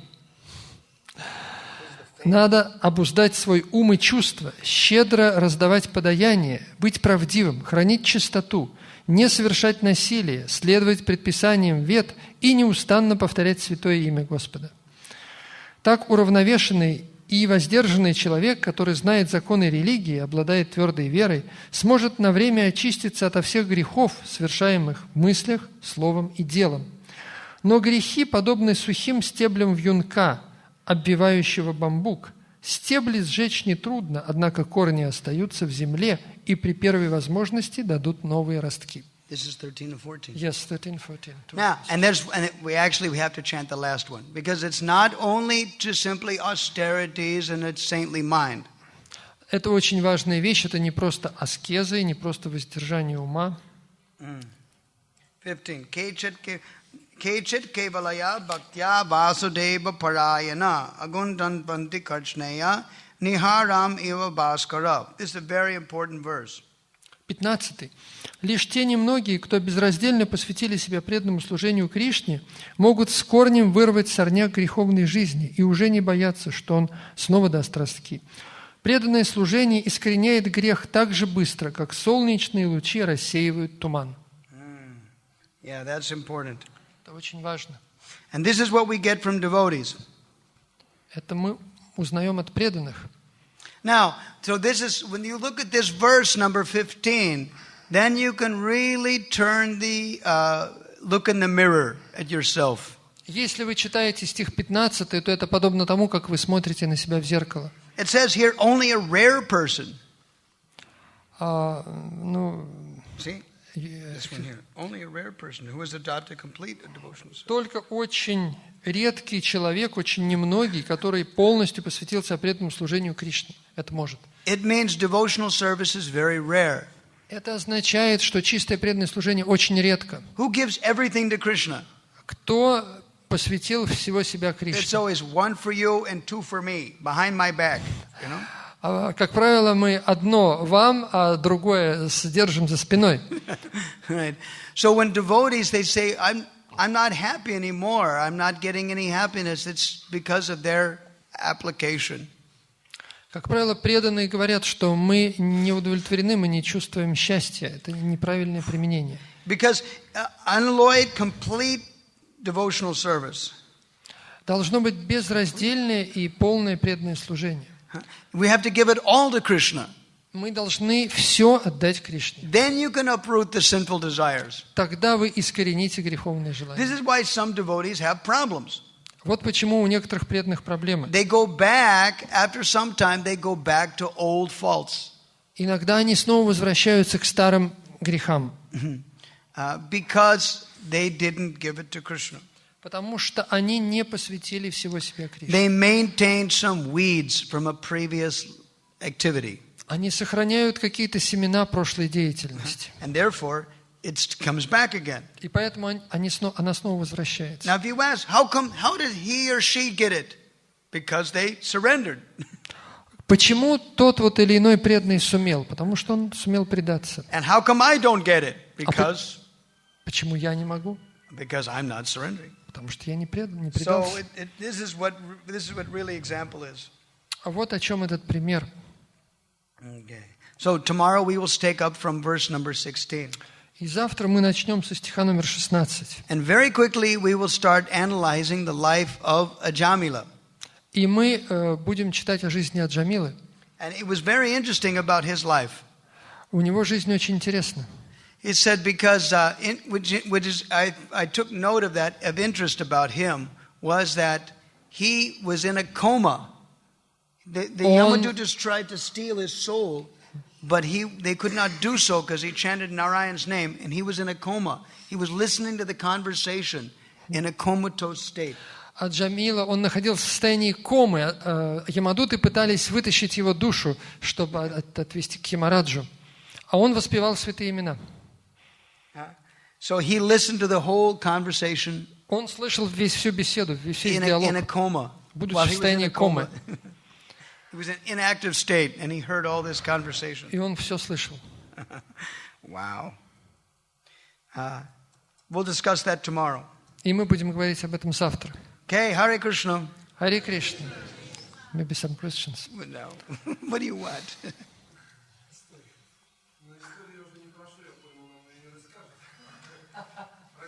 He's waiting only for the story.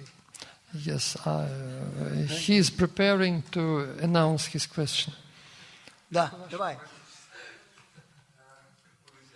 So previously, many years ago, we didn't know how to chant correctly, and we were moving upwards from low to behind. Beads. From beads, yes. Yeah. And we several times tried to learn it correctly. And one round was like 10 rounds. They were chanting like this. Not like this, but like this. Yes? They were moving upwards. Instead of this way, they were doing it this way.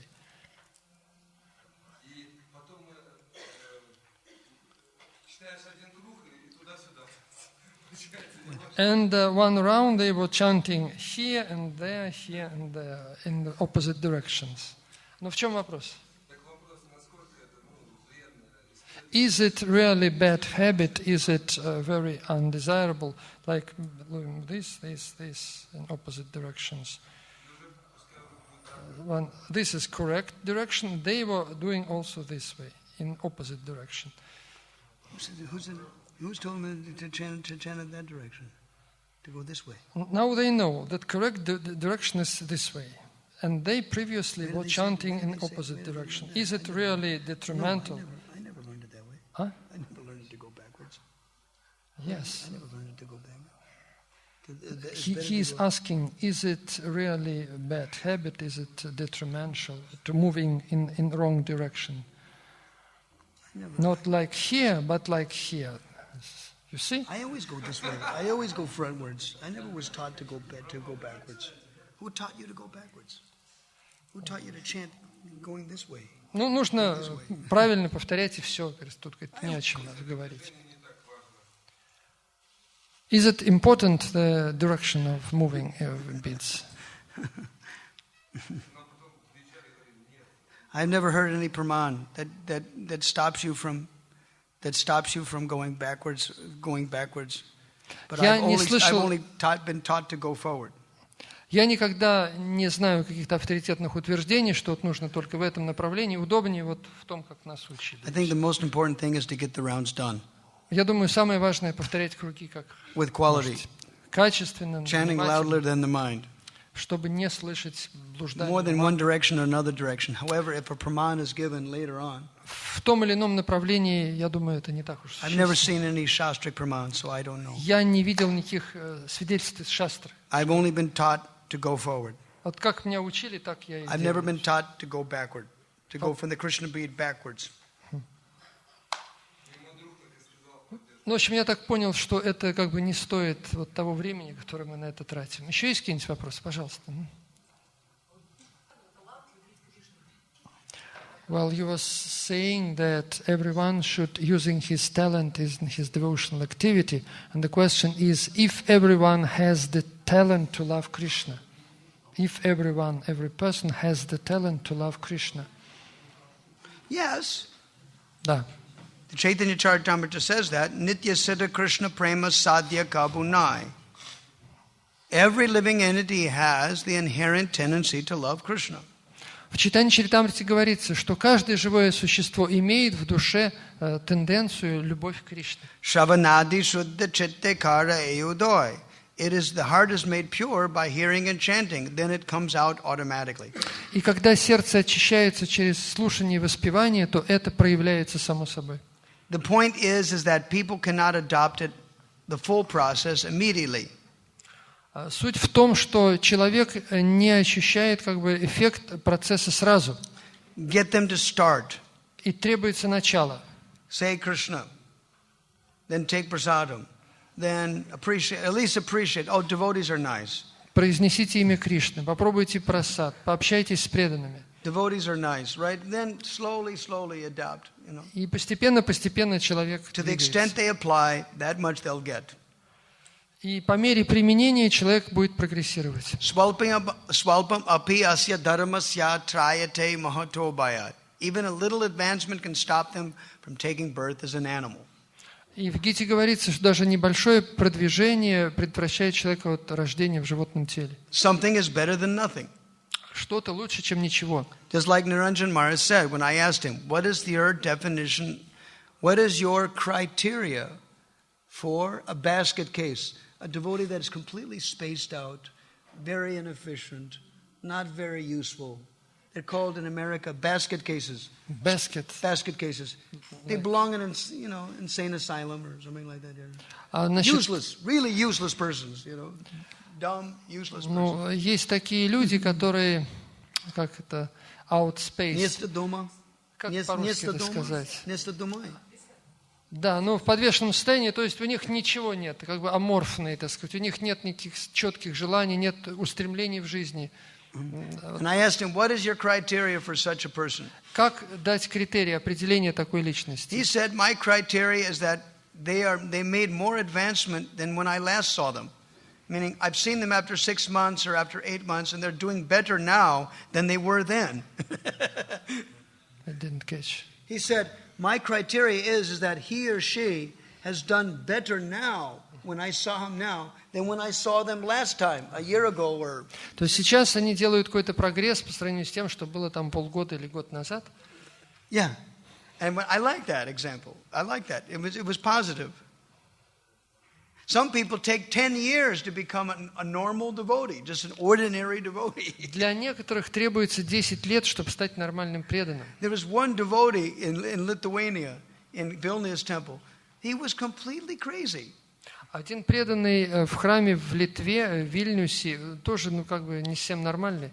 He was very crazy person. But he loved devotees, he loved to chant, he loved to eat prasadam. То есть внешне он как сумасшедший, но в то же время он любит преданных, он любит прасады, все как бы... Materially completely useless. There's no question of him staying outside, getting a job, living. There's no way. Он с материальной точки зрения, ненормальный, он не может пойти на работу, как бы что-то зарабатывать, он совершенно ненормальный. Materially completely useless. С материальной точки зрения он бесполезен. He loved devotees. Но в то же время он любит That was преданных. his qualification. Его квалификация. It took 10 years for him to stabilize his life. И понадобилось 10 лет, чтобы он пришел к нормальной жизни. And he got initiated, and now he's basically okay. Он получил инициацию, и сейчас он более-менее нормальный. And he does all right in the temple. И выполняет работу в храме. It took 10 years. Но понадобилось 10 лет. So that is the criteria. That they want to serve Krishna, they're ready for training slowly, one step at a time. It may take them 10 years to be trained. Такой критерий, что человеку должно нравиться служение Кришне, общение с преданными, хотя может понадобиться и 10 лет. Something is better than nothing. Потому что что-то лучше, чем ничего. Da, Mata? Well, we wish to do a lot to run towards Krishna. Run. А вопрос в чем? So she says a contradiction. From one point, you advised to move step by step, not be in a hurry, and my soul wants to run towards Krishna as soon as possible. Because life is very short. No, and she sees contradiction. It's not a contradiction. We may want to be rambunctious, but the trainer makes us go step by step. Это не противоречие. Нам, может быть, и хочется прыгнуть сразу в духовный мир, но учитель учит нас двигаться постепенно, шаг за шагом. Because that's the nature of training. Это природа обучения. This is mentioned in Dhyana Yoga in Bhagavad Gita. Об этом говорится в разделе Дьяна Йога. 6:25. Shanai shanara paramet buddhya dritri grihitaya. 6:25. Step by step, with determination, you should engage the mind and consciousness in Krishna. Это Господь говорит, что мы должны постепенно, шаг за шагом продвигаться на пути йоги по направлению к Кришне. Gradually, the mind should be fixed in the self and should think of nothing else. И постепенно ум сконцентрируется на собственной сущности и не будет отвлекаться ни на что другое. We do that by chanting Hare Krishna. И мы это делаем, но уже воспевая Харе Кришна. And things that support Hare Krishna. И все, что этому способствует, делаем. Like I said, learn nectar. И учитесь вкушать нектар. It supports the Hare Krishna. Это будет поддерживать ваше воспевание. But can we do like Krishna Priya Thakurani? Can we chant Hare Krishna 24 hours a day? Можем ли мы воспевать Харе Кришна 24 часа в сутки? Like Krishna Priya Thakurani. She did it. Как кто? Krishna Priya Thakurani. Кришна Прия Такурани. Она это делала, она могла. That's the goal. И в этом цель. But there must be a way to get there. Но должен быть путь, как этого достичь. One step at a time. One shloka at a time. One Hare Krishna chanting at a time. Шаг за шагом. Слово за словом. Start and then increase it, and then increase it, and then increase it. Начните и увеличивайте постепенно. Right. Prabhupada would laugh and said, sometimes I hear from this new bhakta, Swamiji, I want to increase my spiritual life. Prabhupada would laugh and said, yes, it will come, step by step. It will come. Иногда преданные обращались к Прабхупаде. Прабхупада, мы хотим усилить свою духовную жизнь. И Прабхупада говорил, да, все нормально, но только шаг за шагом, шаг за шагом. Gradually, certainly it will happen. Let us remain patient. Разумеется, это будет, но постепенно.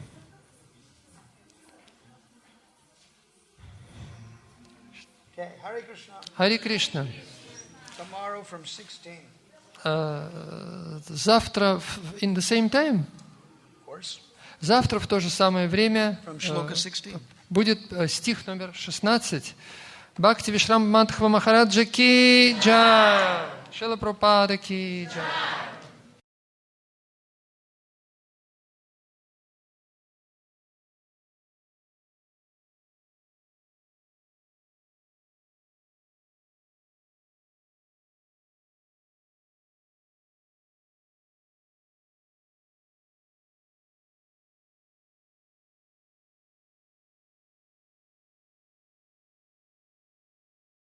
Sarvashtabdipiyusha sarvavedeka satphala sarvasiddhantaratnadya sarvalokekadrikprada sarvabhagavata prana Srimad Bhagavatam Prabhu Kalidvanto Dadaditya Sri Krishna Parivartata Paramananda Pataya Prema Varshakshadayate Sarvata Sarvisevyaya Sri Krishnaya Namostute Madekabando Mad Sangin Mad Gurur Mad Mahadana Madnistaraka Madabhagya Madananda Namostute Asadu Sadhu Tadayan Adini Chuchatarakaha Namunchakada Chinamam Premnaradkantayaspura Om Namo Bhagavate Vasudevaya Om Namo Bhagavate Vasudevaya. Om Namo Bhagavate Vasudevaya. Om Namo Bhagavate Vasudevaya. Om Namo Bhagavate Vasudevaya. Om Namo Bhagavate Vasudevaya.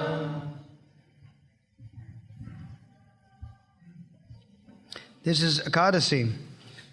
Today is the 29th of September in 2005 in Anapa. Сегодня 29 сентября, день Экадаши. Well, what better can we do on Ekadasi and read Bhagavatam? Что мы делаем в Экадаши, помимо чтения Бхагаватам? And chant Hare Krishna. Спеваем Харе Кришна. So, yesterday, we mentioned yesterday in verse number 15 Вчера в 15 стихе мы с вами упомянули, simply by engaging in one-pointed devotional service to Krishna can remove sinful activity.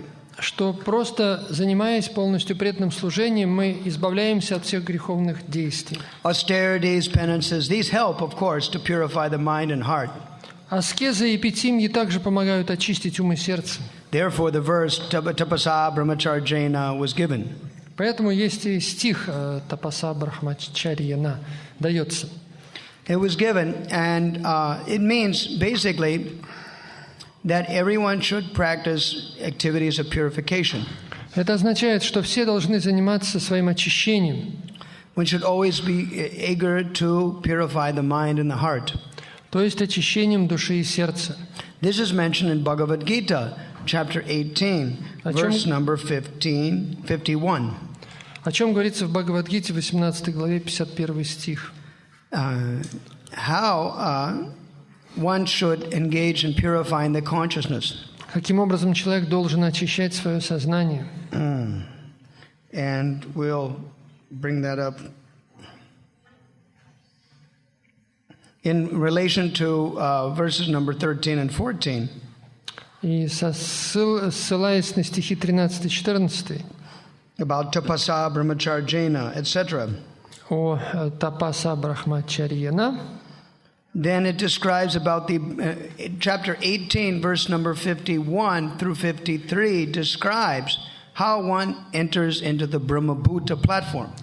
Стихи с 51 по 53, 18 главы описывают, как человек достигает уровня Брахмабута. Brahmabhuta means one whose mind is absorbed in the spiritual world. Брахмабута означает, что ум человека полностью погружен в духовную деятельность. Just like, for example, there is a step-by-step progression for everything. Например, может быть прогресс шаг за шагом, это в любом деле. So, in the same way, the activities of one who wants to be spiritual, there is activities, gradual elevation. Аналогично в духовной деятельности есть постепенная деятельность шаг за шагом.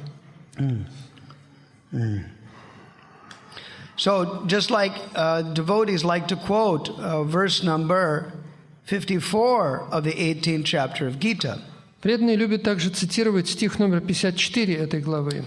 Brahma Bhuta Prasannatma. When a devotee becomes in the stage of Brahma Bhuta, he becomes fully joyful.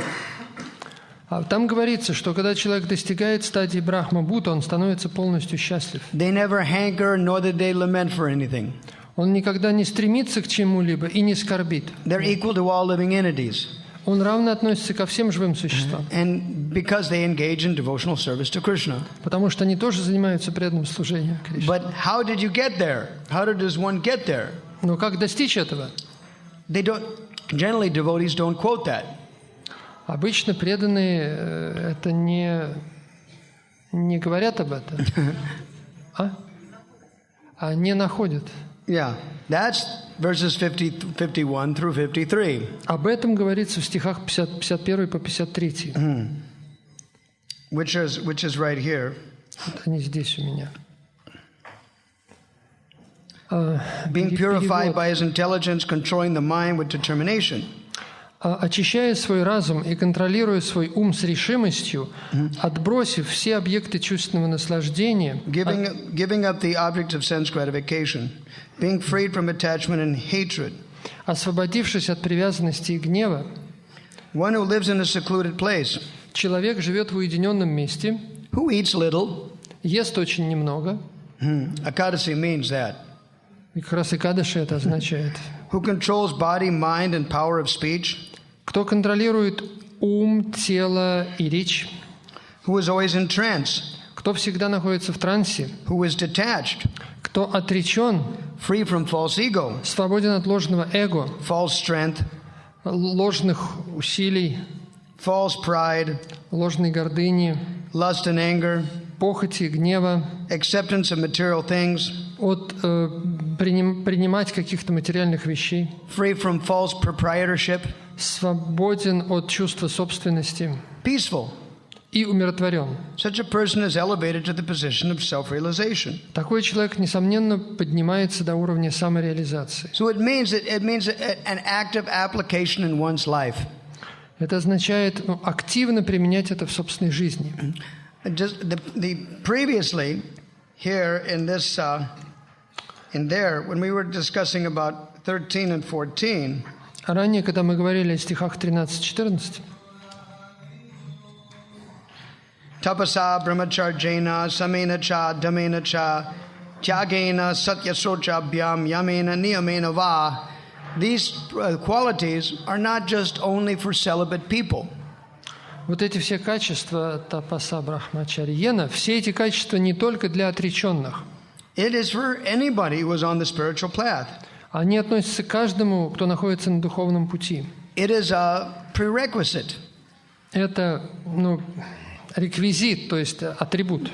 It means that this is a part of showing one's colors, showing one's determination. Это признак вашей решимости и целеустремленности. It is like a yes to God. Yeah, I want to be God conscious, therefore I control my mind and senses. То есть, если я хочу сознавать Бога, я должен контролировать ум и чувства. And this completely goes across all ashramas. И это проходит через все ашрамы. It doesn't matter you're married or not. Неважно, женаты вы или нет.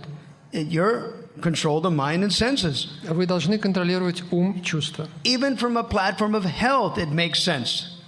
From hell? Health. Your good well-being, your health. Даже с точки зрения вашего здоровья это полезно. Disease is caused by irregulation. Потому что все болезни вызваны нерегулярным образом жизни. Uncleanliness. Нечистота. And a bad mentality. И дурным менталитетом. When somebody is diseased, then they have a holistic approach to curing it. Если вы больны, то есть так называемый холистический подход к лечению. You're fighting the disease in a practical front. То есть вы практически относитесь к этому. Then there's mental involved. Mental energy is also involved. Обязательно участвует ментальная, умственная энергия. In Ayurveda, then there is different airs of life.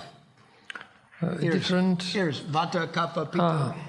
В аюрведе есть 3 доши: вата доша, пита доша, кафа доша. So according to mentality and proclivity, you're inclined to something, certain lifestyles, certain edibles, and basically it shows your prakriti.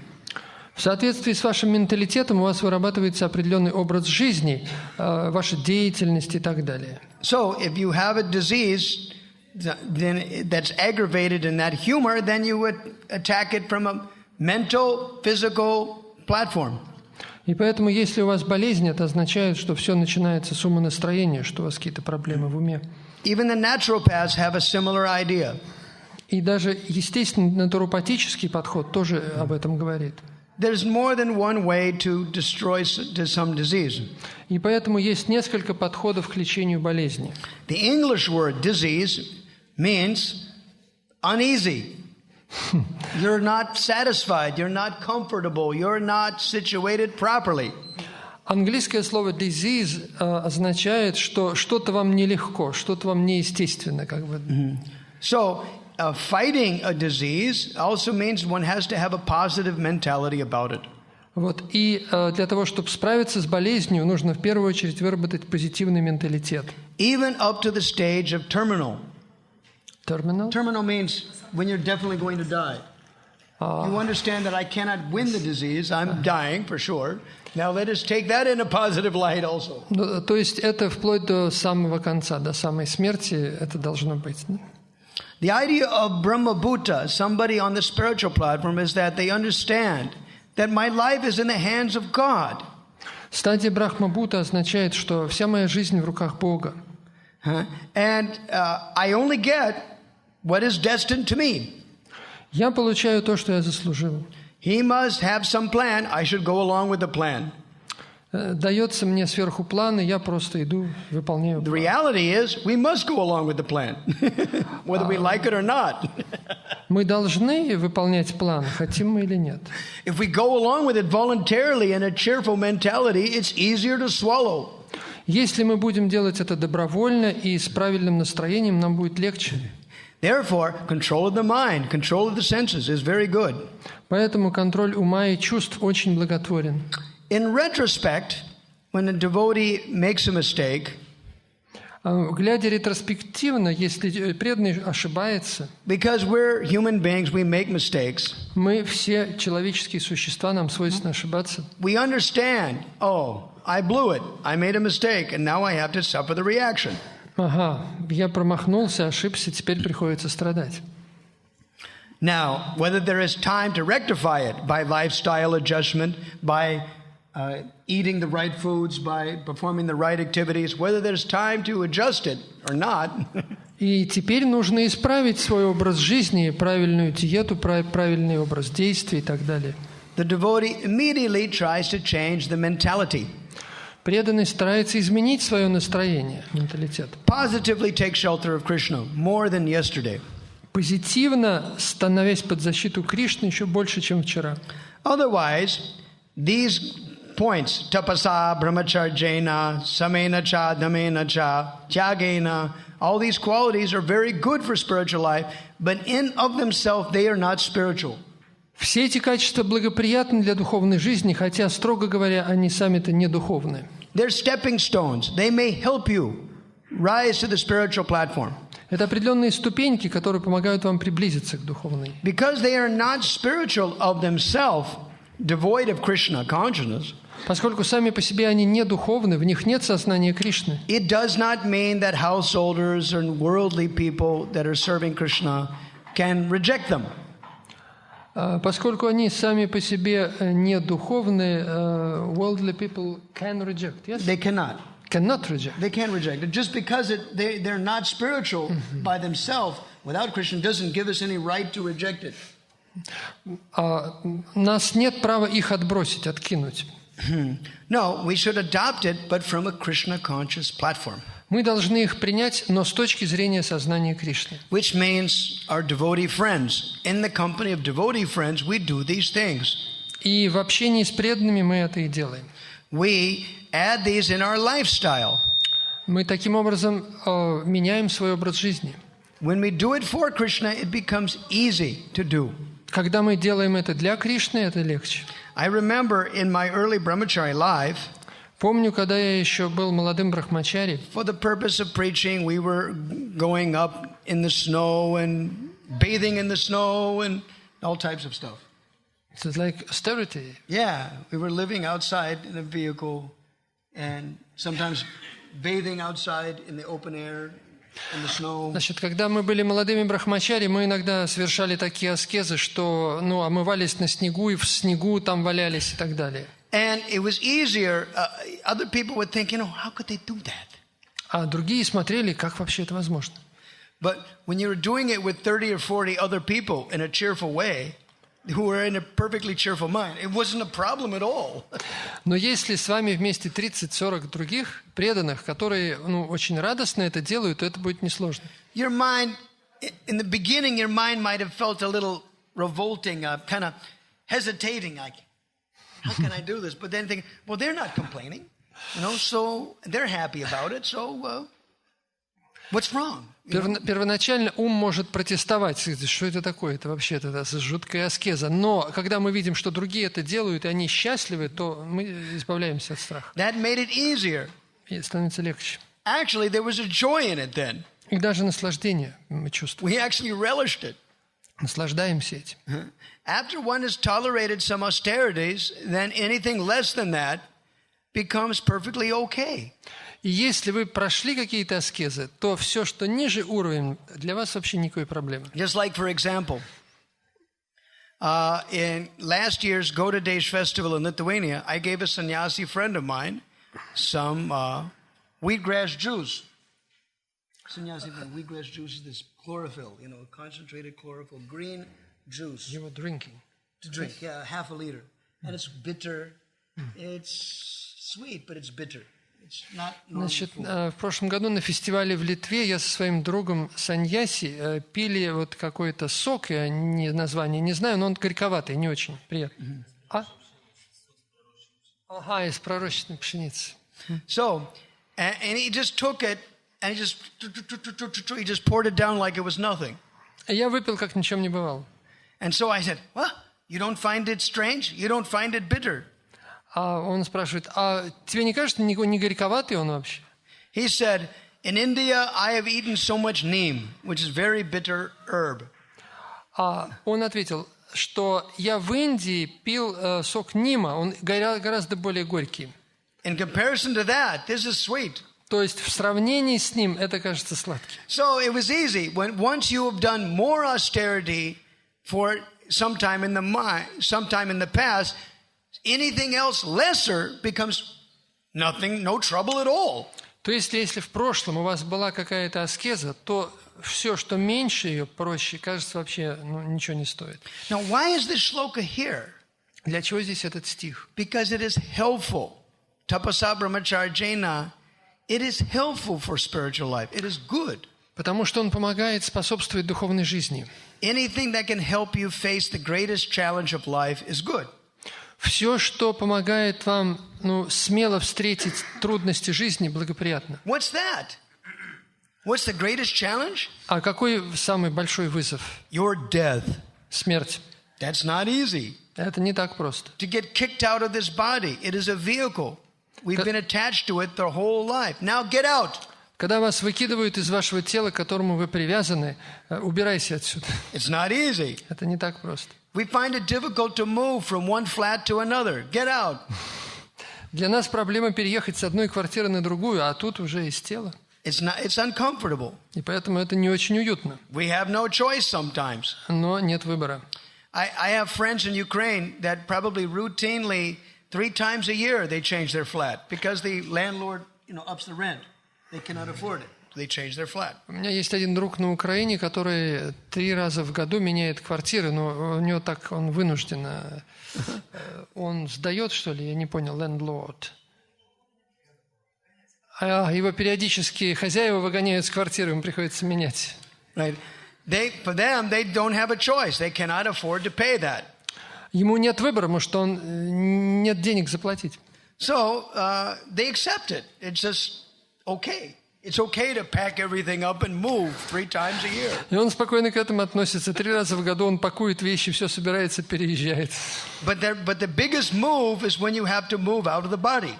Но самый большой переезд – это когда вам приходится переехать из собственного тела. And that's not easy. Это не так просто. Therefore, it's very interesting sometimes when us, who are in good health, watch devotees who are in bad health, how they do it. Поэтому для нас, преданных, у которых нормальное здоровье, иногда полезно посмотреть на преданных, у которых плохое здоровье. It's a learning experience for us. И поучиться чему-то. Just like this festival is dedicated to Bhakti Swami. Например, этот фестиваль посвящен Бхакти Свами. But if any devotees saw the photographs of his departure, Но если кто-то из вас видел фотографии, как он уходил, they would be shocked вы будете в шоке, because it is not easy. потому что это очень непросто. Whether you're a great saint or you're a bum on the street, it's not easy. Будь вы великий святой или бомж на улице, все равно. Actually, Maharaj when I talked to him in May, Я говорил с ним в мае. he was saying, look, for the last 6 years I had such an active life, traveling constantly. Он сказал, вот смотри, я 6 последних лет так активно жил, переезжал, все время ездил. And now to be forced to lie on a bed А сейчас я вынужден лежать на постели and watch my body rot in front of my eyes. и смотреть, как разлагается мое тело на моих глазах. It is definitely disheartening, Это очень тяжело. depressing, unsatisfying. Yet it is inevitable. The body is a vehicle and it breaks. Но это неизбежно, потому что тело – это машина, которая разваливается. The only thing one can do is spiritualize it. Единственное, что можно, это одухотворить этот процесс. I could see although his body was rotting, his mind was active. Я видел, что хотя тело его распадалось, но ум был активный.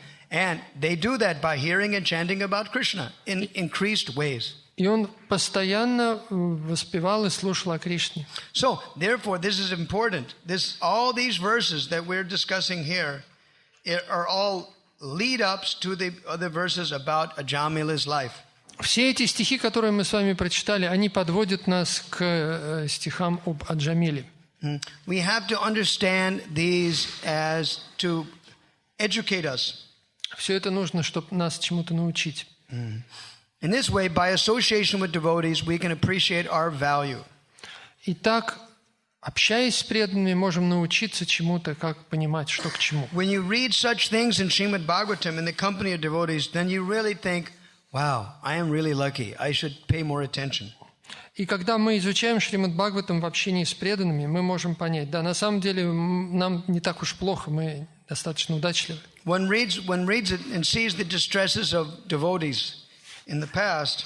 Когда человек читает и слушает о страданиях преданных в прошлом, then we think, I got nothing to complain about. Фактически мне не на что жаловаться. All right, so today's verse.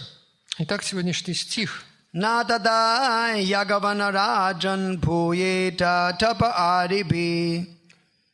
Na tata yagavan rajan puyeta tapa adibi. Yata krishnar pita pranas tat purusha nisevaya. Krishnar pita pranas tat purusha nisevaya. Перевод. О царь! Человек смоет все свои грехи, если будет служить истинному преданному Господа и научится у него отдавать всего себя служению лотосным стопам Кришны.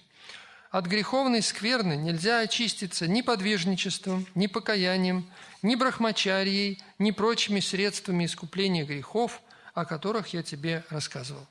My dear king, if a sinful person engages in the service of a bona fide devotee of the Lord, thus learns how to dedicate his life under the lotus feet of Krishna, he can be completely purified.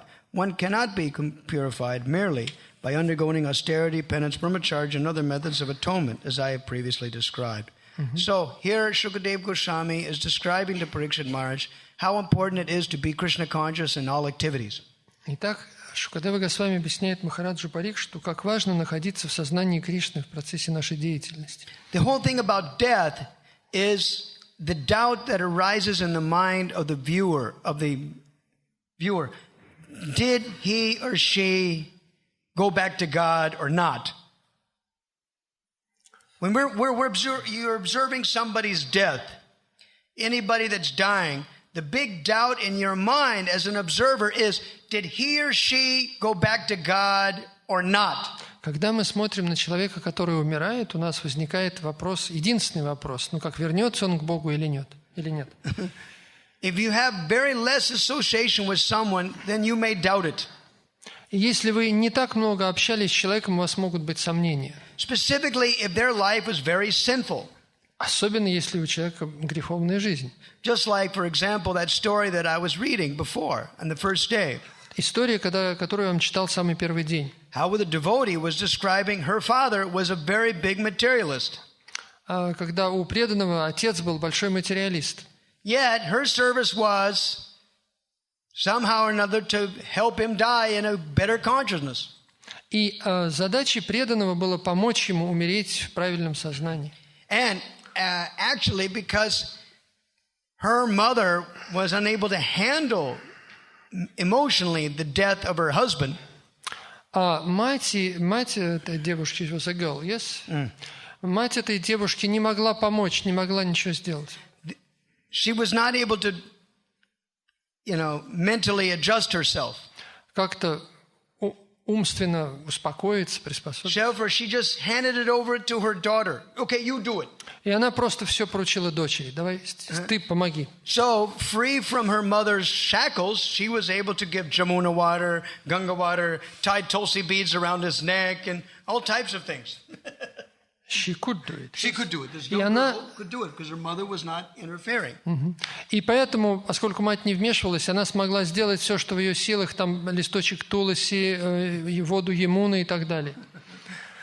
And she could put tulsi beads on his neck. И надела ему на шею туласи. Even though the nurse was trying to take them off. А эта самая нянечка пыталась снять. She would put them back on anyway. Но она все равно одела. Anyway, it was interesting. When you read the whole thing, it's interesting. Все это читать очень интересно. I promised you we'll read it, but not now. Мы об этом прочитаем попозже. Because we're waiting for the good part to come. Что мы ждем чего-то особенного. At any case, it's very interesting. Because Jamila was very sinful. А Джамила, несомненно, был греховным человеком. Yet, it was a good benefit. И он received good benefit. Yes, at the end it was a good result. Но в конце концов он получил огромную милость, благо.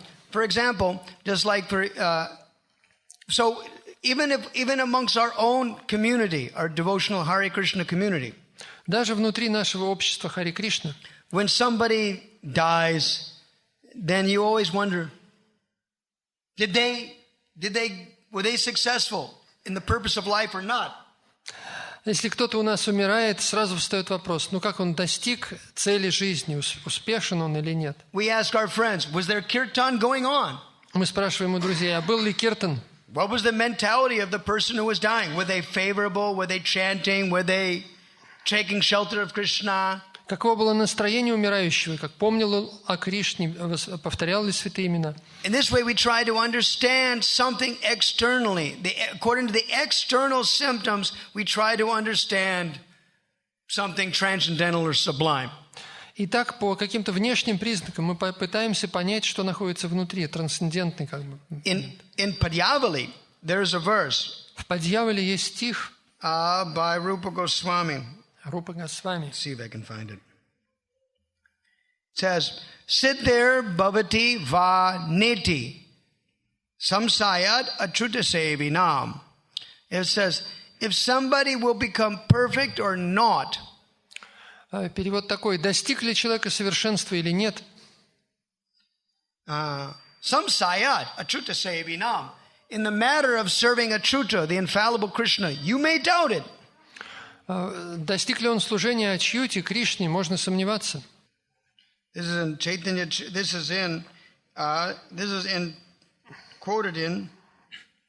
Oh, this is also quoted in Chaitanya Bhagavat. Он цитируется в Чайтанья Бхагават. And Rupa Goswami also put it in his Padyavali. А Рупа Госвами его помещает в Падьявале. Siddhir bhavati va neti sangsayo achuta sevinam nisangsayo tutada bhakta paricharya ratatmanam. Слуги непогрешимого Господа, Верховной Личности Бога, могут или не могут достичь совершенства. В этом могут быть сомнения. Но в отношении слуг Господа, преданных слуг Господа, сомнений быть никаких не может. Yes, so this is the criteria.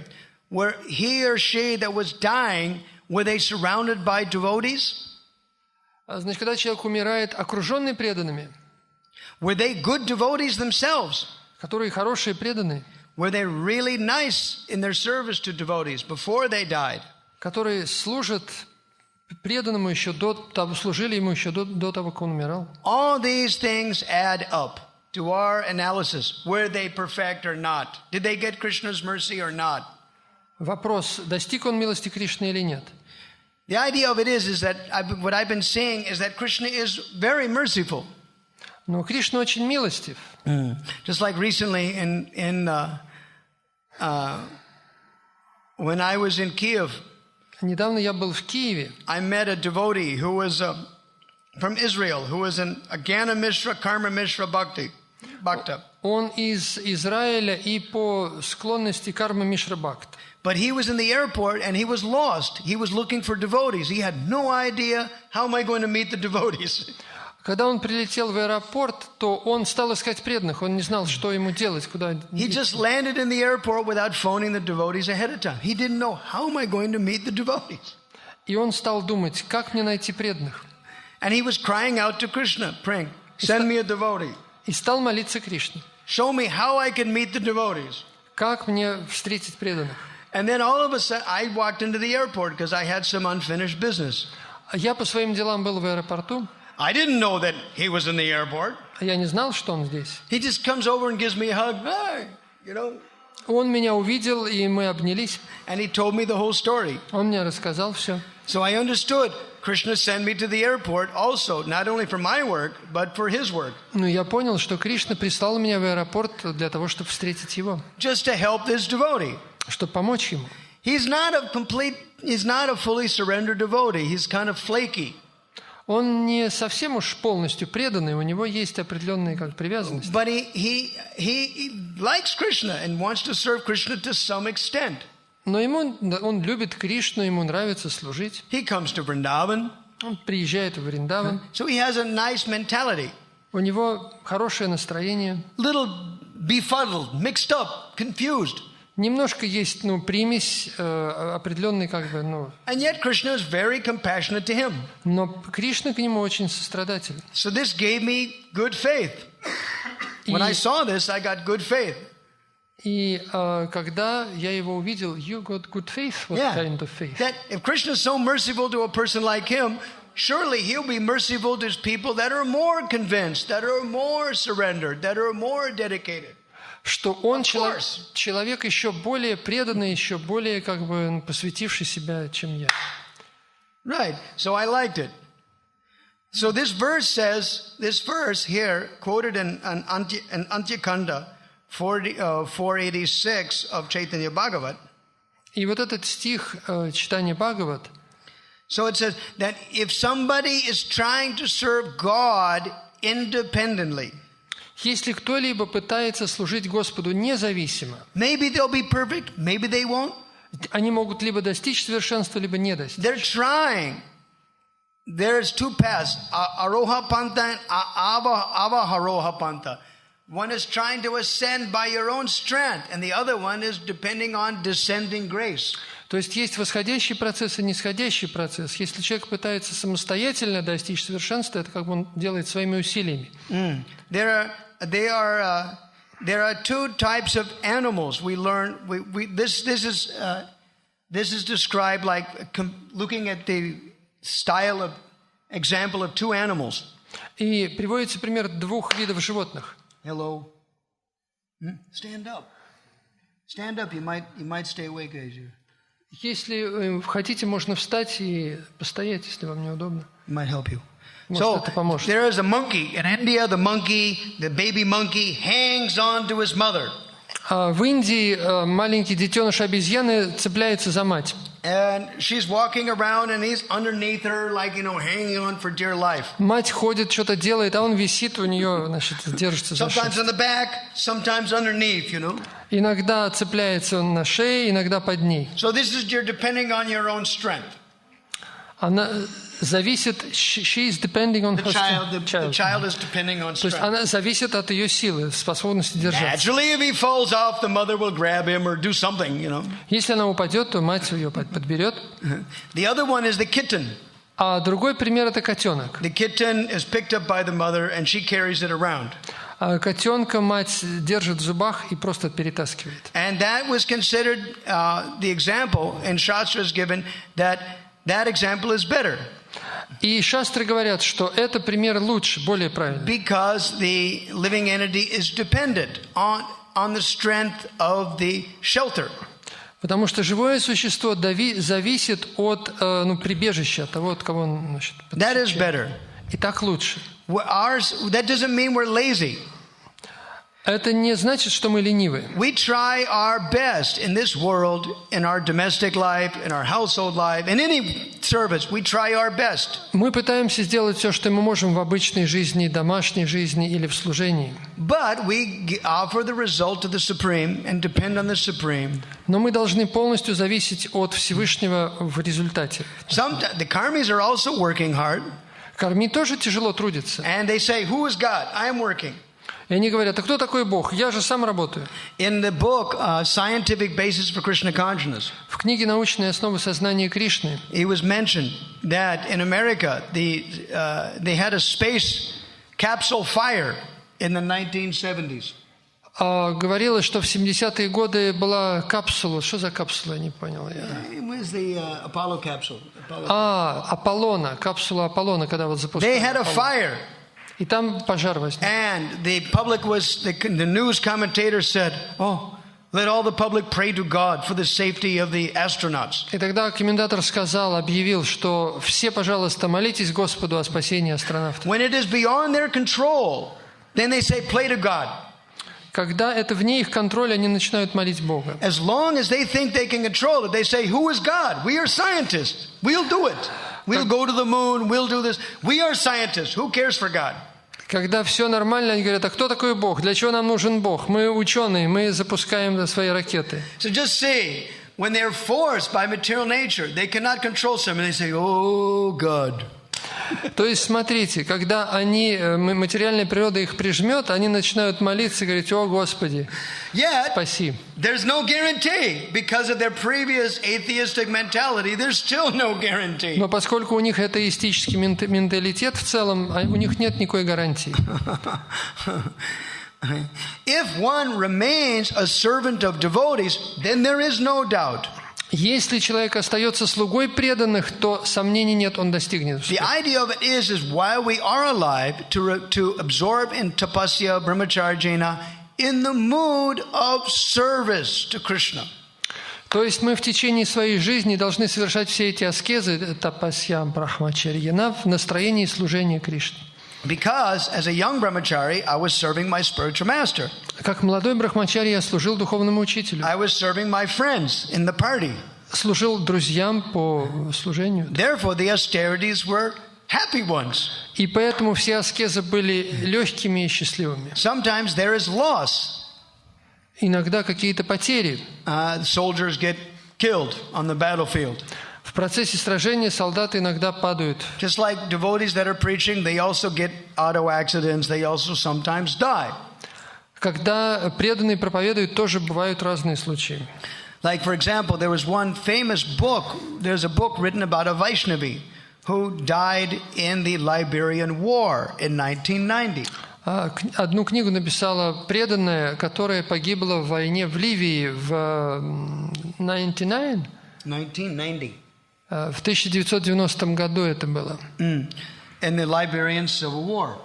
Это была гражданская война в Ливии. Now, Radhana Swami was giving a lecture, and he said, you may ask, Krishna didn't save her body, does it mean that Krishna didn't protect the devotee?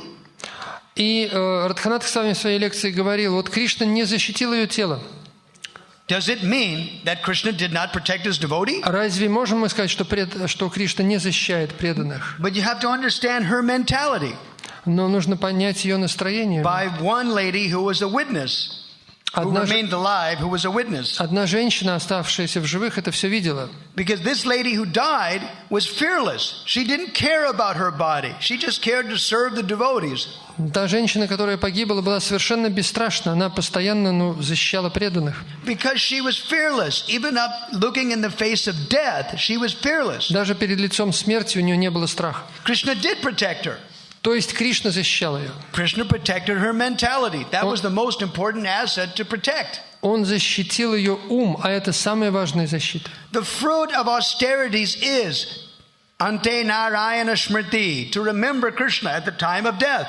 That is the fruit of austerities. Самый главный плод аскез ante narayana smriti, то есть помнить о Боге в момент смерти. With fearlessness. В бесстрашии.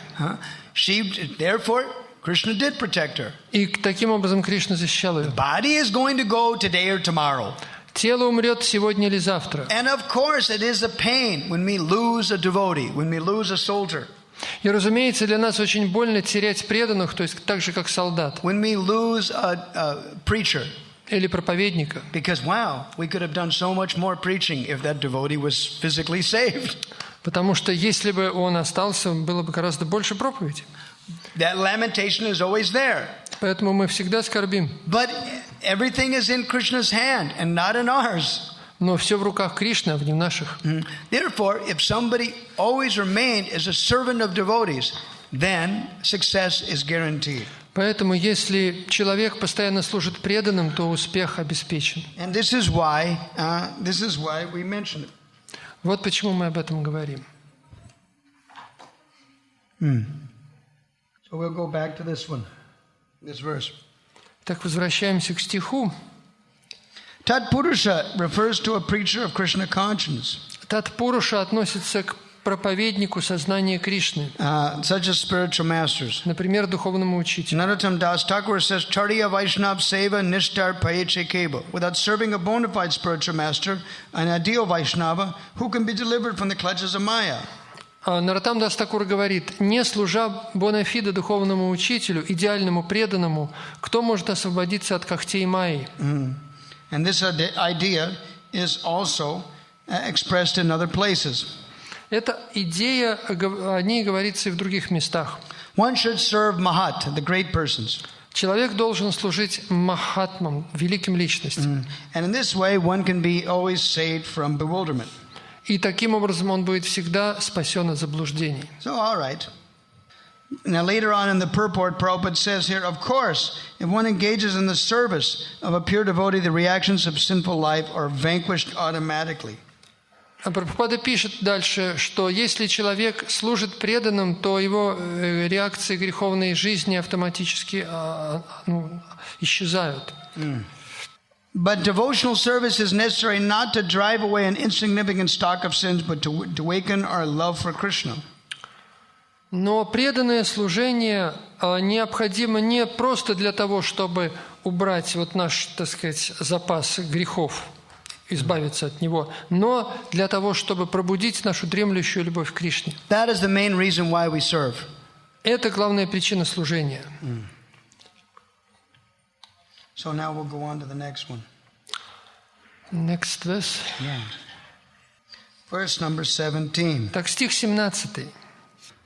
Sadrichino hiyam loke Sadrichino hiyam loke Pantakshemo kutobhaya Pantakshemo kutobhaya Shushila sadhavo yatra Sushila sadhavo yatra Narayana parayana. Narayana parayana.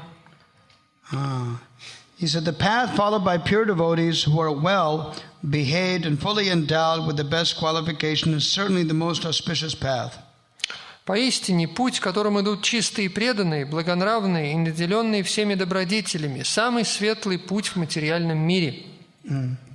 in this material world. It is free from fear and it is authorized by Shastras. Он авторитетен, о нем говорится в шастрах.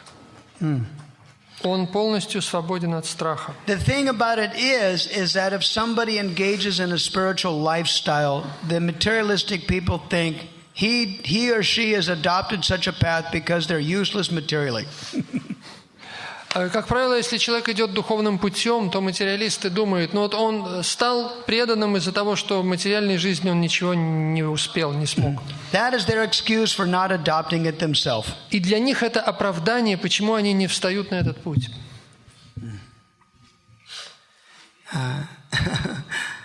That just proves they don't want to surrender to such a sublime thing themselves. Для них это оправдание или доказательство того, что не нужно вставать на это. The fact of the matter is, as long as their karma is good, then they can talk like that.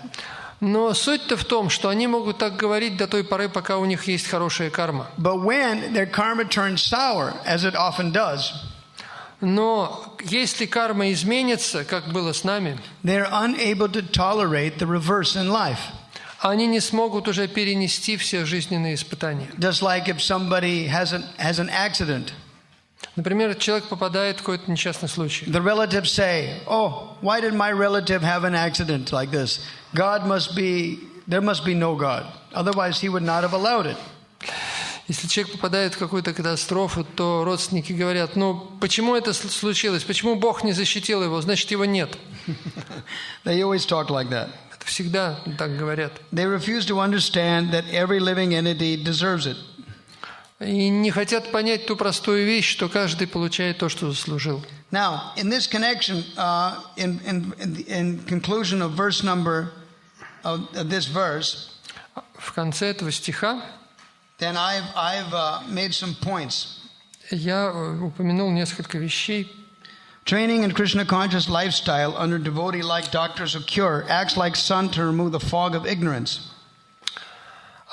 Обучение в сознании Кришны и в образе жизни преданного под руководством других преданных, которые подобны лечащему доктору, действует подобно солнцу, которое устраняет туман невежества. Thus, according to the rate of application, one sees freedom of material contamination. И таким образом, в соответствии со степенью своей вовлеченности, применения, человек обретает свободу от материальных загрязнений. The training to love and serve Krishna and devotees by realized devotees is essential. Обучение любви и служению Кришне от реализованных преданных очень существенно, а гораздо важнее, чем какие-то второстепенные аскезы. Not by external tapasya. Не какими-то внешними тапасиями. Now, in this connection, there's another verse, which is from Shrimad Bhagavatam, 5th canto, chapter 12, verse 12. Есть еще аналогичный стих в 5-й песне Шримад Бхагаватам, 20 глава, 12 стих. This is where Jadabharata tells Maharaj Rahugana the same thing. Джадабхарата говорит Махараджу Рахугане: Taking shelter of pure devotees and being trained by them is essential.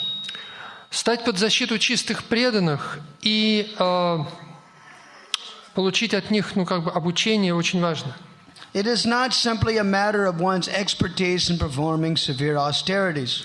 Это не вопрос умения, собственной опытности и каких-то аскез. Devoid of such mercy of devotees. Без милости таких преданных. Then he gives us, Shukadev Goswami gives us conclusions. И Шукадева Госвами дает заключение. Prayashatani chirnani narayana paranmukam. Na nispunanti rajendra sora kumbam ivapага. О царь, кувшин, в котором хранилось вино, не отмоет даже воды всех рек, так и непреданного не очистит никакие искупительные обряды, как бы ревностно он их не совершал. This is a very interesting verse. Это интересный стих. It means that devoid of a devotional mentality, even if you do good works, Это означает, что если у вас нет менталитета преданного, даже вы делаете что-то хорошее, their hearts do not become purified. ваше сердце не очищается. The disease, therefore, is the enjoying mentality. То есть болезнь – это стремление к наслаждению. When you destroy that enjoying mentality, enjoying separate from God, that mentality, когда вы избавитесь от этого настроения наслаждаться независимо от Бога, then you become purified. то вы будете очищаться. Otherwise, as long as this desire to enjoy separate from God is there in the heart, До той поры, пока в сердце остается это настроение наслаждаться независимо, the heart remains dirty. сердце остается грязным. As long as the heart remains dirty, Пока сердце грязно, then Rishabhadev says in the 5th canto, 5th chapter, Ришабхадев говорит в 5-й песне, 5 главе, you must take another material body again. вам придется принимать другое материальное тело. And that means another round of birth, death, disease, and old age, Это означает новый цикл рождения, болезни, смерти. which is no fun. Ничего хорошего. Now, what's very nice is this beautiful verse here coming up in verse number 19, Очень красивый стих 19, which leads to the description of Ajamila. который уже подводит нас к рассказу об Аджамиле. Sakrit mana Krishna padartha vindayo nivesitum tad gunaragi yariha na te yamam pasha pratascha bratan swapne pipashyanti hichirna nuskrata. Тот, кто однажды предался лотосным стопам предался лотосным стопам Кришны, привлеченный его именем, обликом, качествами и действиями, уже смыл с себя все грехи, пусть даже он и не познал Кришну в полной мере, ибо, вручив себя Кришне, преданный выбрал истинный путь искупления от всех грехов. Поэтому он даже во сне не увидит Ямараджа и его посланцев, Ямадутов. Although not having fully realized Krishna, persons who have even once surrendered completely unto his lotus feet and who become attracted to his name, form, qualities, and pastimes are all completely freed of sinful reactions, for they have thus accepted the true method of atonement. Even in dreams, such surrendered souls do not see Yamaraj or his order carriers who are equipped with ropes to bind the sinful. There's a nice verse in Yamunastakam of Rupa Goswami. Есть хороший стих в Ямуна Аштака Рупы Госвами. Vallabhacharya, excuse me. А нет, это стих Валабхачарьи. This is verse number 4. 4 стих. Namostu Yamune Sada Tavacharatram Yad Yadabhutam. Oh, Yamuna Devi, I remember your activities at all times. О, Ямуна Деви, я помню твои деяния постоянно. Your activity is most wonderful. Твои деяния удивительны. Najatu yamayatana bhavatiye payapanata. If somebody drinks a palmful of your water, если кто-то выпивает с ладони твою воду, they will not go to visit your brother Yamaraj. Он уже не отправится к твоему брату Ямараджу. Yamopi bhagani sutan katamu hantu dushtanapi. How could the brother hurt his sister's children, even if they're sinful? Как может Ямарадж наказывать детей своей сестры, даже если они совершают грехи?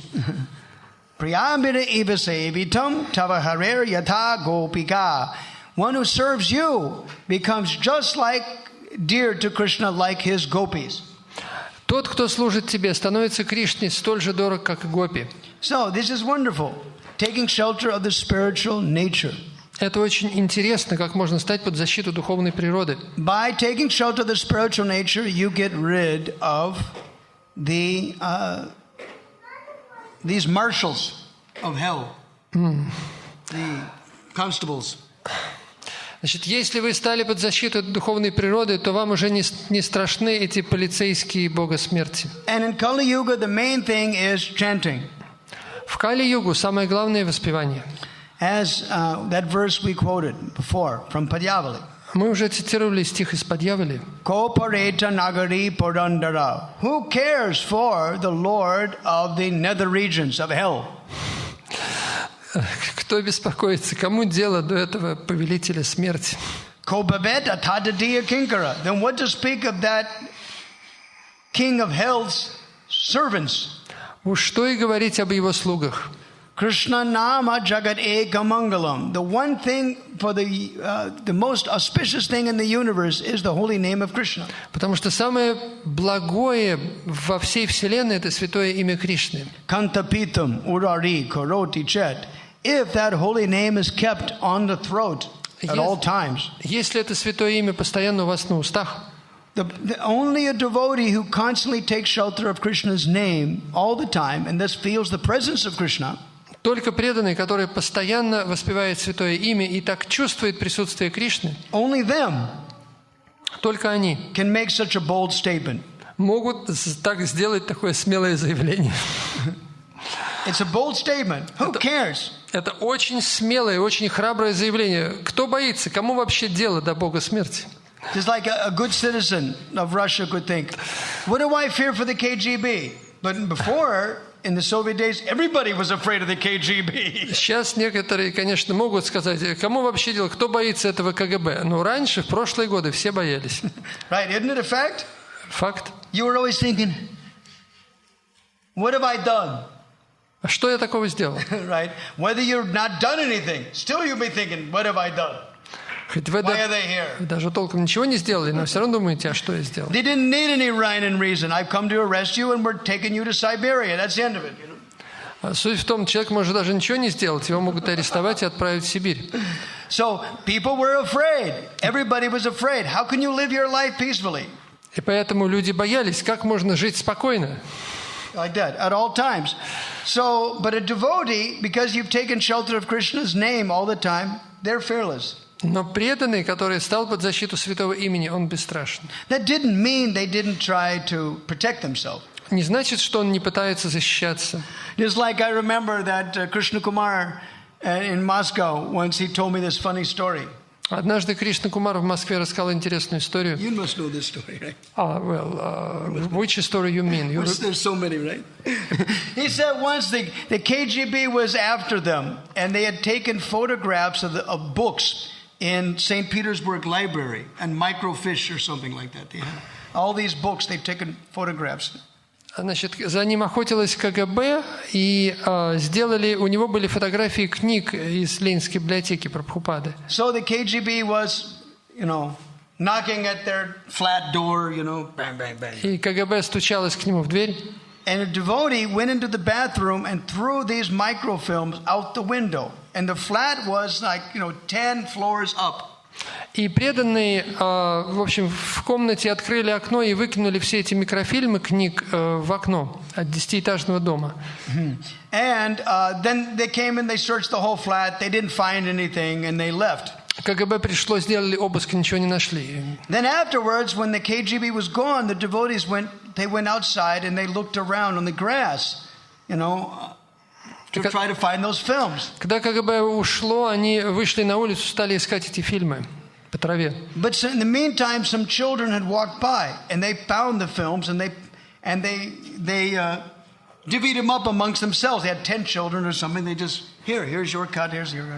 Значит, дети нашли эти фильмы, разрезали и разделили каждому свою долю. And so the devotees managed to find out who were those children. Преданные выяснили, что это за дети. And they traded something, some sweet thing or something. Они стали им предлагать сладости разные, чтобы выкупить. And they got it all back except for one. И они все нашли, кроме одной. The boy went home and his mother washed his trousers, so the film was finished, And mother what? Washed his trousers. Он положил себе в штанишки, а мать это все постирала, и фильм, так сказать, был испорчен. But the KGB, they also tried to look in the grass outside, and they were bewildered. Но КГБ тоже искала в траве, и ничего не нашла. And they went away disappointed. But the devotees, they managed to use their brains and figure it out. Но вот интересный момент, что преданные, используя разум, догадались, что дети нашли, и преданные эти фильмы обратно получили. There's so many stories of how Krishna really protects his devotees and gives intelligence. Много историй, как Кришна защищал преданных, давая им разум. It just, how is it going to be that just at the crucial point, the man throws the films out the bathroom window, and some children just happen to be walking by and pick it up and protect it? Представьте себе историю, что КГБ вламывается, преданные выбрасывают фильмы в окно, их подбирают дети, и все, и фильмов нет, КГБ их не находит. Just saying, it's adbhut, it's amazing, it's astonishing, Просто удивительно. Krishna does amazing things sometimes. Кришна иногда совершает удивительные вещи. So if a devotee takes shelter of the holy name or takes shelter of devotees like Jamuna Ji, like that, then what do we fear? Если преданный становится под защиту святого имени или преданных, как, например, от Ямуны, то он избавляется от страха. But that doesn't mean that these things don't exist. Но не значит, что вот всего этого нет. They are. There just like there is the KGB, there is constables of death, there is hellish planets, and they're very fearful, and they're definitely there. Точно так же, как есть КГБ, так и есть полицейские ямараджи, которые имеют устрашающие виды, которые наказывают And all the грешников. descriptions in Bhagavatam about how they look and everything has been corroborated. Потому что все описания в Бхагаватам и других книгах, они соответствуют друг другу. All right, so now we're going to talk about Ajamila. Теперь мы переходим к Аджамиле. Okay, verse number 20. Стих 20. Okay, Ata choda haranti mam itihasam puratanam duta nam vishnu yamayo samvadas tam nibodame. Трудно повторить. Repeat, повторить? Не нужно. Давай. Read the translation. Перевод. В этой связи мудрецы и святые рассказывают древнее предание, в котором повествуется о споре посланцев Господа Вишну со слугами Ямараджа. Слушай же, я поведаю тебе эту историю. Wow, wow, wow. These things stick in the mind. These stories is what sticks in the mind. Эта история, в голове, заседает, уже ее не забудешь. Okay. Kanyakubje dvija kaschit Dasipatir Ajamila Namna Nashta Sadacharo Dasya Sangsarga Dushita. In the city known as Kanyakubja, there's a Brahmin named Ajamila who married a prostitute maidservant and lost all his Brahminical qualities because of the association of that low-class woman. Некогда в городе Каньякубджа жил брахман по имени Аджамила, который женился на распутной служанке. Связь с этой низкой женщиной лишила его всех брахманских добродетелей. Kanyakubja, I'm really wondering, I think that was South India. I think that was South India, actually. Мне кажется, это было в Южной Индии. Kanyakubja was Kanauj, the same as Kanauj. That means okay, huh? They say. So, all right, Kanyakubja is the same as Kanauj, and Kanauj was not far from the present city, Kanpur, in Uttar Pradesh. All right, so it was Uttar Pradesh area. Значит, это Уттар-Прадеш. Okay, so Prabhupada says in the commentary, the fault of illicit connection is that it makes one lose all your moods of cleanliness. Прабхупада в комментарии пишет, что вот эта недостойная связь, незаконная связь лишает вас всей чистоты. Problem with him is that he was already married at the time. Проблема в том, что он к тому времени уже был женат. He threw out his wife, who was from a good family, who was prepared to protect her husband's religious principles. Он бросил свою жену, которая была из хорошей семьи, и которая была готова защитить мужа и религиозные принципы. And because he wanted to live loosely without such restriction, и поскольку он хотел жить без всяких ограничений, he threw her out, his good wife, out on some pretense. Он под каким-то предлогом бросил свою жену and accepted this low-class lady. И принял в жены вот эту женщину низкого класса. Okay. Bandyakshay kaitavas choyar Garhitam vritam astita Bibrat kutumbam asuchair Yatayam ashadehi na. So, Verse 22. yes, this is 22. He says, this fallen Brahmana Jamila gave trouble to others by arresting them. Этот падший брамана Джамила причинял другим немало несчастий, промышляя воровством, разбоем и нечестной игрой в кости. Cheating them and gambling, directly plundering them. This was the way he earned his livelihood and maintained his wife and children. И так он зарабатывал себе на жизнь и содержал свою семью. So his livelihood was also not clean. То есть жизнь его была нечиста. It means that after he fell down from the mode of goodness platform, then anything goes. То есть, когда человек падает с платформы благости, у него начинаются все несчастья. In order to, they just chose the easy way out, the easy way to maintain himself. И он избрал самый простой способ, как себя поддерживать. If you're living dishonestly with another woman, then everything, you just throw all of honesty out. Если вы живете с другой женщиной, посторонней, то уже все законы чести вы вынуждены отбросить. And then they wonder, why does bad things happen to me? И тогда можно удивляться, почему случаются такие несчастья. When people have reverses and they ask saintly persons, why did it happen? А когда у людей несчастье, то они удивляются, почему это происходит. Well, they're killing cows, and they're killing cows, chickens, and other animals like that, and they want peace. Они убивают коров и всевозможных других животных, и они еще надеются на мир. Well, I'm not killing it, I'm just supporting it. Я же сам-то не убиваю, я просто употребляю то, что... Then you must get some portion of the reaction. Но дело в том, что на вас все равно приходятся какие-то реакции. Evam nivasatastasya Lalaya nasya tatsutan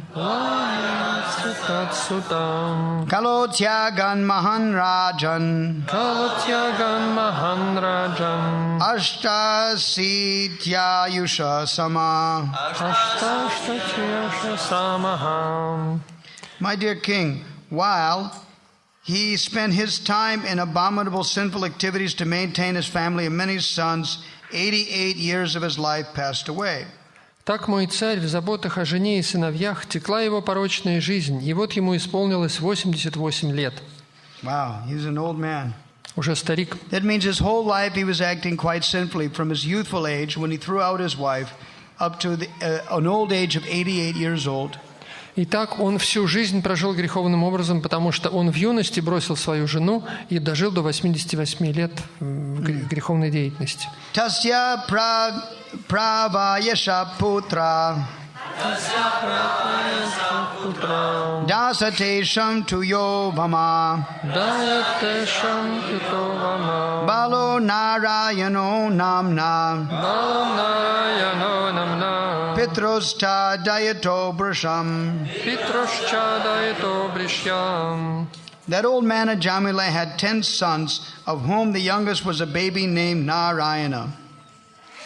У старого Джамилы было 10 сыновей, и младшего из них звали Нараяной. Since Narayana was the youngest of all the sons, he was naturally very dear to both his father and mother.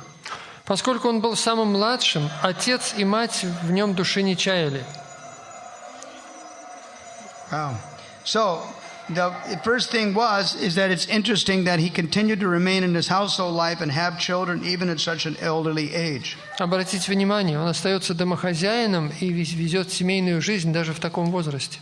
It is quite astonishing sometimes how an elderly man can have children even at an old age. Иногда удивляются, как такой старый человек может иметь детей.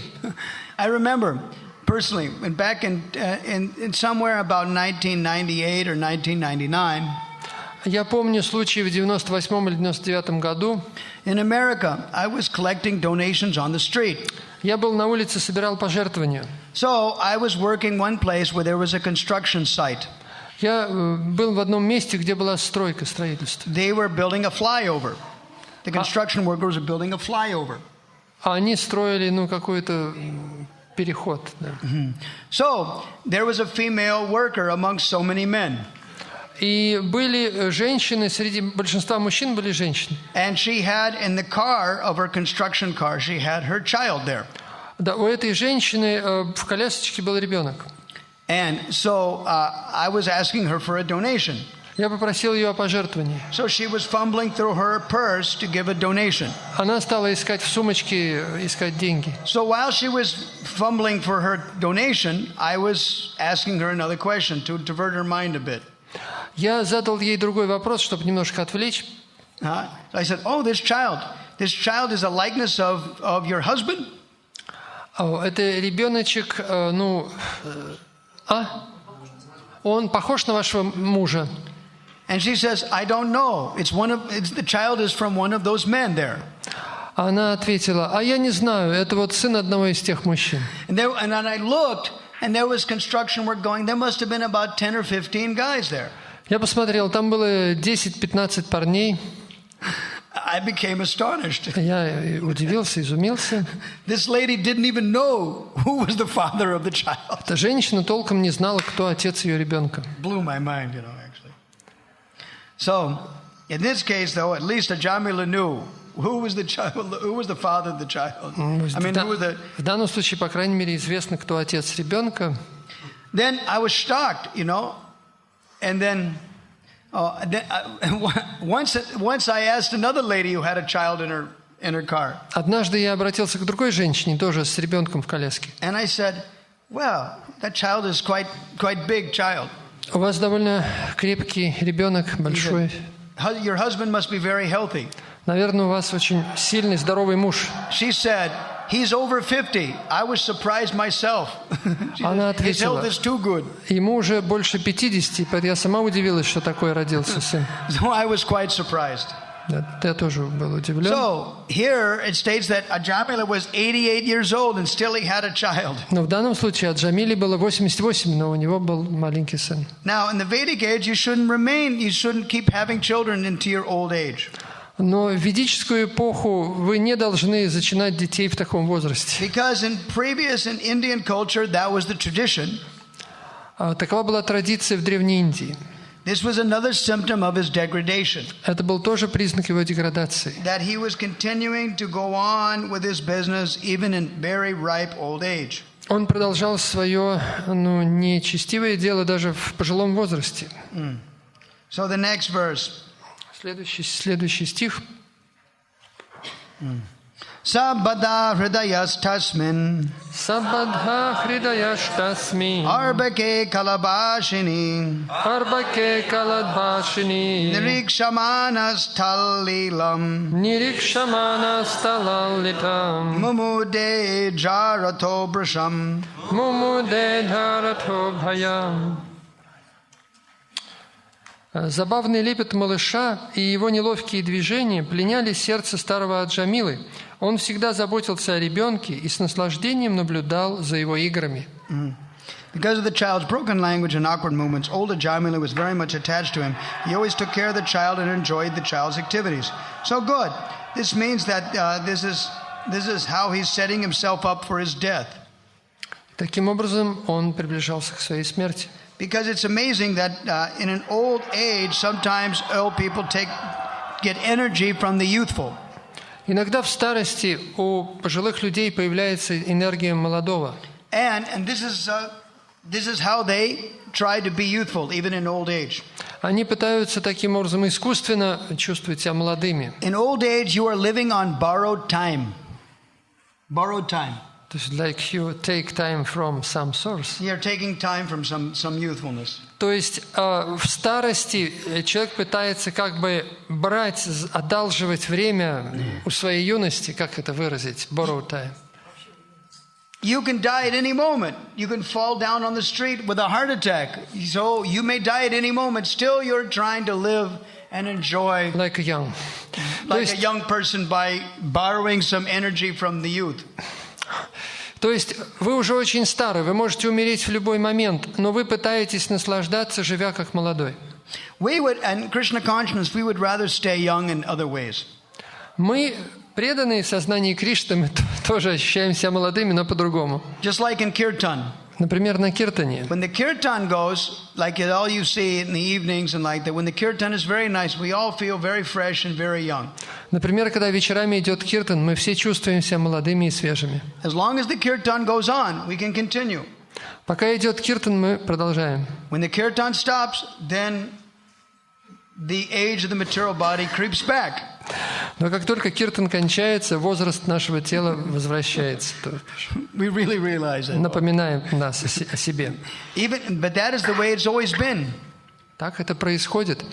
About Jagannath Das Babaji Maharaj, he was 120 years old. Yet in the kirtan, he was always very hunched over.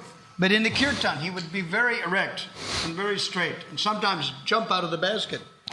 Джаганнат Дас Бабаджи Махарадж, он был полностью согнутый, он был совершенно как бы человек, уже очень старый и больной, но когда происходил киртан, он прыгал как молодой и выпрыгивал даже из корзины. Sometimes, yeah, he would jump out. Yes, that's very nice. And then after the kirtan was over, а когда киртан кончался, все, он снова сгибался. So it's like that.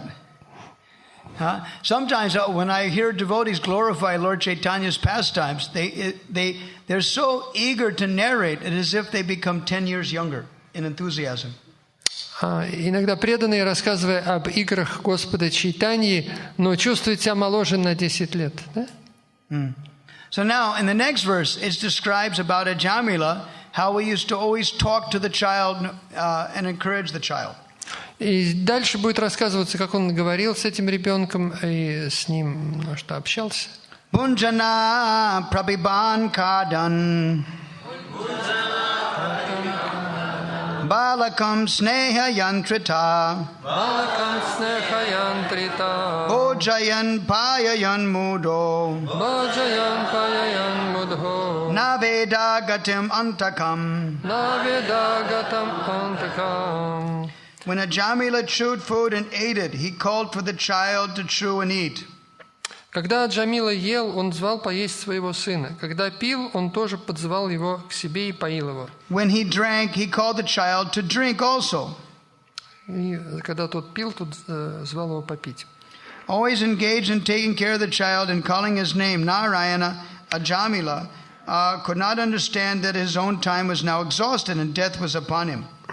При этом имя Нараяна не сходило с его уст, и, поглощенный заботами о сыне, Аджамила не заметил, что его жизнь подошла к концу, и смерть уже близка.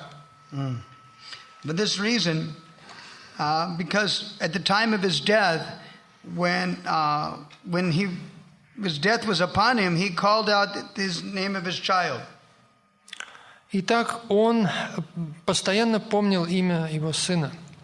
He was saying the name of Narayan again and again. Narayan, come here. Narayan, drink this. Narayan, this. He was chanting the name of God. Он постоянно повторял имя Нараяна, Нараяна, где ты, иди ко мне. То есть он повторял имя Бога. So by chanting this name again and again, he was purified and it was being counted. И повторяя имя снова и снова, он очищался. Because it is the duty of the parents to help the children and like that. Обязанность родителей помогать детям. Therefore, they call the name of the child. И поэтому зовут ребенка по имени. In Indian culture, they name the children after God, so that at least they become purified. В индийской культуре действительно называют детей именами Бога и таким образом автоматически очищаются. Okay, the last verse. Последний стих. Saevam varatamano Mritu kala upastite Matim chakara tanaye Bali narayanan bahe. When the time of death arrived for the foolish Ajamila, когда настал смертный час, то невежественный Аджамила he began thinking exclusively of his son Narayana. Стал думать только о своем сыне Нараяне. Very good. Прекрасно. So at least he got some benefit. Он получил несомненное благо.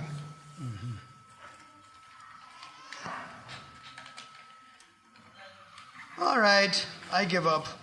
На этом кончаем. I think I have to read this story now.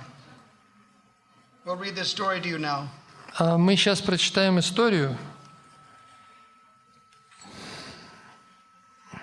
Okay, here it is. The devotee who really wanted it from Belarus, he's not even here now. There was one devotee from Belarus that kept nagging me in the program. You know, when are we gonna hear the rest of the story? And he's not here now. Один преданный из Белоруссии спрашивает, когда же будет история, когда же история? He's not here now. She says, first of all, have you heard about terminal restlessness? Вы слышали такой термин беспокойство? Maybe not, unless you're a doctor or a nurse. Нет, если вы не доктор или не нянечка. But although the name is new, the condition is described in Bhagavatam. Но это состояние описывается в Бхагаватам.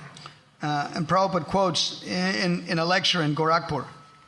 Прабхупаде это упомянул в лекции в Горакхпуре. Similarly, miserable condition of death.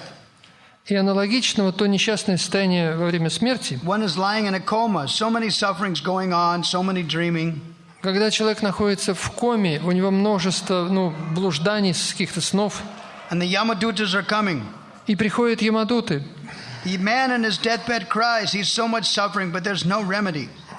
И человек очень страдает, плачет, но спасения нет. Everyone's helpless. Он беспомощен. And this is the miserable condition of death. Это очень несчастное состояние в момент смерти. So she says, it all started when I received a phone call from my parents saying that my dad was sick with cancer. Beginning in November, something.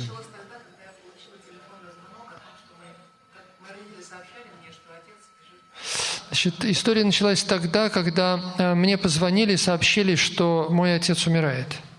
You want to? Maybe she's faster. You want to do it? You want to read it back? I didn't quite catch. Well, you just read and I'll translate. Okay, right.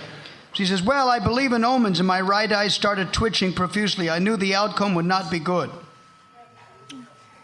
Well.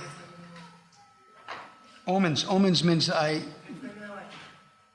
У меня были какие-то дурные предзнаменования, и я чувствовала, что что-то очень плохое должно случиться, да? Yet her father was optimistic. Now I'll beat this. Но отец был полон оптимизма, ничего, мы это все преодолеем. He was sure he could overcome everything. Он думал, что он может все справиться с чем угодно. Потому что всю свою жизнь он всегда контролировал, всегда управлял ситуацией. Он был очень удачлив в жизни. Good karma, good facility. Хорошая карма, хорошие возможности в жизни. He didn't know that his good karma was coming to an end. И он не понял, что его благая карма уже закончилась. So he had prostate cancer, it spread into his bones. У него был рак, который достиг его костей. He was having chemotherapy, but it failed twice.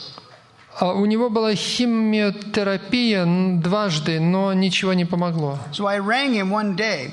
Я ему позвонила. And he was literally weeping. I'm dying, he said. Он плакал и сказал: я умираю. So I felt compassion for him. Я очень чувствовала сострадание. He's helpless in the hands of fate. Что он беспомощен в руках судьбы. So I said, well, don't worry, there's reincarnation, you'll be okay, just pray, God is kind. Я ему сказала: не бойся, тебя ждет реинкарнация, Бог милостив. But it was little comfort to someone who was bewildered and didn't know God. Но он был очень сбит с толку тем, что он ничего не знал о Боге. Now, because this devotee is the daughter of this man, she was naturally felt connected. Но поскольку этот человек был, he was the father. Yeah. Он был отцом преданный, то, естественно, у него была какая-то связь. Now, generally, the son is very much attached to the mother, and the daughter is very much attached to the father. This is general. Обычно сын сильно привязан к матери, а дочь к отцу. Это общее правило. So after that, I felt I was connected to his suffering. I could feel all of his fear and anxiety. Я, видя его страдания, была очень обеспокоена. That I would pray all the time. Я все время молилась. I didn't want to experience this pain. Я не хотела этой боли. But I guess I was karmically connected to him, so there was no escape, no matter how far away I was. Но я чувствовала, что у меня с ним кармическая связь, и как бы далеко я ни была, то я не могу это избежать. This is interesting that she was staying mostly in Vrindavan. Самое интересное, что она находилась в Вриндаване. Her father was suffering in Australia. А его отец ее страдал в Австралии. But still, the connection was there. Но связь все равно была.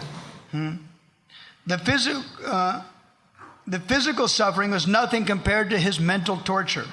Физические страдания – ничто по сравнению с ментальными. So he became very humble, and I dropped everything a couple times and flew from Vrindavan to be with him. И он очень чувствовал себя в смиренном состоянии. Я все бросила и полетела к нему. So in the past, he never wanted to hear anything about Krishna. В прошлом он ничего не хотел слушать о Кришне. I gave up trying. Я уже перестала пытаться. We never discussed it. I would just feed him prasad and talk about other things. Просто кормила его просадом и говорила о каких-то других вещах. So I had Vrindavan dust with me and some Jamuna water mixed with Ganga. У меня с собой была пыль Вриндавана и вода Ямуны и Ганги. And I had my small Jagannath deities. И божества Джаганатхи. So I took all these things and I left it in the house. И я все это взяла и поехала. Thinking maybe this will have an effect on him in a subtle way. Может быть, это поможет ему на тонком плане. Maybe they would use them in his food, etc. Ну, как он ест, может быть, как-то я смогу это употребить. So I kept praying and hoping that somehow or another I could convince him about Krishna before he died. И я надеялась, что смогу убедить его в отношении Кришны до того, как он умрет. He's so bewildered and humbled by his lack of control that he was willing to listen to some degree.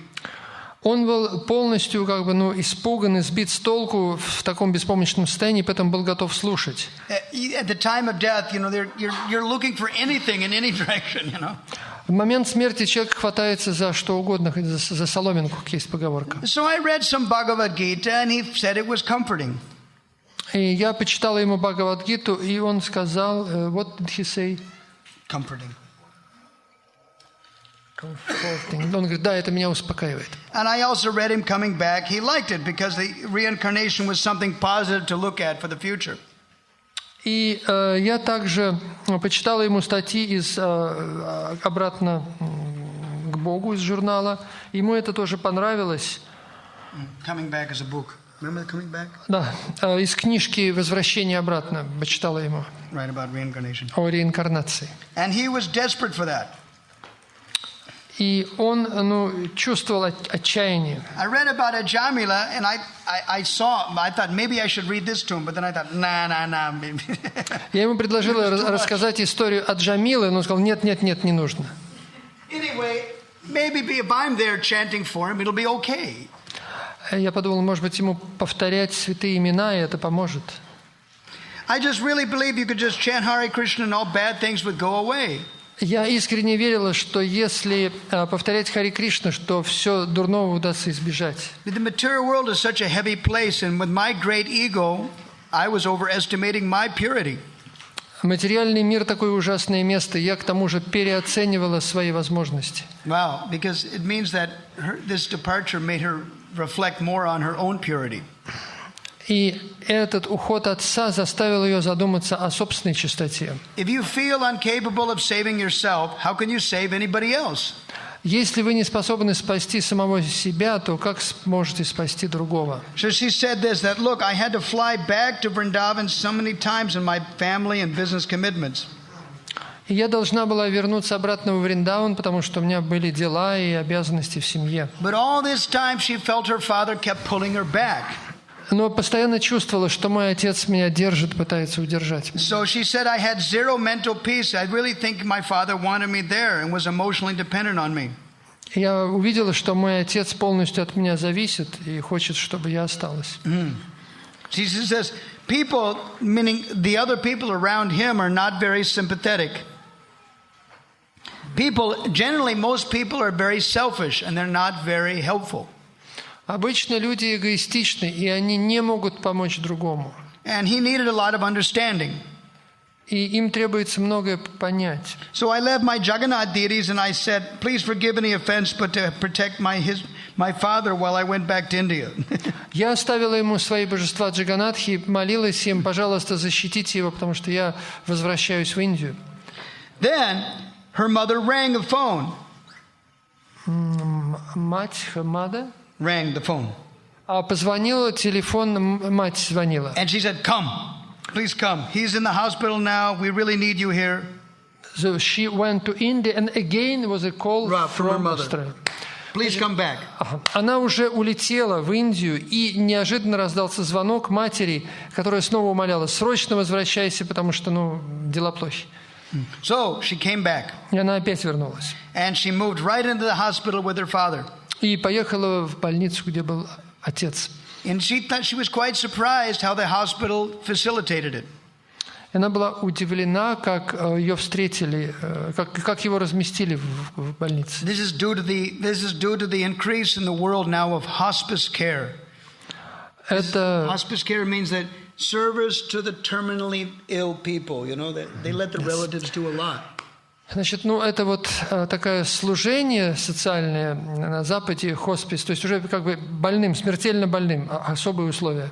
And they let me sleep there and stay there with him. Мне разрешили остаться вместе с ним, там ночевать. Nobody questioned my authority. И никто не спрашивал, у меня кто я и какое у меня право. My mother just backed off and let me do anything I wanted. И мать сделала все, что я хотела. She was a Roman Catholic. She didn't allow me to speak about Krishna. Она была католичкой, и она, конечно, не хотела, чтобы я говорил о Кришне. All I know is that I was fully able to take care of the care of my father. Единственное, что я знала, это то, что я должна позаботиться об отце. So many people must suffer and die alone in hospitals going through what I'm about to tell. При мне многие умирали в одиночестве, о чем, что я видела перед собой. So I slept next to my father, she said, and I tended to his every need. Я жила рядом с отцом и исполняла все его нужды, помогала. I put tulsi beads on his neck. Я надела на него туласи. One demoniac nurse kept taking them off. Демоническая нянечка его пыталась снять.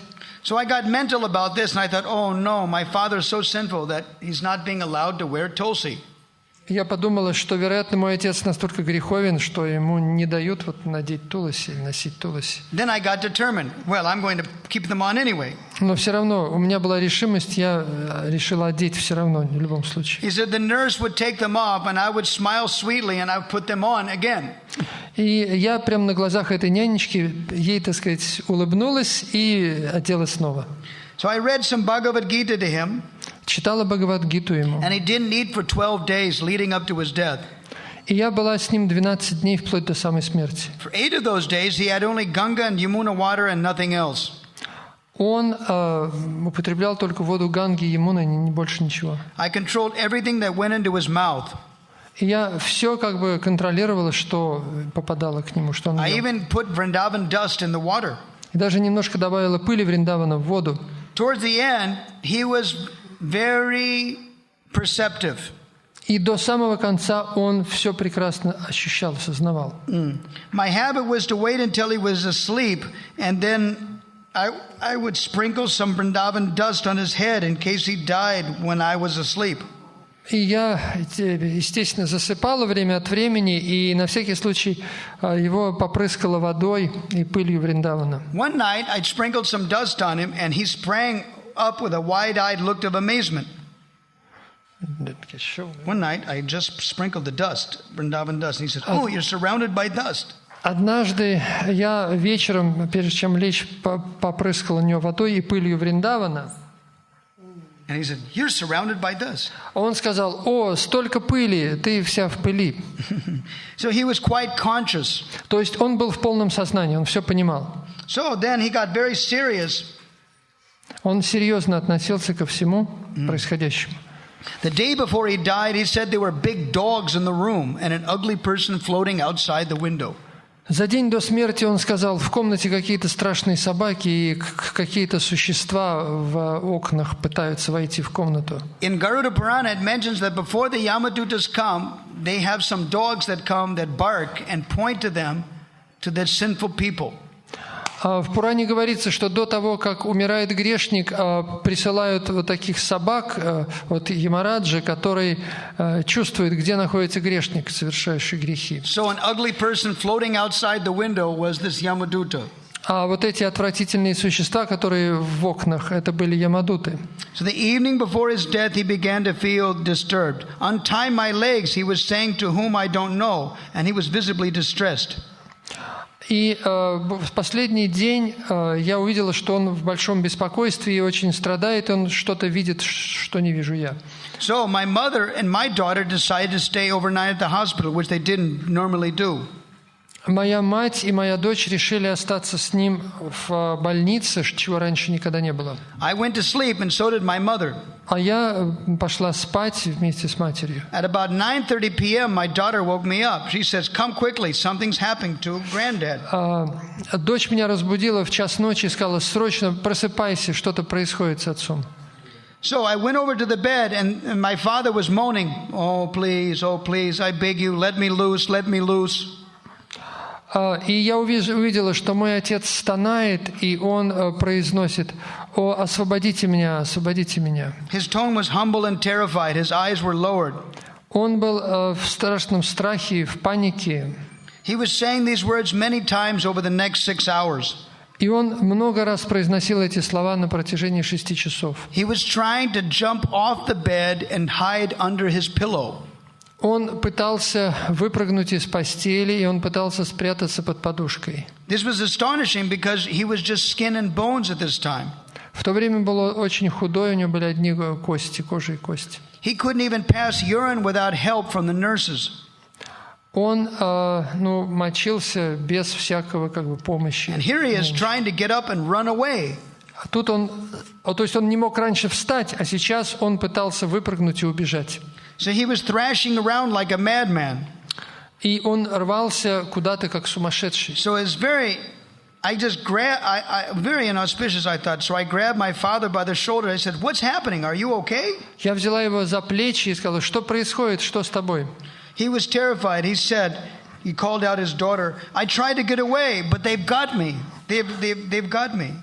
Он ответил: я пытался от них вырваться, но они снова меня схватили. He said, "I should have realized what was happening, but the fact is," he said, "she's got me, put me up, and I got covered over. For the next 6 hours, I just tried to comfort him. I should have understood what happened." Я должна была понять, что происходит. The fact that he said, "She has got me," it bewildered me. She has got me. What does it mean? She has got me. Means Yamaduta's wife, or I don't know. Ну, она, тут she, кто такой she? Она меня схватила. Может быть, жена Ямадута кого-то. I didn't understand that. I just tried to pacify him. Я пыталась его успокоить. Then he would cry out again and again, "Oh, for God's sake, just leave me alone. Let me rest for 10 minutes. I beg you." Он постоянно стонал и молился: «О Господи, прости меня, освободи меня, дай мне хоть передохнуть немного». His voice was humble and begging. Его голос был очень смиренным и молящим. Then the nurse would come. I would chant, and my father would relax a bit. Пришла нянечка, и я думала, что мой отец хоть немножко передохнет. Then the nurse would come and distract me. Меня нянечка отвлекла. Then he would start again, thrashing and begging. Он снова начал стонать и умолять. Oh, this is interesting. This means that as long as his daughter was chanting Hare Krishna, the Yamadutas were a little not aggressive. As soon as she stopped chanting, then immediately the Yamadutas were aggressive.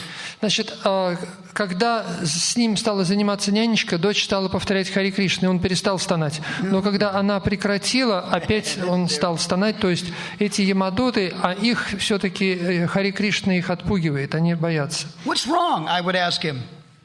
Я спросила: в чем дело? I'm trying to tell you, but I just can't. Он сказал: я пытаюсь тебе сказать, но не могу. Then at 3 a.m. it dawned on me the Yamadutas were capturing him.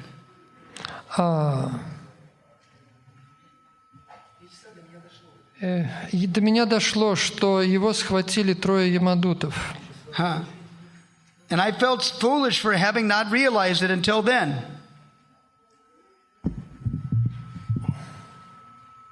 Но я еще не могла понять это до сих пор. Вот мне просто здесь вот не видно, здесь такой шрифт. Может, вы переведете? Ну, переводите, возьмите микрофон и переводите. Просто мне трудно. Попробуйте. И на слух он говорит очень быстро. Я не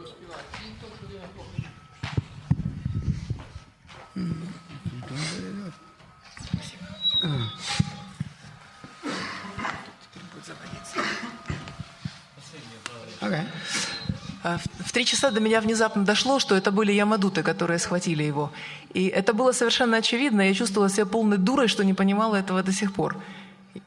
See, I turned to my 13-year-old daughter and I told her, I thought the Yamadutas have him. Я обратилась к своей 13-летней дочери и сказала, думаю, что его схватили ямадуты. The daughter said, yeah, I know. I woke you up because I thought 3 of them floating above his bed and he was cowering and looking up.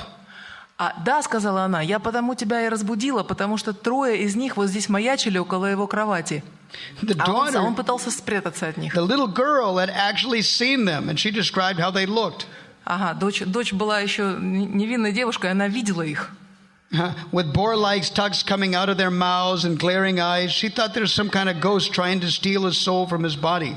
Она описывала их, у них были клыки, как у этих вепрей. И, wait a minute, please, которые торчали у них изо рта, и у них такие были сверкающие глаза. Она думала, что это были что-то вроде привидений, которые пытались похитить его душу, вытащить его душу из тела. Of course, by Krishna's arrangement, my mother was sleeping, oblivious the whole time. Разумеется, по милости Господа, моя мать все это время спала и ничего не знала. Which means because she was a Roman Catholic, maybe she would have objected to all these things. Может, потому что она всю жизнь она протестовала против этих вещей. So I started to pray to Krishna. Oh, please let him go, Krishna. И тогда я начала молиться Кришне. Кришна, пожалуйста, позволь ему уйти. Then the super soul would answer in my heart. Why? He'll only offend again. И тогда сверхдуша ответил в моем сердце. А почему? Он сказал, ведь он снова будет совершать те же оскорбления. So then I was very upset and I started to pray to Yamaraj. И меня это очень огорчило, опечалило, и я начала молиться Ямараджа. Yeah. And all the time I was chanting. И все это время постоянно я повторяла святые имена. So I told my father, I'm sorry, I hadn't realized that they had a hold of him. Where is it? I'm sorry that I hadn't realized earlier. Я обратилась к своему отцу, прости меня, что я не поняла всего этого раньше. And he nodded, traumatized. И он кивнул, и тем самым еще усугубил мои страдания. That I finally understood. Он показал, что понимает то, что понимает она. Наконец она поняла. So she asked, Dad, do you want me to hold you and chant? Я сказала, папа, хочешь, я буду поддерживать тебя и петь? Yes, yes, he said. Да, сказал он. Have they still got you? Они все еще держат тебя? No, they let me go. Нет, они меня отпустили. So then I held him tight for the next 3 hours and slowly gave up his life through his mouth. И следующие 3 часа я держала его, и постепенно жизнь уходила из него через рот. Peacefully, with me chanting in his right ear and dripping Ganga and Jamuna water into his mouth. Он был умиротворен, я пела ему в правое ухо и сбрызгивала его водой Ганги и Ямуны, брызгала ему воду Ганги и Ямуны в рот. So I stayed fully focused on chanting very close to his ear until he breathed his last at 6 a.m. И я полностью сосредоточилась на том, чтобы очень внимательно повторять ему в ухо до тех пор, пока он не испустил свой последний вздох, и это было в 6 часов утра. He went straight out of his mouth and his eyes closed. Он ушел через рот своего тела, глаза были закрыты. While he would be thrashing about and crying, "Let me loose," I asked the nurses, "What's happening?" Когда он вот таким образом рвался и кричал, «Отпустите меня!», я спрашивала медсестру, что происходит. Oh, this is normal, they say. He's just fighting it. He happens to everybody. Ну, это нормально, сказала. Они все так себя ведут, они сражаются там с кем-то. There's even a term for it, a medical term. Для этого есть даже специальное медицинское название. Terminal restlessness. Это называется предсмертное беспокойство. Terminal means when somebody is dying and they're restless. They're disturbed at the time of death. Терминальное, если выражаться научным языком, терминальное беспокойство, терминальное означает то, которое приходит перед самой смертью. They give nurses education how to deal with it. И этих сиделок обучают, каким образом справляться с этим беспокойством. But they can only deal with it symptomatically. They restrain him, pacify him, tell him to forget about it, or they don't deal with the internal aspect of it. They just deal with the symptoms. Но естественно, что их обучают только внешним вещам. То есть как-то успокоить, там какие-то слова сказать, погладить по руке, но их не обучают работать с внутренним состоянием пациента в это время. So she's preaching to devotees. Well, I got news for you folks. It's called terminal yamadutaness. Of course, the nurses are just advised to pump them full of morphine and ignore all their ramblings. Ну, теперь у меня для вас, ребята, есть новый термин. Настоящий термин будет предсмертное ямадутство. Конечно... Morphine is like they're thrashing about because of the pain of death. Just inject them with morphine to stop the pain and ignore everything they say. Единственное средство, которое они имеют в своем арсенале для этого, это просто инъекция наркотиков, морфина, потому что человек страдает от боли, а больше они ничего не могут сделать. Они даже не знают, что происходит. Поразительно. Mention is made of the dogs. Надо еще отдельно сказать о собаках. The devotee mentioned that the hounds of hell come ahead several days before and sniff out where the rascals are dying. Один преданный сказал мне потом, что он читал в писаниях о Ямараджи, там есть детальное описание, и он говорил, что вот эти собаки адские приходят за несколько дней до смерти и вынюхивают, где находится тот грешник, которому предстоит умереть. There was also the fact that he said, "She has got me." И там еще был такой факт, что он говорил, она схватила меня. So evidently the Yamadutas have their own society with wives, kids and everything. Совершенно очевидно, что у ямадутов есть свое собственное общество, в котором есть и жены, и дети, и все необходимое. This is their job. Это их работа. Wives, children, they all assist in the job, У них такое же общество, как у нас. Это просто вот есть у них такая работа, они работают. Varnashram society for Yamadutas. Харе Кришна. Pretty heavy. Да, довольно трудно все это. Prabhupada was saying in the letter, you take this mission and go everywhere in every corner of the planet. Неси эту миссию и иди с нею повсюду, в каждый уголок этой планеты. People are sleeping under misguidance. Люди спят под неправильным руководством. They're becoming candidates for being taken away by the Yamadutas.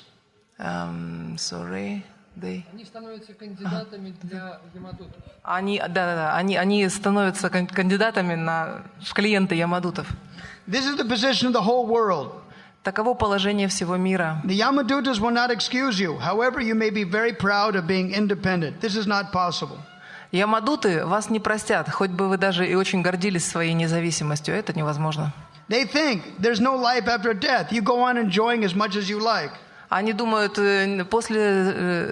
что в конце жизни не будет смерти, и можно наслаждаться как угодно. This wrong civilization is a killing civilization. Это неверная цивилизация, убийственная цивилизация. So you save them. Так спасайте же их. Otherwise, the Yamadutas are there. Иначе за ними придут ямадуты.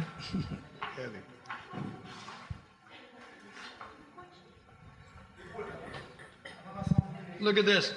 Well, anyway, I suppose now the whole idea is that did they attain perfection or not, right? Как же вот это главная эта мысль, которая сопровождает смерть, достиг совершенства или не достиг? She said, well, he had tulsi beads on his neck. Она надевала ему туласи на шею. But even at the time of death, he didn't seem to be able to think of Krishna. Но похоже, что в момент смерти он не мог думать о Кришне. He was a good man by ordinary standards.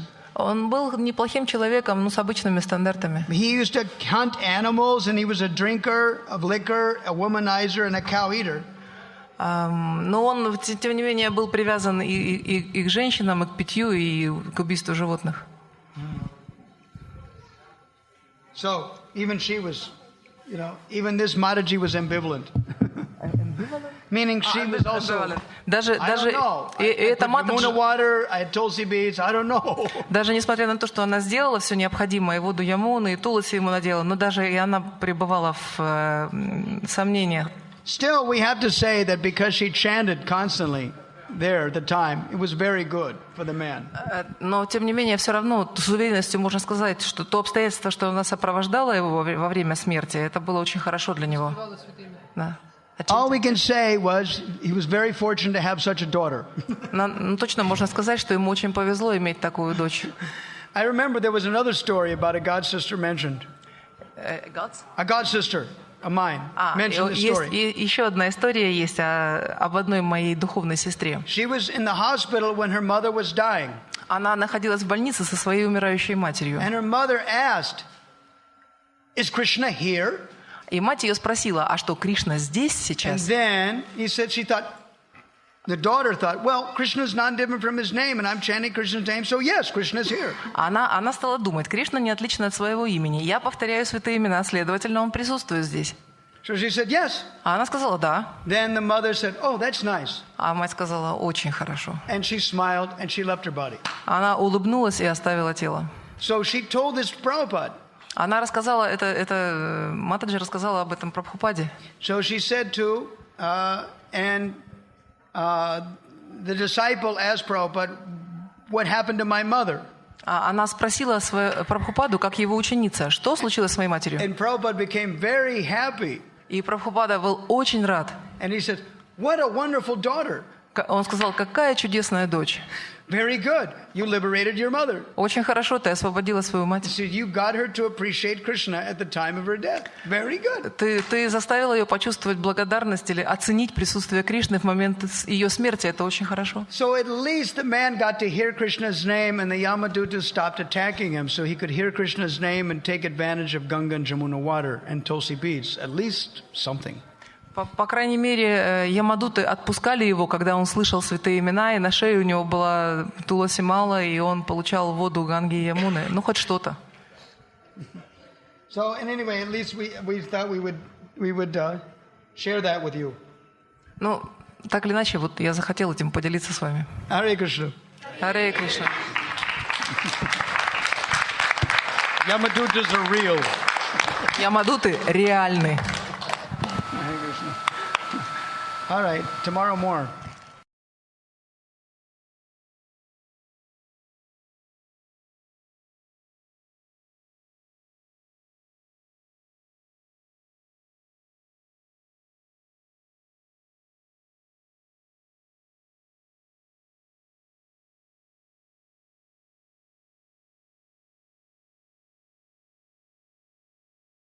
Was it 30th? September 30th, 2005. In Anapa. We're working with our Katha on Ajamila. Так, мы продолжаем Аджамила Катху. And from verse number 27. И мы продолжаем с текста 27. Первой главы 6 песни Шримад Бхагаватам. Okay. Saivam vartamano gyo Mrityu kala upastite Matim chakara tanaye Bali narayanan vahe.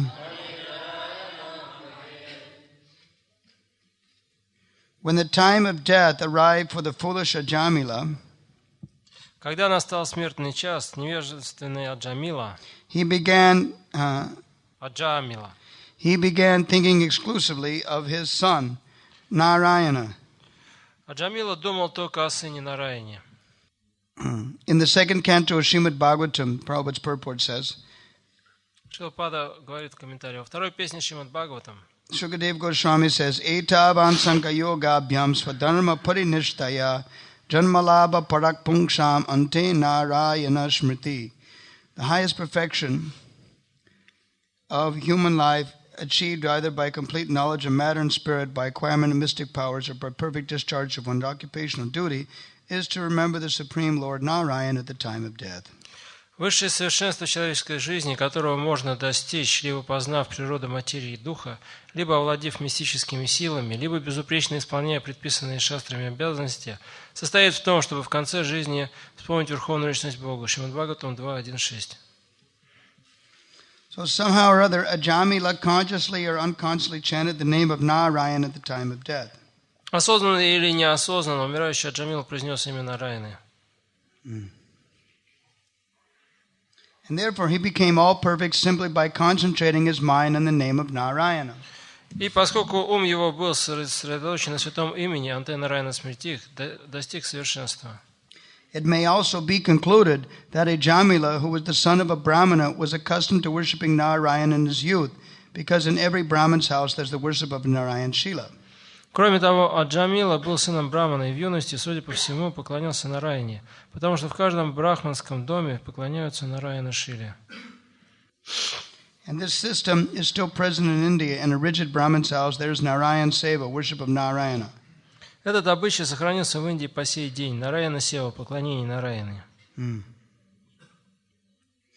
Therefore, although the contaminated Ajamila was calling for his son, by concentrating his mind on the holy name of Narayan, he remembered the Narayan he had very faithfully worshipped in his youth.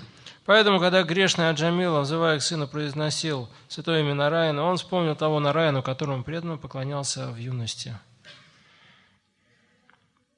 In this regard, Srila Sridhar Swami expressed his verdict as follows: Etach chatad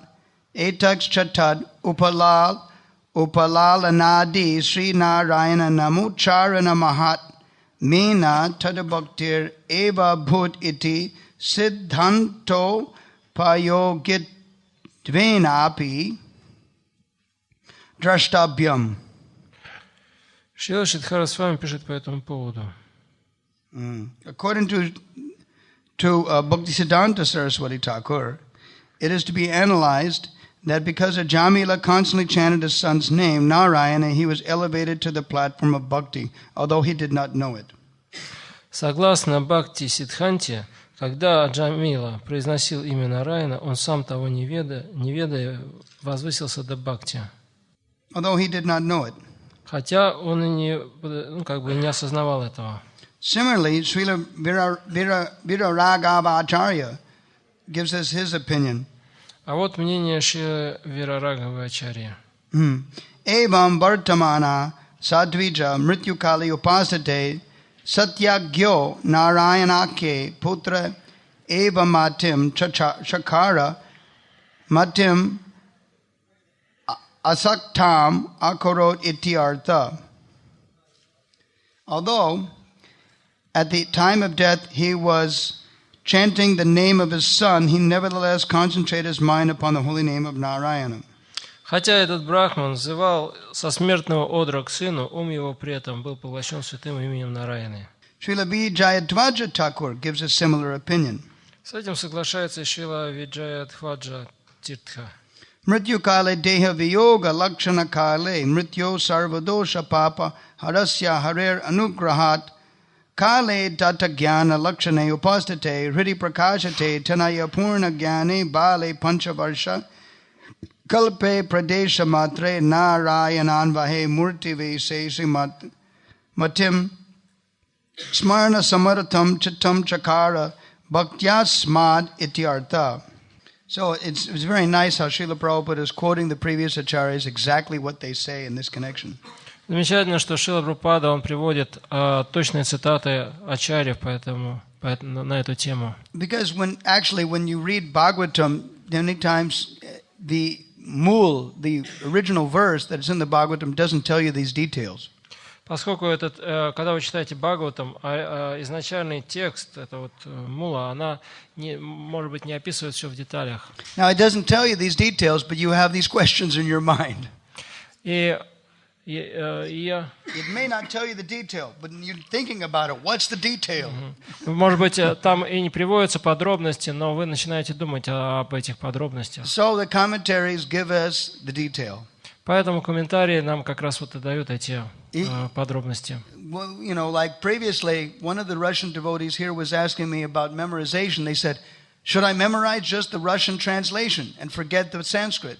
И на одной из предыдущих лекций один преданный спросил меня, а могу я запоминать просто перевод стиха и опускать санскрит?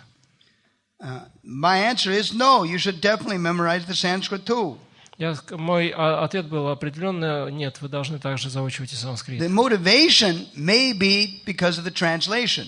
That's the motivation. That's maybe motivating you to learn the verse because you want to keep it.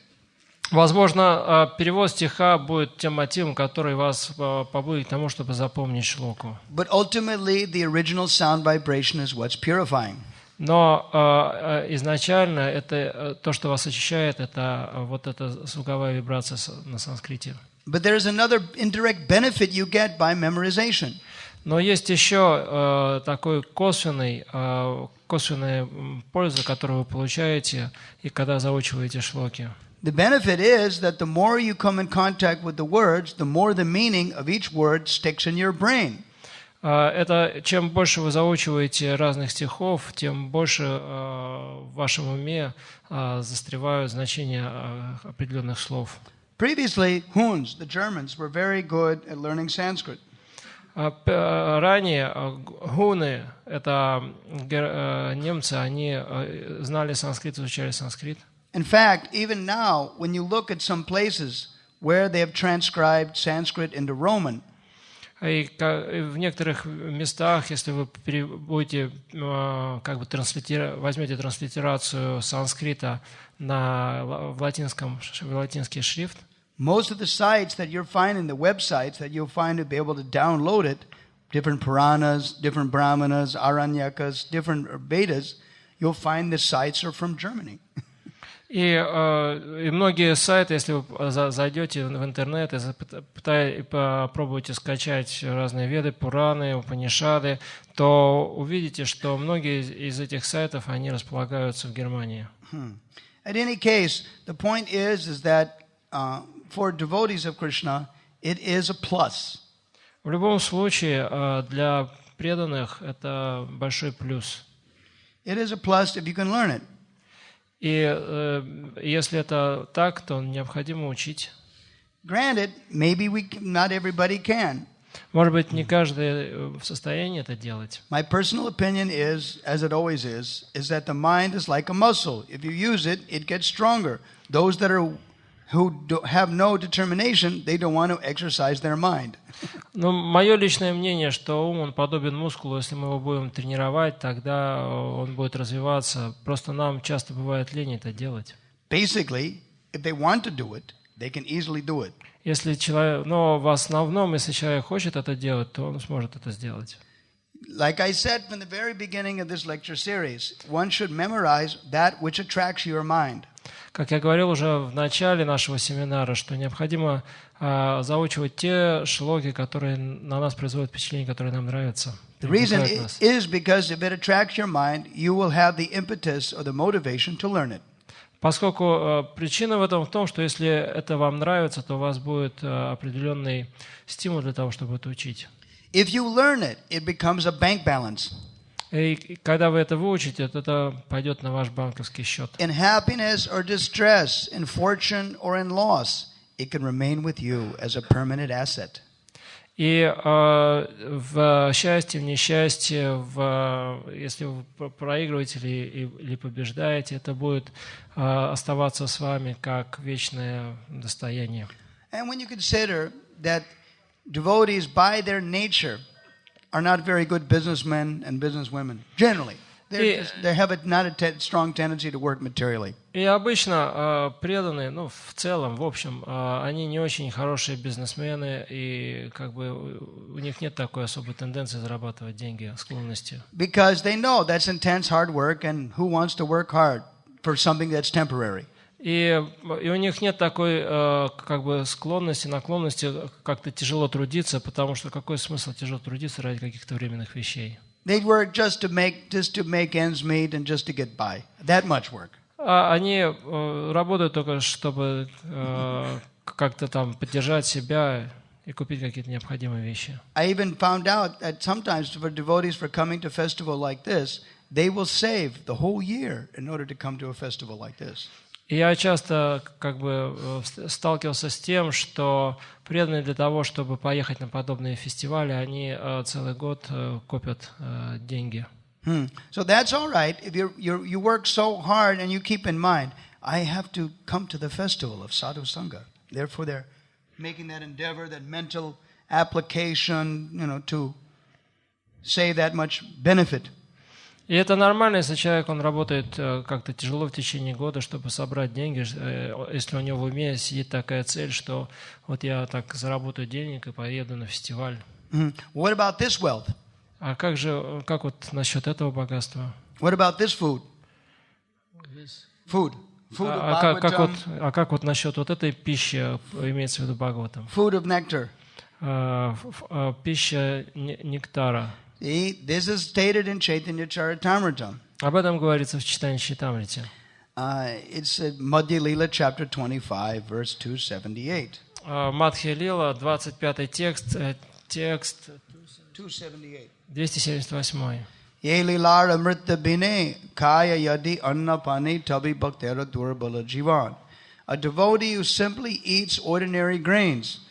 Преданные, которые едят просто обычное зерно, just like we're eating here in the festival 2-3 times. Подобно тому, как мы здесь принимаем прасад 2-3 раза в день. But the main part of the festival is the holy name. We're chanting in the evening big kirtans and in the morning big kirtan. Но основное здесь это святое имя, киртаны, большие киртаны утром, вечером. Because the kirtan in the morning and the kirtan in the evening uplifts the life force. Поскольку утром киртаны, вечером киртаны, они поднимают нашу жизненную силу. When your life force is uplifted in the association of devotees, then you can get the energy by which you chant your rounds. А когда ваша жизненная сила она так поднялась, то у вас будет сила, энергия для того, чтобы повторять святое имя. Now, sometimes devotees eat, but when they eat, sometimes they overeat. Иногда преданные едят, иногда они даже не просто едят, а переедают. If they eat the wrong thing, если они едят что-то не то, then they're fatigued by that. Тогда у них будет уходить энергия. Они Because it pulls so much enzymes from your body to digest that which you ate that has no enzymes in it. Поскольку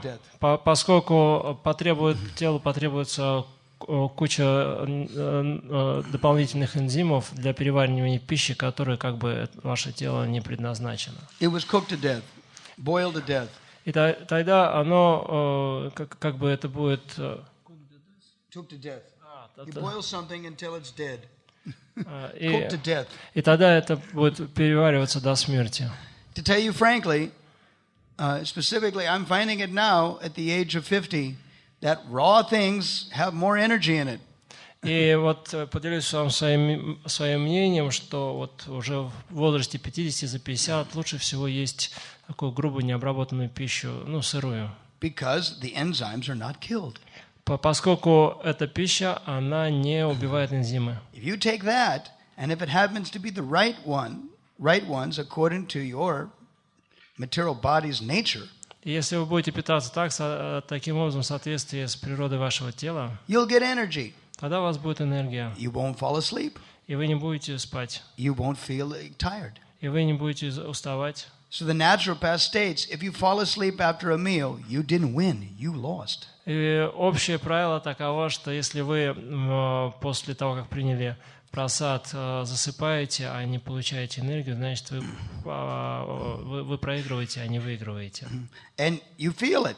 И вы чувствуете это. When you're over 50, you feel it. If you're too exhausted and you end up sleeping more, и после 50 вы это явно начинаете ощущать, что вы больше спите. It embarrasses you. И это как бы вас немного... Вы чувствуете себя неловко из-за этого. Because you wasted the time. The time is gone. You can't get it back. Поскольку это напрасно потерянное время, оно уходит. Time should be spent on very useful things. Необходимо тратить свое время на что-то полезное. So Chaitanya Charitamrita says that if you eat ordinary food stuff, и читание Чайтамриты говорит, если вы просто едите обычную пищу, but you don't eat the katha, the topics, you don't digest the topics of Lord Chaitanya and Lord Krishna.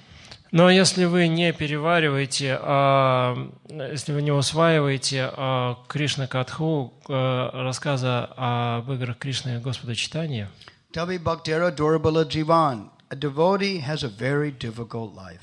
Тогда у преданного будет очень такая тяжелая жизнь, трудная жизнь. What to speak of a Jamila that spent his whole life sinfully? Что уж говорить об Аджамиле, который всю свою жизнь потратил на греховную деятельность. Somehow or other. Так или иначе. By whatever piety he had at his youth. Какое бы благочестие он не заработал в молодости, в юности. Due to habit. Из-за childhood. Благодаря вот этим привычкам, сохраненным с молодости, с юности, he named his last son, Narayana. Он назвал своего последнего сына Нараяной. That was also a fortune. Это также большая удача. Because chanting the name again and again. Поскольку он повторял имя снова и снова. Then he actually, when his life force was leaving, then he remembered the real Narayan. И поэтому, когда его жизненная сила уже выходила из него, он вспомнил настоящего Нараяну. Now, generally, at the time of death, one has, it's like your life is like a movie. И обычно в конце жизни, в момент смерти, ваша жизнь проносится перед вами подобно фильму. It is like you're reflecting on the entire past. What did I do in this stupid life? И подобно тому, как если бы человек, он размышлял над тем, что он, на что он потратил свою жизнь. Specifically the highlights. Особенно какие-то вот основные события. You may focus on that. Человек, он сосредотачивается на них. One of Ajamila's highlights was his youth when they were worshiping the Narayana Shila. И одно из как бы таких событий в жизни, таких значительных периодов, это была его юность, когда он поклонялся Нараяна Шиле. Samartham chittam chakara bhaktya smarad. Somehow or other. Visese matim smarna samartham. Chittam chakara bhaktya smarad. Somehow or other, his memory pushed him. The whole of all of his memories pushed his mind to think in a devotional way at the end. И так или иначе, вот тот опыт, который он заработал в юности, подтолкнул его вспомнить о преданном служении в момент смерти. That's what the Sanskrit means. Это вот об этом говорит санскрит. So then, Prabhupada comments, directly or indirectly, he actually remembered Narayan at the time of his death. И Прабхупада, он говорит, что непосредственно или косвенным образом он вспомнил о Нараяне в момент смерти.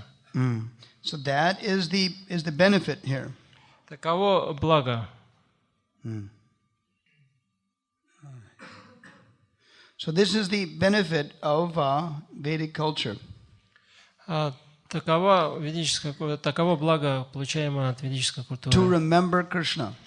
Помнить о Кришне. Now, of course, we remember the Hare Krishna mantra preliminarily. Конечно, прежде всего мы помним Харе Кришна мантру. And Bhagavad Gita, Shrimad Bhagavatam, all this katha is simply expansions of the holy name. И Бхагават-гита, Шримад Бхагаватам — это все лишь катха, который является расширением Харе Кришна мантры. But it is important to push the mind to think of Krishna. Но это очень важно подталкивать свой ум к тому, чтобы он думал о Кришне. This is application. Это то, каким образом мы пользуемся этим всем. At any time we can be kicked out. Иногда мы можем быть не в форме. At any time. At any time. И в любой момент. Nishvasaya nahi vishvasa kada ruddho bhavishyati kirtaniyam ato balyat harinam eva kevalam. There's no guarantee at which time your final breath will be your last. Никто не знает, когда ему придется оставить это тело. Therefore, Hare Krishna should be on your tongue at all time. Поэтому Харе Кришна должно быть всегда на вашем языке. Not only Hare Krishna, but things in relation to Krishna. Но и не только Харе Кришна, но и думать о том, что связано с Кришной. That is Shrimad Bhagavatam, Gita, nice things that attract your mind to Krishna. Шримад Бхагаватам, Бхагават-гита, любые другие замечательные вещи, которые напоминают вам о Кришне. Stutis, stavas. Стути, ставы. These are written by Rupa Goswami, the previous acharyas, and they're ecstasies. Beautiful poetry. Написаны Шрила Рупа Госвами и другими предыдущими ачарьями в состоянии экстаза, очень красивая поэзия. They steal our mind from our dreaded, miserable life. И эта поэзия, она похищает ваш ум и уводит его от жалкой, нашей вот внешней жизни. By the mercy of the sound vibration, it brings us to Vrindavan. И благодаря силе звуковой вибрации она приводит вас во Вриндаван. In this way, we practice Таким образом мы практикуемся. having association with the spiritual energy. Каким образом мы можем общаться, иметь контакт с духовной энергией. Now, if we can kick our lazy mind to learn something, Если мы будем пинать наш ленивый ум, чтобы он заучивал что-то about the spiritual world on a daily basis, о духовном мире, и будем это делать ежедневно, it's a food это будет пища, that is as you walk to the spiritual world. с помощью которой вы отправляетесь в духовный мир. This is a verse in Padyavali. Rupa Goswami says this. Есть стих Падьявали, который произносит Рупа Госвами. Kalyananam nidanam kalimala pavanam pavananam pateyam yad vimukshu sapati parapada prapyate prochamanam vishramstanam ekang Kavi Vadavachasam Jivanam Sajjananam Bijam Dharma Dharmasya Kalyananam Nidanam. This is a beautiful verse. Padyavali 19. 19 текст Падьявали. See, it says, the Sanskrit says here, Pateyam Yarabimokshu Sapade Parapada Prapyateya Prochamanam. This is the food, the person's food for liberated persons. И здесь говорится, что это пища для освобожденных личностей. Sapati Parapada Prapyate Prochamanam. Because at every step of the journey, it gives you the spiritual world. Поскольку каждый шаг в этом путешествии дает вам духовный мир. Prochamanam. It's said like that. Так сказано. Who said it? Who? Кто это говорит? Those that have traversed the path before us, of course.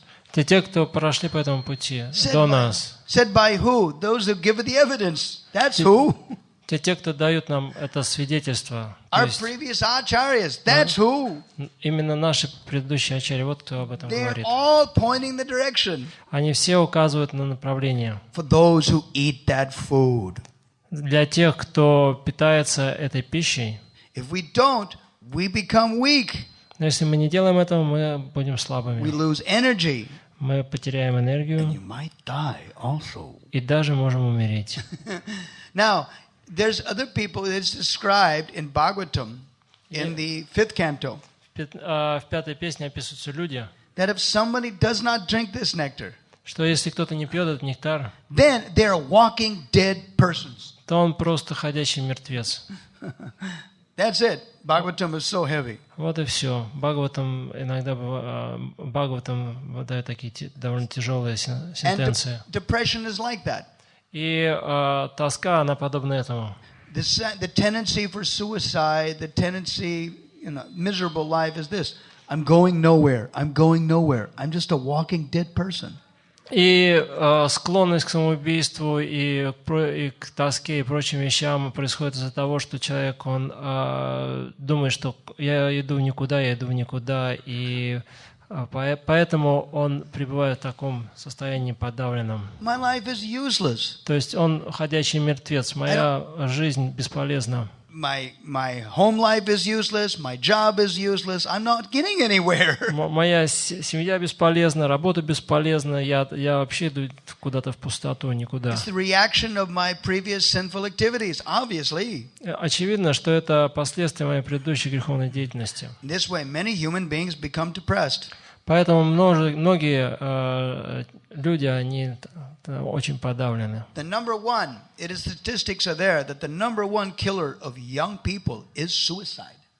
И статистика показывает, что самая высокая причина смертности молодежи – это самоубийство. they can't feel that they can get anywhere. There's Они- no impetus for life.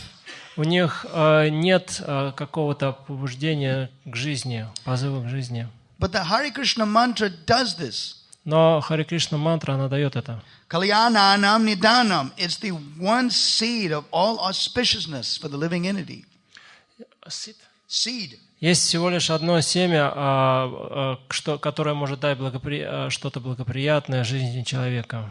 Because kali malamatanam, it pavanam, it purifies all the mud of Kali Yuga. Поскольку паванам это поскольку оно очищает всю грязь века Кали-юги.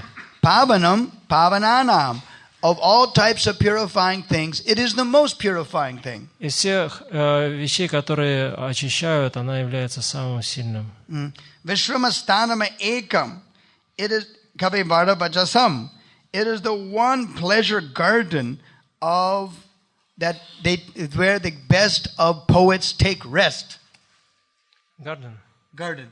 Это один из величайших садов, в котором Poets, they rest in it, they relax, they relish. в которых поэты могут найти себе убежище, пристанище и отдых. What does that mean? Что это значит? This means that when they read some beautiful kavitas, beautiful poetry about the spiritual world, they absorb their mind in it, they relax in it, they... Поскольку, когда вы находите какую-то возвышенную поэзию, которая описывает духовный мир, тогда ваш ум погружается в это, наслаждается этим, он расслабляется. Even as a kid, I really like Prabhupada's books for that quality. И даже дети, в этом отношении мне очень нравятся книги Шрилы Прабхупады. Simply by reading those books, you could transcend the boundaries of your room. Просто читая книги Шрилы Прабхупады, вы можете выйти за границы того пространства, в котором вы находитесь. You could transcend the boundaries of your stupid little room in your little country or your little place. Вы можете преодолеть границы своей комнаты, границы вашего государства и так далее. And you could go to the spiritual world. И вы можете отправиться в духовный мир. Now, when you close the book, then reality TV comes back, you know. All right, I'm still broke. I got a job. I got a wife and a kid, you know, and I'm back to this material body, you know. И как только вы закрываете книгу, реальное ТВ-шоу сразу же возвращается. У меня есть жена, у меня есть дом, я должен обо всем этом заботиться, тело. Sanskrit does not help you pay the bills. Безусловно, санскрит не оплатит ваши счета. But it helps you tolerate the bills. Но он поможет вам легче к ним относиться. It gives you life. Он даст вам жизнь, It оживление. breathes life into a dead body. Он вдохнет жизнь в мертвое тело. And if you relish it in your brain, if you pour it over in your brain again and again, Если вы будете наслаждаться этим в своем уме, снова и снова, it comes out of the mouth. и Whatever you're thinking, it surely should come out of the mouth. в какой-то момент это начнет выходить у вас с языка. Безусловно, чтобы у вас там не было в голове, да, оно в конечном счете начнет проявляться на языке. A fool is not understood until they open their mouth. И дурака очень сложно узнать, пока он не откроет рот. When they open their mouth, then it proves what's on their mind. И когда человек открывает рот, сразу становится понятно, что у него в мозгах. If the mind is focusing on garbage, well, then garbage comes out of the mouth. И если в мозгах один мусор, тогда мусор посыпется изо рта. Therefore, we fight prajalpa with Krishna Katha. Поэтому мы сражаемся с праджалпой с помощью Кришна-катхи. Is your lifestyle giving you misery? Fight it with Krishna Katha. И если ваша жизнь исполнена страданий, сражайтесь с этим с помощью Кришна-катхи. We fight depression with enthusiasm about Krishna. Мы сражаемся с унынием, энтузиазмом, противоставляем ему энтузиазм в сознании Кришны. And it just becomes one step on the path if you learn something new every day. И вы будете подвигаться по шагу вперед, если вы будете каждый день узнавать что-то новое. All right, I may be a useless bum, but I learned something about Krishna today. Но да, может быть, я там совершенно бесполезный, никчемный тип, но я что-то узнал новое сегодня. And you give it to your friend. И поделитесь этим с своими друзьями. Then they may look at you and they think, well, you know, so-and-so here has got so many faults, but he likes Krishna. She likes Krishna. И тогда о вас скажут, что такой-то, у него там куча недостатков, но ему нравится Кришна. And that's it. И вот и все. It helps you tolerate the miseries of your stupid body. И тогда это поможет вам терпеть все неудобства, проблемы, страдания, которые доставляет вам это несносное тело. And the more you memorize, the more you learn. И чем больше вы запоминаете, тем больше вы учитесь. It stays with you as a bank balance. И это останется с вами на вашем банковском счете. How do you keep it? How do you keep it? Как это можно сохранить? Use it. Используйте его. If you don't use it, you lose it. Если вы не пользуетесь чем-то, то вы это теряете. So use it. Поэтому пользуйтесь. You hear and chant it 4 or 5 times. Вы как бы слушаете, повторяете 4-5 раз. Reflect on it before you sleep. И подумайте над тем, что вы читали перед тем, как заснуть. When you wake up, remember it. И когда вы просыпаетесь, вспомните об этом. When you're maintaining your dumb body in the shower, like we do 3-4 times a day. И когда вы, так сказать, купаете свое тело 3-4 раза в день. Dumb body. Ну, это проклятое тело. Then hear and chant while you do all that bodily maintenance. Слушайте и воспевайте, пока вы все это проделываете, все эти процедуры со своим телом. That forces you to remember Krishna. Это будет вас заставлять помнить о Кришне. That is the victory of the human form of life. И это победа в человеческой форме жизни. That is the victory. Вот это победа. To remember Krishna. Помните о Кришне. Therefore, the shloka says, Jivanam Sajjananam. It is the life of saintly persons. И поэтому в шлоке говорится, что это является жизнью святых личностей. Sajjananam means those who live a really good life. Саджананам означает те, кто живут по-настоящему хорошей жизнью. Good people. Хорошие люди. This is what motivates them. Это является их мотивом. Bijam dharma durmasya. It is the seed of the tree of religious principles. Это семя дерева религии, религиозных принципов. Then the author of this verse И затем автор этого стиха says, Prabhavatu bhavatam, may it become manifest unto you. И он говорит, что пусть оно проявится в тебе. This is the blessing of the Acharya who wrote the verse. Таково это благословение Ачарьи, который написал этот стих. Bhutaye, may it become manifested through you to other living entities. И пусть это проявится через тебя для других живых существ. What? Что? Krishna Nama. Кришна Нама. Oh, it's nice. It's so nice. What? What should become manifest? Krishna Nama. Что мы должны проявить? Кришна Наму.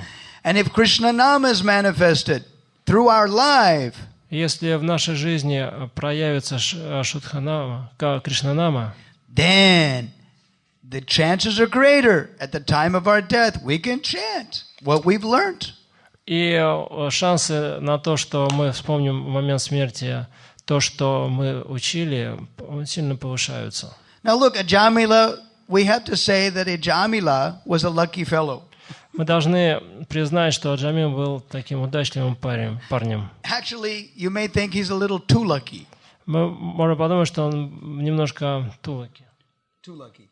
Excessively. Мы даже можем подумать, что он слишком удачлив. Because he was a sinful rascal his whole life, but because his youth was good and his name was Narayan, then he chanted Narayan and he remembered Narayana when he was in trouble. Поскольку он был паршивцем ужасным всю свою жизнь, но тем не менее, благодаря тому, что он в молодости он занимался поклонением Нараяне, он назвал своего сына Нараяной и смог вспомнить имя Нараяны. For this reason, householders in Indian culture, they name their kids. Именно. They name their kids after Krishna. Yeah. И именно поэтому в ведической культуре родители называли своих детей именами Кришны. Well, if this kid If this child is going to suck my blood in the form of so many expenses, at least he should remind me of, he or she, the kid should remind me of Krishna or Krishna's energies. Конечно, этот как бы ребенок высасывает из меня всю кровь, но, по крайней мере, пусть он хоть мне напоминает о Кришне. Or Krishna's Shaktis. Или если это девочка, то о Кришна Шакти. Krishna's potencies.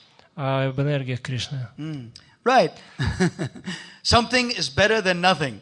Что-то лучше, чем ничего. By saying the name of the child again and again and again and again, we may remember the real spiritual substance behind the name. И когда мы произносим имя ребенка снова и снова и снова, мы будем уверены, что за ним стоит какая-то реальная духовная вещь. That was Ajamila's good fortune. И такова удача Аджамилы. Now, in the 8th canto, chapter 3, verse 1. И в Шримад Бхагаватам 8.3.1, which has also been translated now into Russian. Которая уже переведена на русский язык. Right, so that there, everybody knows that for 1,000 celestial years, Gajendra was fighting with the crocodile. И все уже, наверное, знают, что в течение 1000 небесных лет Гаджендра, он сражался с крокодилом. And you thought your life was tough. И if you think your life in your little city in Russia or Ukraine or whatever, it was difficult. You know, what to speak of fighting with a crocodile for 1,000 celestial years. Вы можете думать, что ваша жизнь в России, в этих городах, она очень тяжелая, то можете себе представить, каково сражаться с крокодилом в течение 1000 небесных лет. He wasn't lazy. He was trying. Он не был лентяем, он пытался изо всех сил. But he was on the losing side. Но, к сожалению, он был в положении такого, в проигрышном положении. In terms of reality, I can think of a comparison. И вот если в отношении реальности можно провести сравнение. Cancer. Рак. We see that a lot of devotees in CIS, in Europe, in America, it's like an old age thing. И мы видим это и в СНГ, и в Европе, и в Америке. And they're succumbing to this disease. It happens a lot. И вот эта болезнь, она поражает многих. And there's different ways to fight it. И есть разные способы, каким образом можно с ней бороться. If they're intelligent and if their karma is up to it, then maybe you can win. И если у вас есть разум, если карма вам позволяет, то можно ее одолеть. One thing is sure, a lot of suffering is ahead. Но в любом случае можно с уверенностью сказать, что там страданий достаточно. Sometimes you hear the children, they scream and they cry.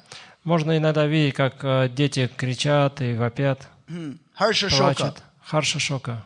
Harsha, they're very happy. They scream when they're happy and they scream when they're unhappy. Они визжат, когда счастливы, и визжат, когда страдают. In any case, they scream. В любом случае они визжат. And the grates in our ears.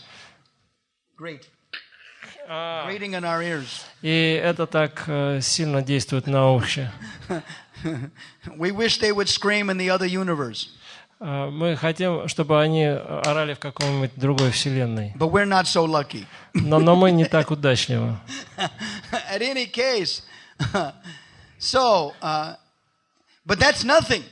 Но это просто ничто. I remember seeing one kid in Gurukula in Vrindavan. He was 11 years old and he was crying miserably. И вот я помню, я видел одного гурукуленка, ему было 11 лет, и он так горько плакал. So I became sorry for the fellow. И мне его стало жаль. A moment of compassion. Вот такой момент сочувствия, сострадания. Not very often. Не часто со мной такое бывает. So I went down there and I patted his head and I said, "Okay, kid, turn off the waterworks. You know, quit crying. Turn off the waterworks." It's an American slang thing. Don't cry. Okay. И я так к нему подошел, спустился, подошел к нему, так потрепал его по голове и говорю: ну ладно, хватит, чего ж тут реветь-то? What happened? И что случилось? I was exploited by the other children. Меня другие дети, они, так сказать, плохо со мной обходятся. I'm trying to serve the children by giving them their bodily necessities, and they want more, so they call me bad names and give me trouble. Я там пытаюсь им как-то помогать, чем могу. Soap, toothbrush. Да, там даю им мыло, еще что-то. А они мной недовольны и хотят от меня еще большего, а если я не даю, то они меня обзывают. I'm frustrated. И поэтому я очень сильно огорчен, расстроен. Go to your teachers and tell them that this is the reality. How do I handle it? А я говорю, ну а что, пойди к своему учителю, да скажи ему, как вот я могу с этим поступать. Anyway, how old are you, kid? А сколько тебе лет, мальчик? He goes, I'm 11. Мне 11. And I said, you haven't seen nothing. You're only 11. You're going to suffer so much more in your life. You know, by the time you're 60 or 60 or 70 years old, you're going to see so much more suffering than you're doing now. This is nothing. Я говорю, ну, парень, это вообще ерунда, что ты тут говоришь. Вот, когда тебе будет 60-70 лет, тогда ты увидишь, что такое страдание. And he goes, really? Он так His eyes оживился. brightened. I'm going to suffer much more than this. И он так, да, неужели я буду страдать больше, чем сейчас? I said, if this stupid thing freaks your mind, then how are you going to tolerate the rest later on? Я говорю, если такая ерунда погружает тебя в такое отчаяние, то как же там будешь все остальное терпеть, весь остаток своей жизни? And he got happy. И он так обрадовался. Oh, this is nothing. All right, yeah. О, это же пустяки, Джай. And I said, okay, now, are you going to remember something else about spiritual life now? А я спросил, ну хорошо, узнал ты еще что-то новое сейчас о духовной жизни? And I said, Yamhina vitayante te purusham purusharsabha. Did you learn that shloka? Ты знаешь вот эту шлоку? And he goes, yeah. Да. And I said, well, why weren't you remembering that shloka when you were crying? А почему бы тебе не вспоминать эту шлоку, когда ты плачешь? Я сказал. I did learn that shloka, but I've learned it materially. I didn't learn to apply it. А он говорит, что ну да, я вообще-то учил эту шлоку, но я так ее учил, так чисто материально, так я никогда ею не пользовался. I said, hey, when life gives you lemons, make lemonade. In America, there's another joke that if life gives you trouble, lemons means a bitter fruit. Then make lemonade with that bitter fruit. You know? Use that bitter fruit for realization. Это такая игра слов в Америке, что когда жизнь тебе подносит какие-то страдания, там лемент — это страдать, и лимонад — это лимонад, да. То есть когда тебе там жизнь преподносит страдания, попробуй как-то это смягчить какими-то приятными вещами. Make shop. Make a drink. С лимонадом, Make да. something tasty out of it. Просто, что называется, расслабься и попытайся получить от этого удовольствие. We have to teach ourselves first. Мы должны прежде всего научить самих себя. See Krishna in our reverses. Необходимо научиться видеть Кришну в тех неприятностях, которые к нам приходят. It could always be worse. Поскольку What flies in our face, it could always be worse. И что бы, так сказать, с вами не происходило, всегда есть, что могло быть и хуже. Because it will be worse. Поскольку это еще будет хуже. We haven't seen the moment of death yet. Мы еще не столкнулись со смертью. When you're forced to be kicked out of this rascal body of ours. Когда нас будут выпинывать из этого отвратительного тела. And every time we see a grandfather, grandmother, a relative, or a friendly devotee, friend of ours, leave their body, it's another wake-up call for us. И каждый раз, когда мы видим, как наши родственники, какие-нибудь бабушки, дедушки или там другие знакомые или преданные оставляют тело, это еще один шанс нам вспомнить об этом. Bhakti Maharaj's departure taught me some lessons. И уход Бхакти Тиртхи Махараджа дал мне несколько уроков. In order to get the lessons, I ran away from Ukraine. И чтобы получить эти уроки, я прервал свою поездку по Украине. And I came back. But I promised them, I'll get something from it, and I'll come back and share it. Я вернулся, и я им обещал, что хорошо, я сейчас уезжаю, я получу некоторый опыт, я вернусь, я поделюсь с вами этим опытом. I learned this from his disciples. Я научился... Yeah, I heard it. Я слышал об этом от его учеников. The few days before his departure, he was having such great pain. За несколько дней до того, как оставить тело, у него была такая сильная боль. His close friend was Radhana Swami, who was helping him. И его друг Радхана Свами, он помогал ему. And he admitted to him, the biggest difficulty I have now is, can I finish my rounds? И он признался, что самое трудное для меня это, что я не закончил свои круги. It's difficult. Это трудно. When your body is reduced to a bag of bones, just bones and skin that's covering the nerves. И когда ваше тело превращается просто в кожу и кости, и там нервы только. Do you have enough strength to lift your hand and chant? Chant. Вы поднимаете руку, чтобы повторять круги. One devotee, God sister, who left her body in Vrindavan from cancer. И у меня есть духовная сестра, которая оставила тело от рака во Вриндаване. It took about 2 weeks. Это у нее этот процесс, он занял 2 недели. Her dying states, went through up and down for 2 weeks. И вот этот процесс умирания у нее занял 2 недели. Она то лучше становилась, то хуже становилась. Naturally, the caregivers, those who take care of a devotee who was dying. И вот сестра или вот преданный, который находился при ней, чтобы помогать ей в этот трудный период. 2-3 devotees that are taking turns. 2-3 человека, которые меняют друг друга. Their life is basically ruined. They don't get any sleep, because they're up all day and all night with the devotee who is sick. По их жизнь, она становится такой очень беспорядочной, поскольку приходится все время и днем, и ночью находиться у постели больного. Это наша обязанность служить вайшнавам и вайшнаве. Помогать им помнить о Кришне. Сделать их путь насколько можно более легким. Но взамен мы получаем от них очень большой дар. They said, one God sister who wrote me back an email told me, we will never forget the rest of our life when we saw her lift her bony hand up to her chest to chant Hare Krishna at the end. И эта духовная сестра, она написала мне письмо, что мы никогда до конца своей жизни не забудем, как эта Мададжи, которая оставляла тело, она поднимала свою такую истощенную, изможденную руку к груди, чтобы повторять джапу. Whether she had strength or not, she lifted her beads to her chest and chanted. Были у нее силы или нет, она поднимала руку с четками груди и повторяла мантру. Then they said, at that time, although there was a small number of devotees in the room, и в это время, хотя там было совсем немного преданных в комнате, he said, the room suddenly filled up with all auspicious personalities. И она сказала, что комната тут же наполнилась множеством разных благотворных личностей. Because that particular devotee, поскольку это преданная, she gave her all for the preaching mission. Отдала всю свою жизнь для миссии проповеди. When she was taking care of her children, she gave her all. She gave everything, all her energy, to her children, to her husband, to her preaching, to everything she did, she was 100%.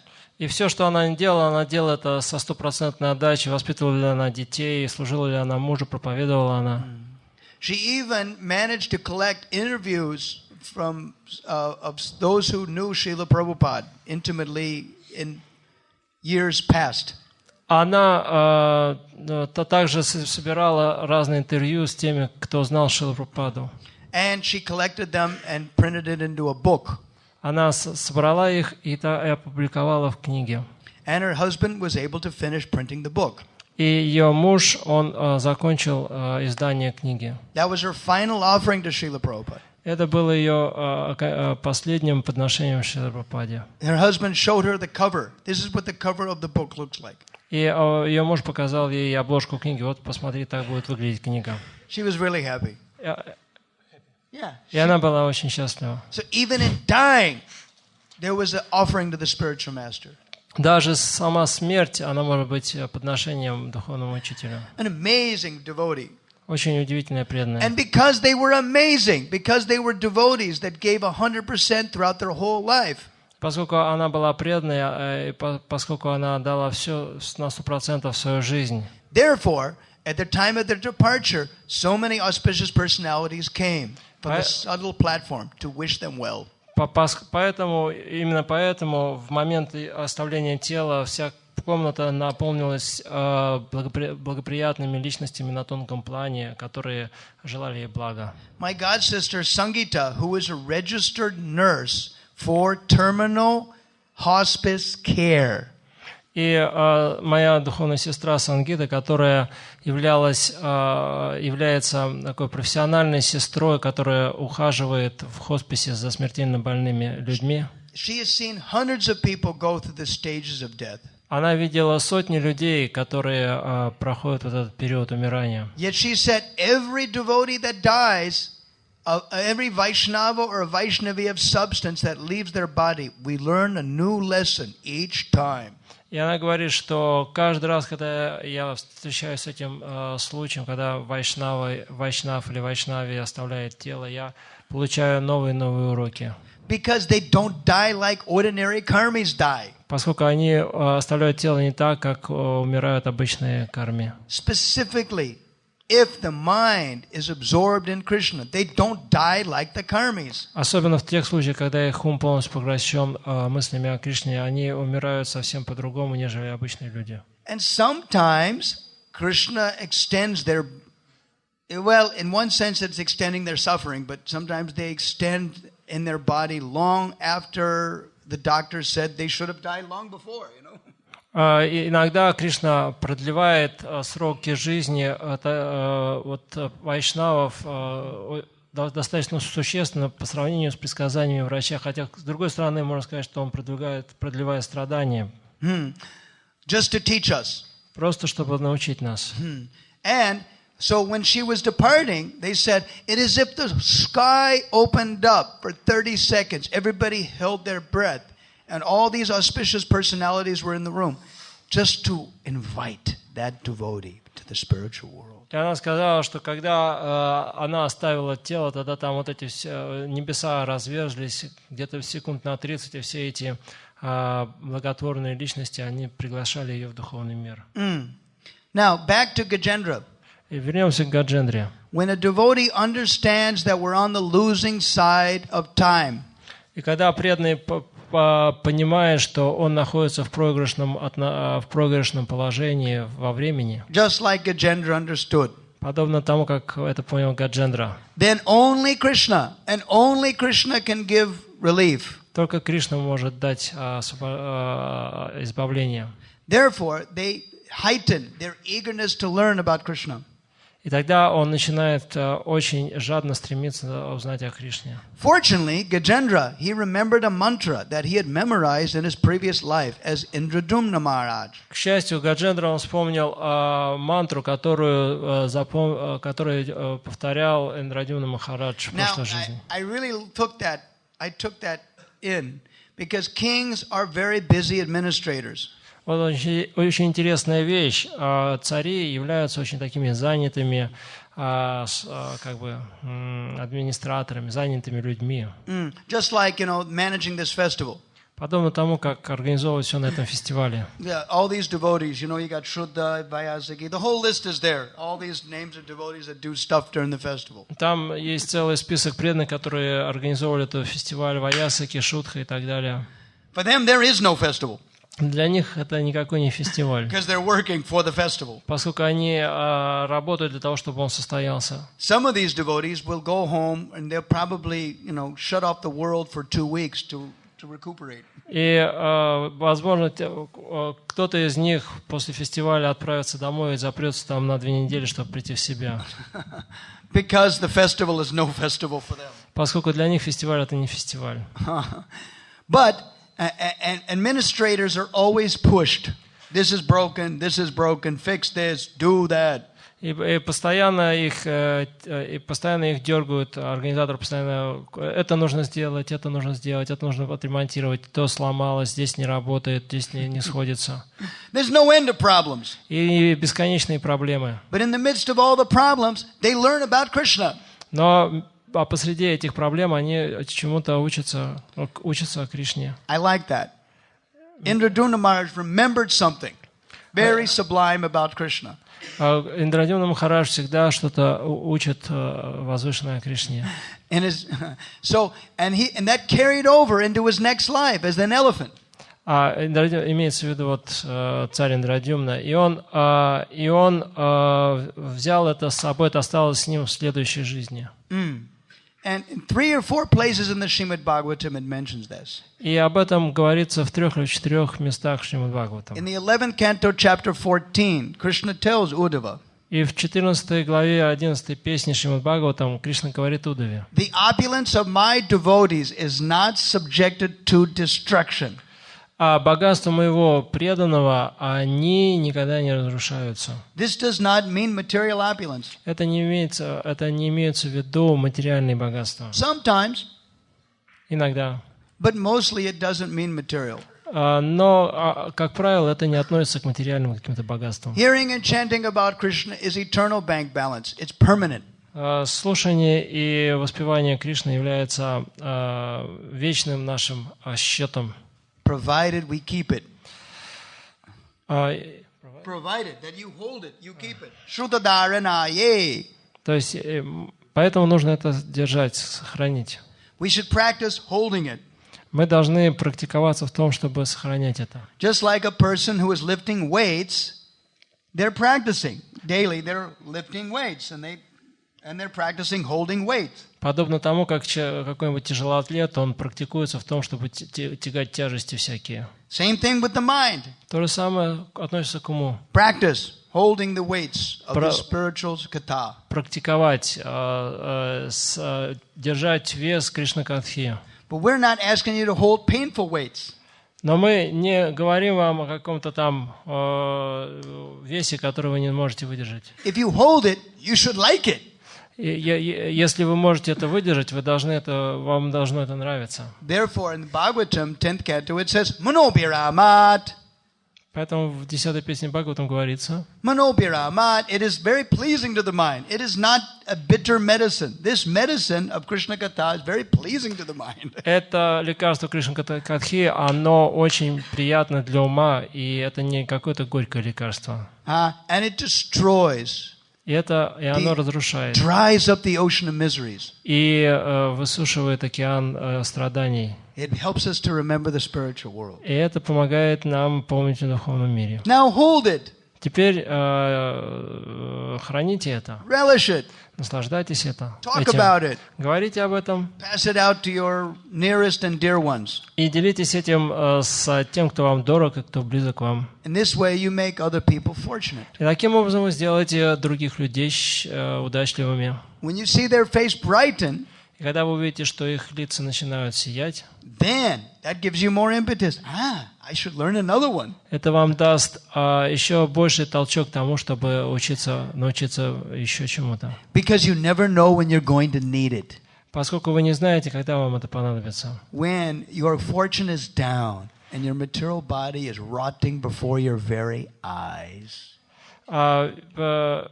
И поскольку ваше тело потихонечку, так сказать, клонится к закату и будет гнить у вас на глазах. It may be what you really need to think about at the time of death. И возможно, что именно об этом, о том, что вы выучили, и вам надо будет вспомнить момент смерти. And there's many stories like that.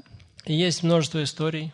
Sometimes Krishna tells the devotees early on that they're going to meet with a calamity. И Кришна говорит преданным, предупреждая их от тех несчастий, с которыми придется столкнуться. One of my god sisters in France got that premonition. Premonition means she understood 3 days before her death. Premonition, a thought. Prediction.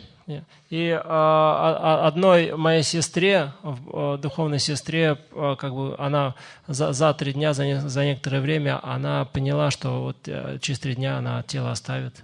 That lady was a friend of Indradumna Swami's former wife. И эта Мададжа, она была подругой бывшей жены Индрадюмна Махараджа. Индрадюмна Свами. In his grihastha когда он был в грихастха-ашраме. So this lady got a premonition that I'm going to get in a horrible car accident and I'm not going to make it. И она вдруг пришло откровение, какое-то предупреждение, что через 3 дня она попадет в какой-то в ужасную автомобильную катастрофу, и, так сказать, она ничего не сможет с этим поделать. И две ночи подряд ей снилось одно и то же. И это потрясло, естественным образом, это потрясло эту женщину. И она рассказала об этом своим друзьям. Очень хорошо. И затем ее друг или подруга. You better really internalize now, internalize. И тебе лучше бы, и подруга сказала, тебе лучше как-то углубиться во внутреннюю жизнь теперь. And what can you do? What can a lady do? I still got my wife. I still got my husband. I still got my kids. I got my duties. I can't shirk that. But while I work, I'm going to work real hard on my japa. I'm going to work real hard on remembering Krishna right now because I've only got a few days left. Но что, она сказала, что я могу сделать? Я женщина, я тут вот увязла с мужем, с детьми, с хозяйством и так далее. Что я могу сделать? Я не могу все это бросить. Но что я могу, это я могу работать на своей джапе, я могу повторять Харе Кришна, пока и думать о Кришне, пока я что-то делаю подобное. Потому что у меня осталось совсем немного времени, всего несколько дней. Это произошло. Как было во сне. Она зимой управляла машиной. И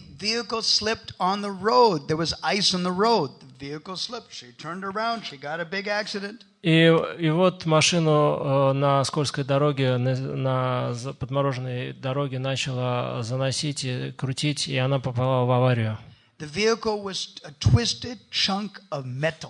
И вся машина превратилась просто в груду хлама. И она была поймана, то есть она была внутри, как бы заключена, замурована. It took 15 to 20 minutes for a rescue crew to come to try to help her. И потребовалось еще 15-20 минут, прежде чем приехала бригада помощи. In the meantime, she was still semi-conscious. И тем не менее, она все это время еще пребывала в таком полусознательном состоянии. It took her about 10 minutes to get out of the craziness of the accident. И еще потребовалось там минут 10, чтобы ее, так сказать, вывести из этого шокового состояния в результате этого события. Trauma, right? So then the rescue workers, they peered into the wreckage and they said, "We are calling a crane, to rip open your car. We will get you out, extract you out. So please be patient." И когда эта помощь, это спасатели подошли, они сказали, будьте терпеливы, мы сейчас займет какое-то время, чтобы вас вытащить из машины. The lady laughed and said, "Don't bother, too late anyway." Она сказала, и тогда женщина сказала, не стоит утруждаться, все равно уже слишком поздно. He said, "I knew this was coming anyway." Я знала, что это придет в любом случае. And right in front of the rescue worker, she put her hand in her beads and she chanted Hare Krishna. И прямо перед этими спасателями она взяла четки, подняла руку к груди и начала повторять Харе Кришна. The rescue worker understood. Her body is broken too badly and she's not going to make it. И тогда спасатели поняли, что ее тело полностью уже разбито и что невозможно тут будет ничего поправить. Oh, is there anything I can do to help? И они спросили, что-то мы можем сделать, чтобы помочь тебе? She said, "Chant along with me." Она сказала, повторяйте со мной. And she left. И она оставила тело. And the rescue worker was so impressed by this, he told her husband. И настолько спасатель был потрясен этим, что он рассказал ее мужу. What a lady. Что за женщина? He was impressed with her determination. Chant along with me. Он был потрясен ее решимостью. Повторяйте со мной. Right. So Krishna protects his devotees. Итак, Кришна защищает своих преданных. And these nectar of Shrimad Bhagavatam. И этот нектар Шримад Бхагаватам. Gita, stutis, stavas, songs. This is your bank balance. This may be the thing that protects you when you have to be kicked out. И вот эти все Бхагават-гита, стуты, ставы, песни и так далее, это ваш банковский счет, и он может вам понадобиться, когда вас будут выпинывать. Have you eaten that today? А вы сегодня разве не ели? We're chanting our rounds. Great. Вы повторяли круги, замечательно. Isn't it? We're going to the Так ли? kirtan. И мы собираемся петь киртан, And we eat prasad. и мы едим прасад, And we sleep our 5-6 hours, whatever we need. и мы спим 5-6 часов, сколько бы вам не потребовалось. But have we eaten this nectar? Но едим ли мы этот нектар? And if we haven't, we're in trouble. Big time. Если мы не делаем этого, тогда у нас будут неприятности. Chaitanya Charitamrita says, if you don't eat this nectar, then tabi bhaktira durbala jivan. You have a very tough life. И Чайтанья говорит, что если вы не едите такого рода пищу, тогда у вас будет довольно-таки тяжелая жизнь. But then the shloka brightens up. Но потом шлока, This shloka, the second pada, the second half of the shloka is very bright. но вторая часть шлоки, она очень такая оптимистичная. Yari eka bindu pani, utvalita tanumani, hasigai kariye nartan.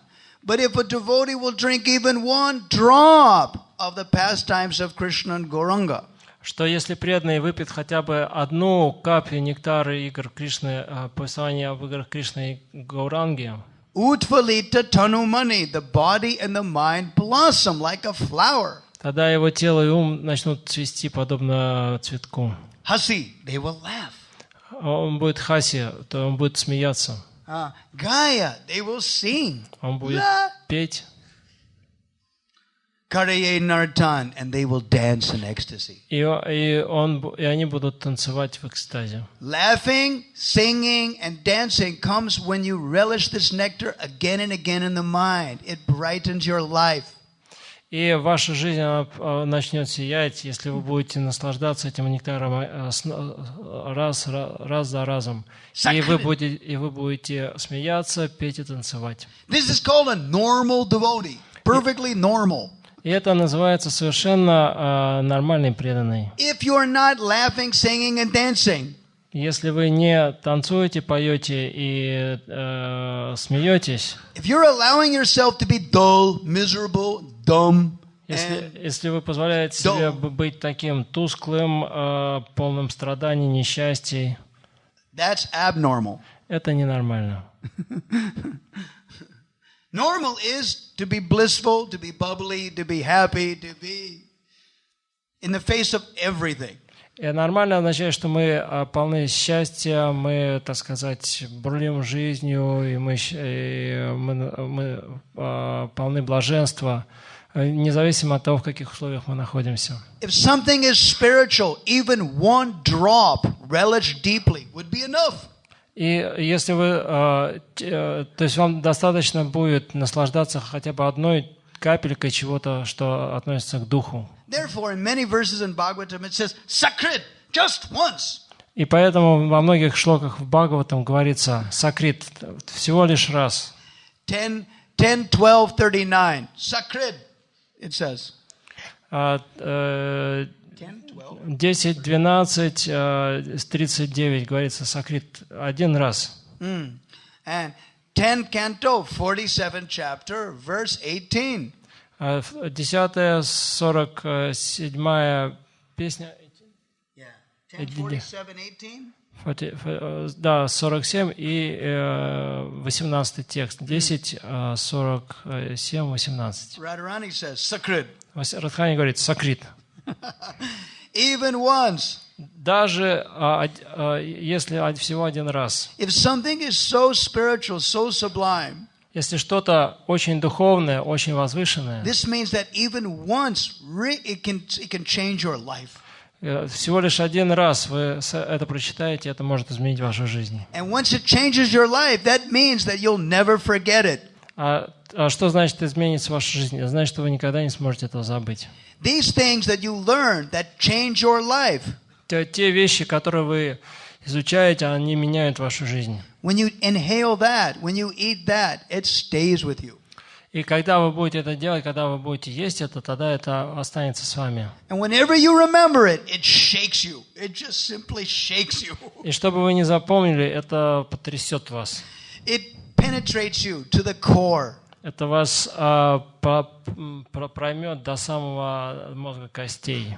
Now, and you wonder, why doesn't all the verses of Bhagavad Gita and Bhagavatam do the same thing to me? Почему вы спросите, почему не все стихи Бхагаватам и Бхагавад-гита оказывают на меня такое влияние? Then, like the gopis, you blame Brahma. That blinking of the eyes stops me from relishing this nectar. Подобно гопи, которые обвиняли Браму за то, что он сделал глаза, которые мигают, и в это мгновение они не могут наслаждаться красотой Кришны. Imagine it. The architect of the universe and the gopis are blasting him. You're such a fool. You don't know that you've given eyelids that blink, and we can't see Krishna. You're so stupid.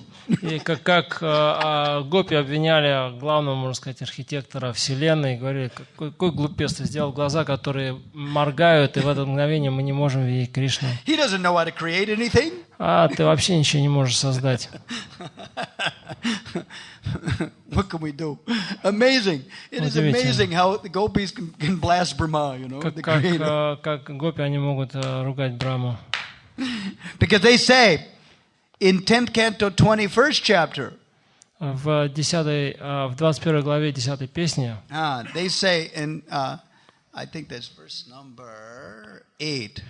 Кажется, в 8 стихе они говорят. They say the perfection of the eyes, akshanvatam phalamidam naparang vidama. They say the perfection of the eyes, we know, мы знаем, в чем заключается совершенство для глаз. Is to see Krishna and Balarama. Видеть Кришну и Балараму. One forest to the next. Going from one forest to the next. Которые идут из одного леса в другой. And they're smiling and casting sidelong glances at the residents of Vrindavan. И они улыбаются и бросают свои такие косые взгляды на жителей Вриндавана. For those who have eyes, there's no better vision.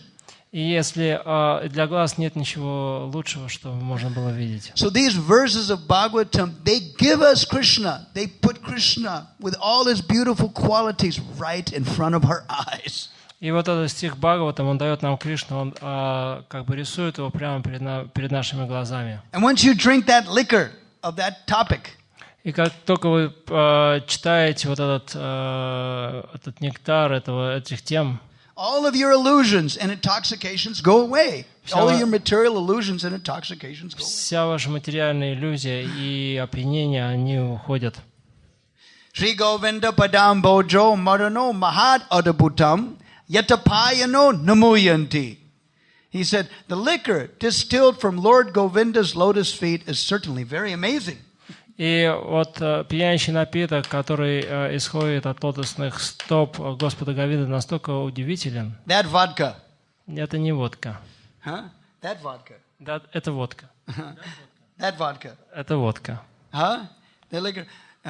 He said, those who drink it, yatapayano namuyanti. Those who drink it, they're not bewildered.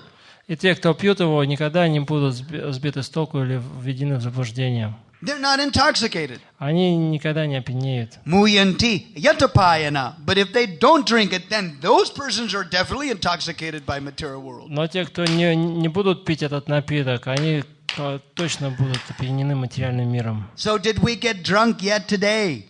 That's what we have to ask ourselves. Did I get drunk on Krishna today? Так что мы должны себя каждый день спрашивать, как мы напились Кришной сегодня. Did we get drunk in the kirtan? Напились ли мы в киртане? Did I get drunk from hearing Amrita from my friends? Опьянел ли я от нектара, который я получал от своих друзей? This is what we're here for, isn't it? Это то, для чего мы здесь, не так ли? We must ask ourselves, did I get drunk?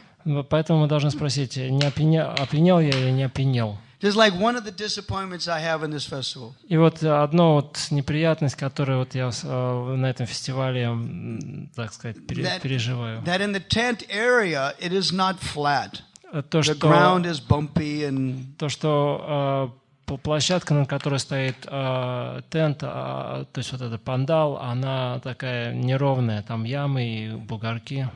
Because last year when the tent was flat, Но when that area was flat. Поскольку в прошлый раз эта площадка, она была такая плоская и ровная. It was probably a big hall. I think I remember.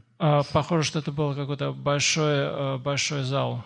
I remember the devotees dancing in waves. Я помню, что преданные, они так волнами танцевали. They were dancing in circles and big waves. Они танцевали в круге такими большими волнами. And it was amazing, all of us, to see it. И это было очень удивительно для нас наблюдать. So it looks kind of dull in comparison. The present looks kind of dull in comparison. И в сравнении с тем, что было раньше, сейчас все достаточно так жалко выглядит. Now, I don't know. Russians have a great degree of tolerance. Я знаю, что русские, они привыкли все это терпеть. All right, the ground is unlevel. Maybe it's not perfect. Maybe things are imperfect.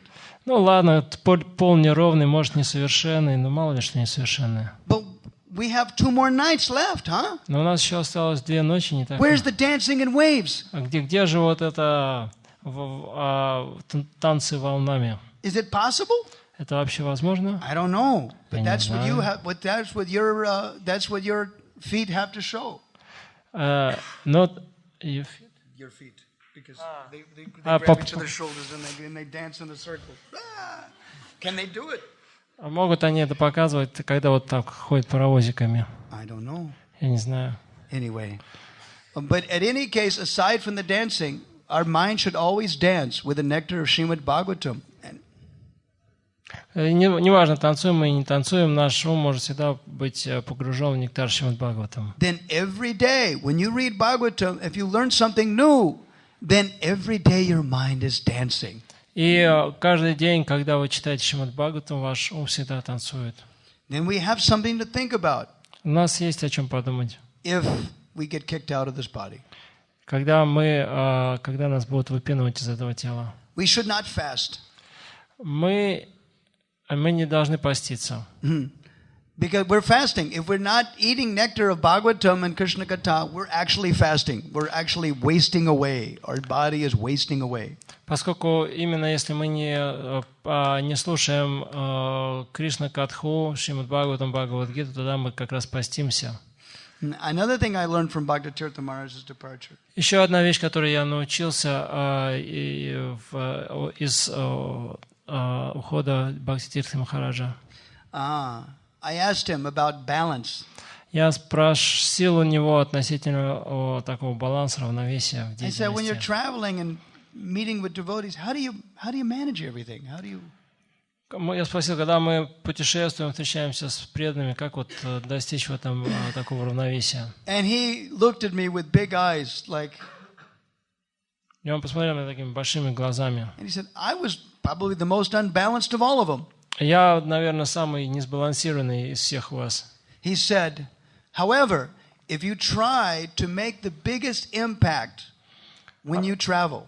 Однако, если ты стараешься сделать наиболее, оказать наибольшее воздействие в том месте, где ты путешествуешь, you try to give Krishna in the most substantial way. You just simply, he said, you impact their life in the most substantial way. He said. Если ты производишь на них воздействие самым таким существенным образом на людей, с которыми ты встречаешься, then, despite your own personal imbalances, несмотря на твою личную несбалансированность, as long as you try to make the biggest impact Krishna consciously as you could possibly do at every moment, насколько ты можешь, ты стараешься оказать как можно большее воздействие сознания Кришны на людей, then Krishna Chaitanya will smooth the path.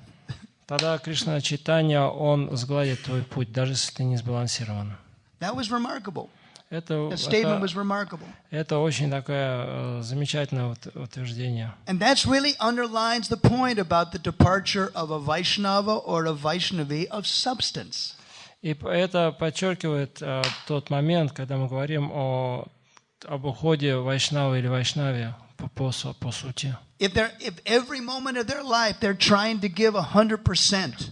Если они каждый момент своей жизни отдавали на 100% Кришне, then at the time of their death, Chaitanya and Krishna will be 100% there with the devotees for them.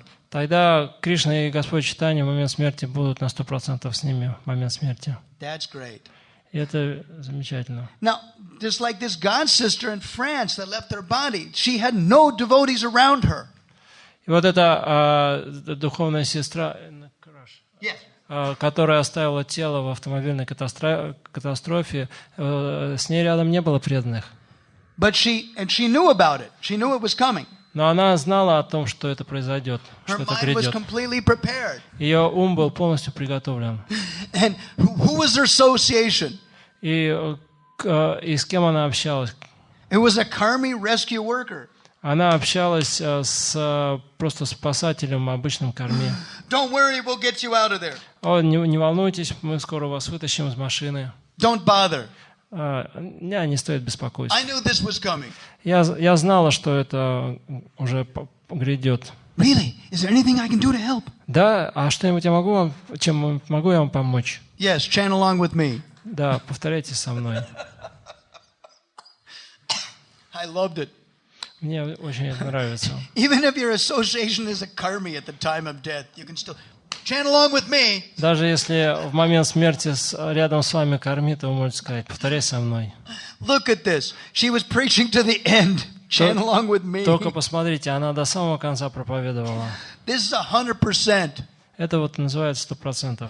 You give 100% to your wife, your husband, your kids, to the other devotees in the temple, to the festival. You give 100%. And at the time of death, Krishna is ready to help you.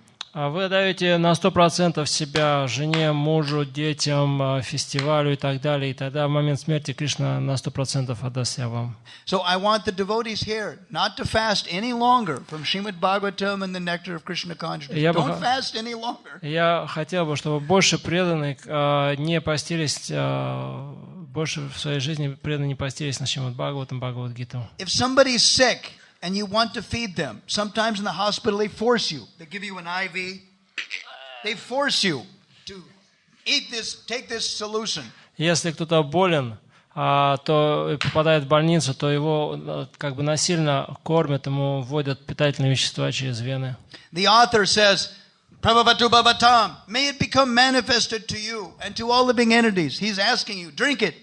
И автор говорит: пусть это проявится в тебе и через тебя для других людей. Пожалуйста, пей это. But he's wishing, he's blessing us, he's wishing us well. Please drink it, please drink it. И он благословляет нас, он дает нам свои благие пожелания. Пожалуйста, пей это, пей это. But can he force it? Но может он нас заставить? No. Нет. Can you force it? Можете ли вы заставить? Can you force your husband, your wife, your kids? Can you force it? Be Krishna conscious. Chant your rounds. Можете ли вы заставить своего мужа, жену, детей? Давай будь сознающим Кришны, повторяй свои круги. Memorize this nectar. Давай запоминай этот нектар. You can't demand it. Вы не можете требовать. Who do you got? Who do you have? Кто у вас есть? You got yourself. У вас есть только вы сами. You can only kick your own mind. Вы можете пинать только свой собственный ум. All right, they're going to fast. What can I do? Let them fast and go to hell. If they want to fast and go to hell, what can I do? Huh? Ну хорошо, они хотят поститься. Что я могу поделать? Пусть идут в ад. Что я могу поделать? At least I'm going to learn it. По крайней мере, я буду что-то изучать. This is called spiritual selfishness. Это называется духовный эгоизм. In the material world, everybody's looking after themselves. В материальном мире каждый, так сказать, заботится о самом себе. In devotional life, we think, I cannot live without the mercy of another Vaishnava. А в духовной жизни мы понимаем, что я не могу жить без милости другого Вайшнава. The mercy of the Vaishnava is that they told me, drink. И милость Вайшнава говорит мне: пей. And I said, yeah, I'll drink. И я говорю: да, я буду пить. But then now I got to drink it. The onus is on me now. The responsibility is on me to be a real disciple. My Guru Jana, they told me, drink. And I read Rupa Goswami said, drink. And everybody said, drink. And I go, yeah, I got my mouth open. И вот теперь это за нами остается, пить или не пить. Гуру Махарадж говорит: пей. Санга Госвами говорит: пей. Все духовные учителя говорят: пей. Теперь я говорю: да, конечно, я буду пить. Now, I have to look at myself in the mirror. Открываю рот в ожидании этого нектара. Did I drink anything today? Но пил я сегодня что-то? That we have to ask ourselves. Об этом мы должны спрашивать сами себя. This is called an antarmukha shishya. Это называется антармукха шишья. And Amnyaya Sutra, Bhaktivinoda Thakur describes these two kinds of disciples. И Бхактивинода Такур в Амняя Сутра объясняет типы учеников. Два типа учеников. One disciple is looking within. They've turned their head inwardly. И один тип учеников, они смотрят внутрь себя, их как бы взгляд, взор обращен внутрь. They're always self-critical. Они всегда ищут недостатки в себе. Otherwise, they don't improve. В противном случае, как они будут улучшаться? The other disciple is the lazy bahirmukha. Their face is looking outward. А другие ленивые бахирмуки, они смотрят вовне. They have no intention of application. У них нет никакой склонности пользоваться этим знанием, применять знания на практике. Devotee in name only. Они преданы только по имени. I've got initiation, I got a dhoti, I got a sari, but that's about it. У меня есть инициация, сари, доти, ну и все. There's no free lunch. Нет бесплатных обедов. I'm just living from one plate of prasadam to the next, but I'm going nowhere fast. Я живу от одного прасада до другого и очень быстро мчусь никуда. And not only that, I've lost faith in myself. А кроме того, я еще и теряю веру в самого себя. I don't think I can do it. Я думаю, что я не смогу ничего сделать. Because I don't think I can do it, I can do it. Therefore, I've given up trying. I'm not even ready to start trying. Поскольку я думаю, что ничего нельзя сделать, то я и даже пытаться не собираюсь. Let us become antarmukha shishas instead of bahirmukha shishas. Давайте же станем антармукха шишьяс, а не бахирмукха шиша. All right, we'll stop here. Так, мы здесь остановимся. And tomorrow we'll discuss more. И завтра мы еще поговорим. Okay. Бхакти Вишрамбха Мадхава Махарадж ки.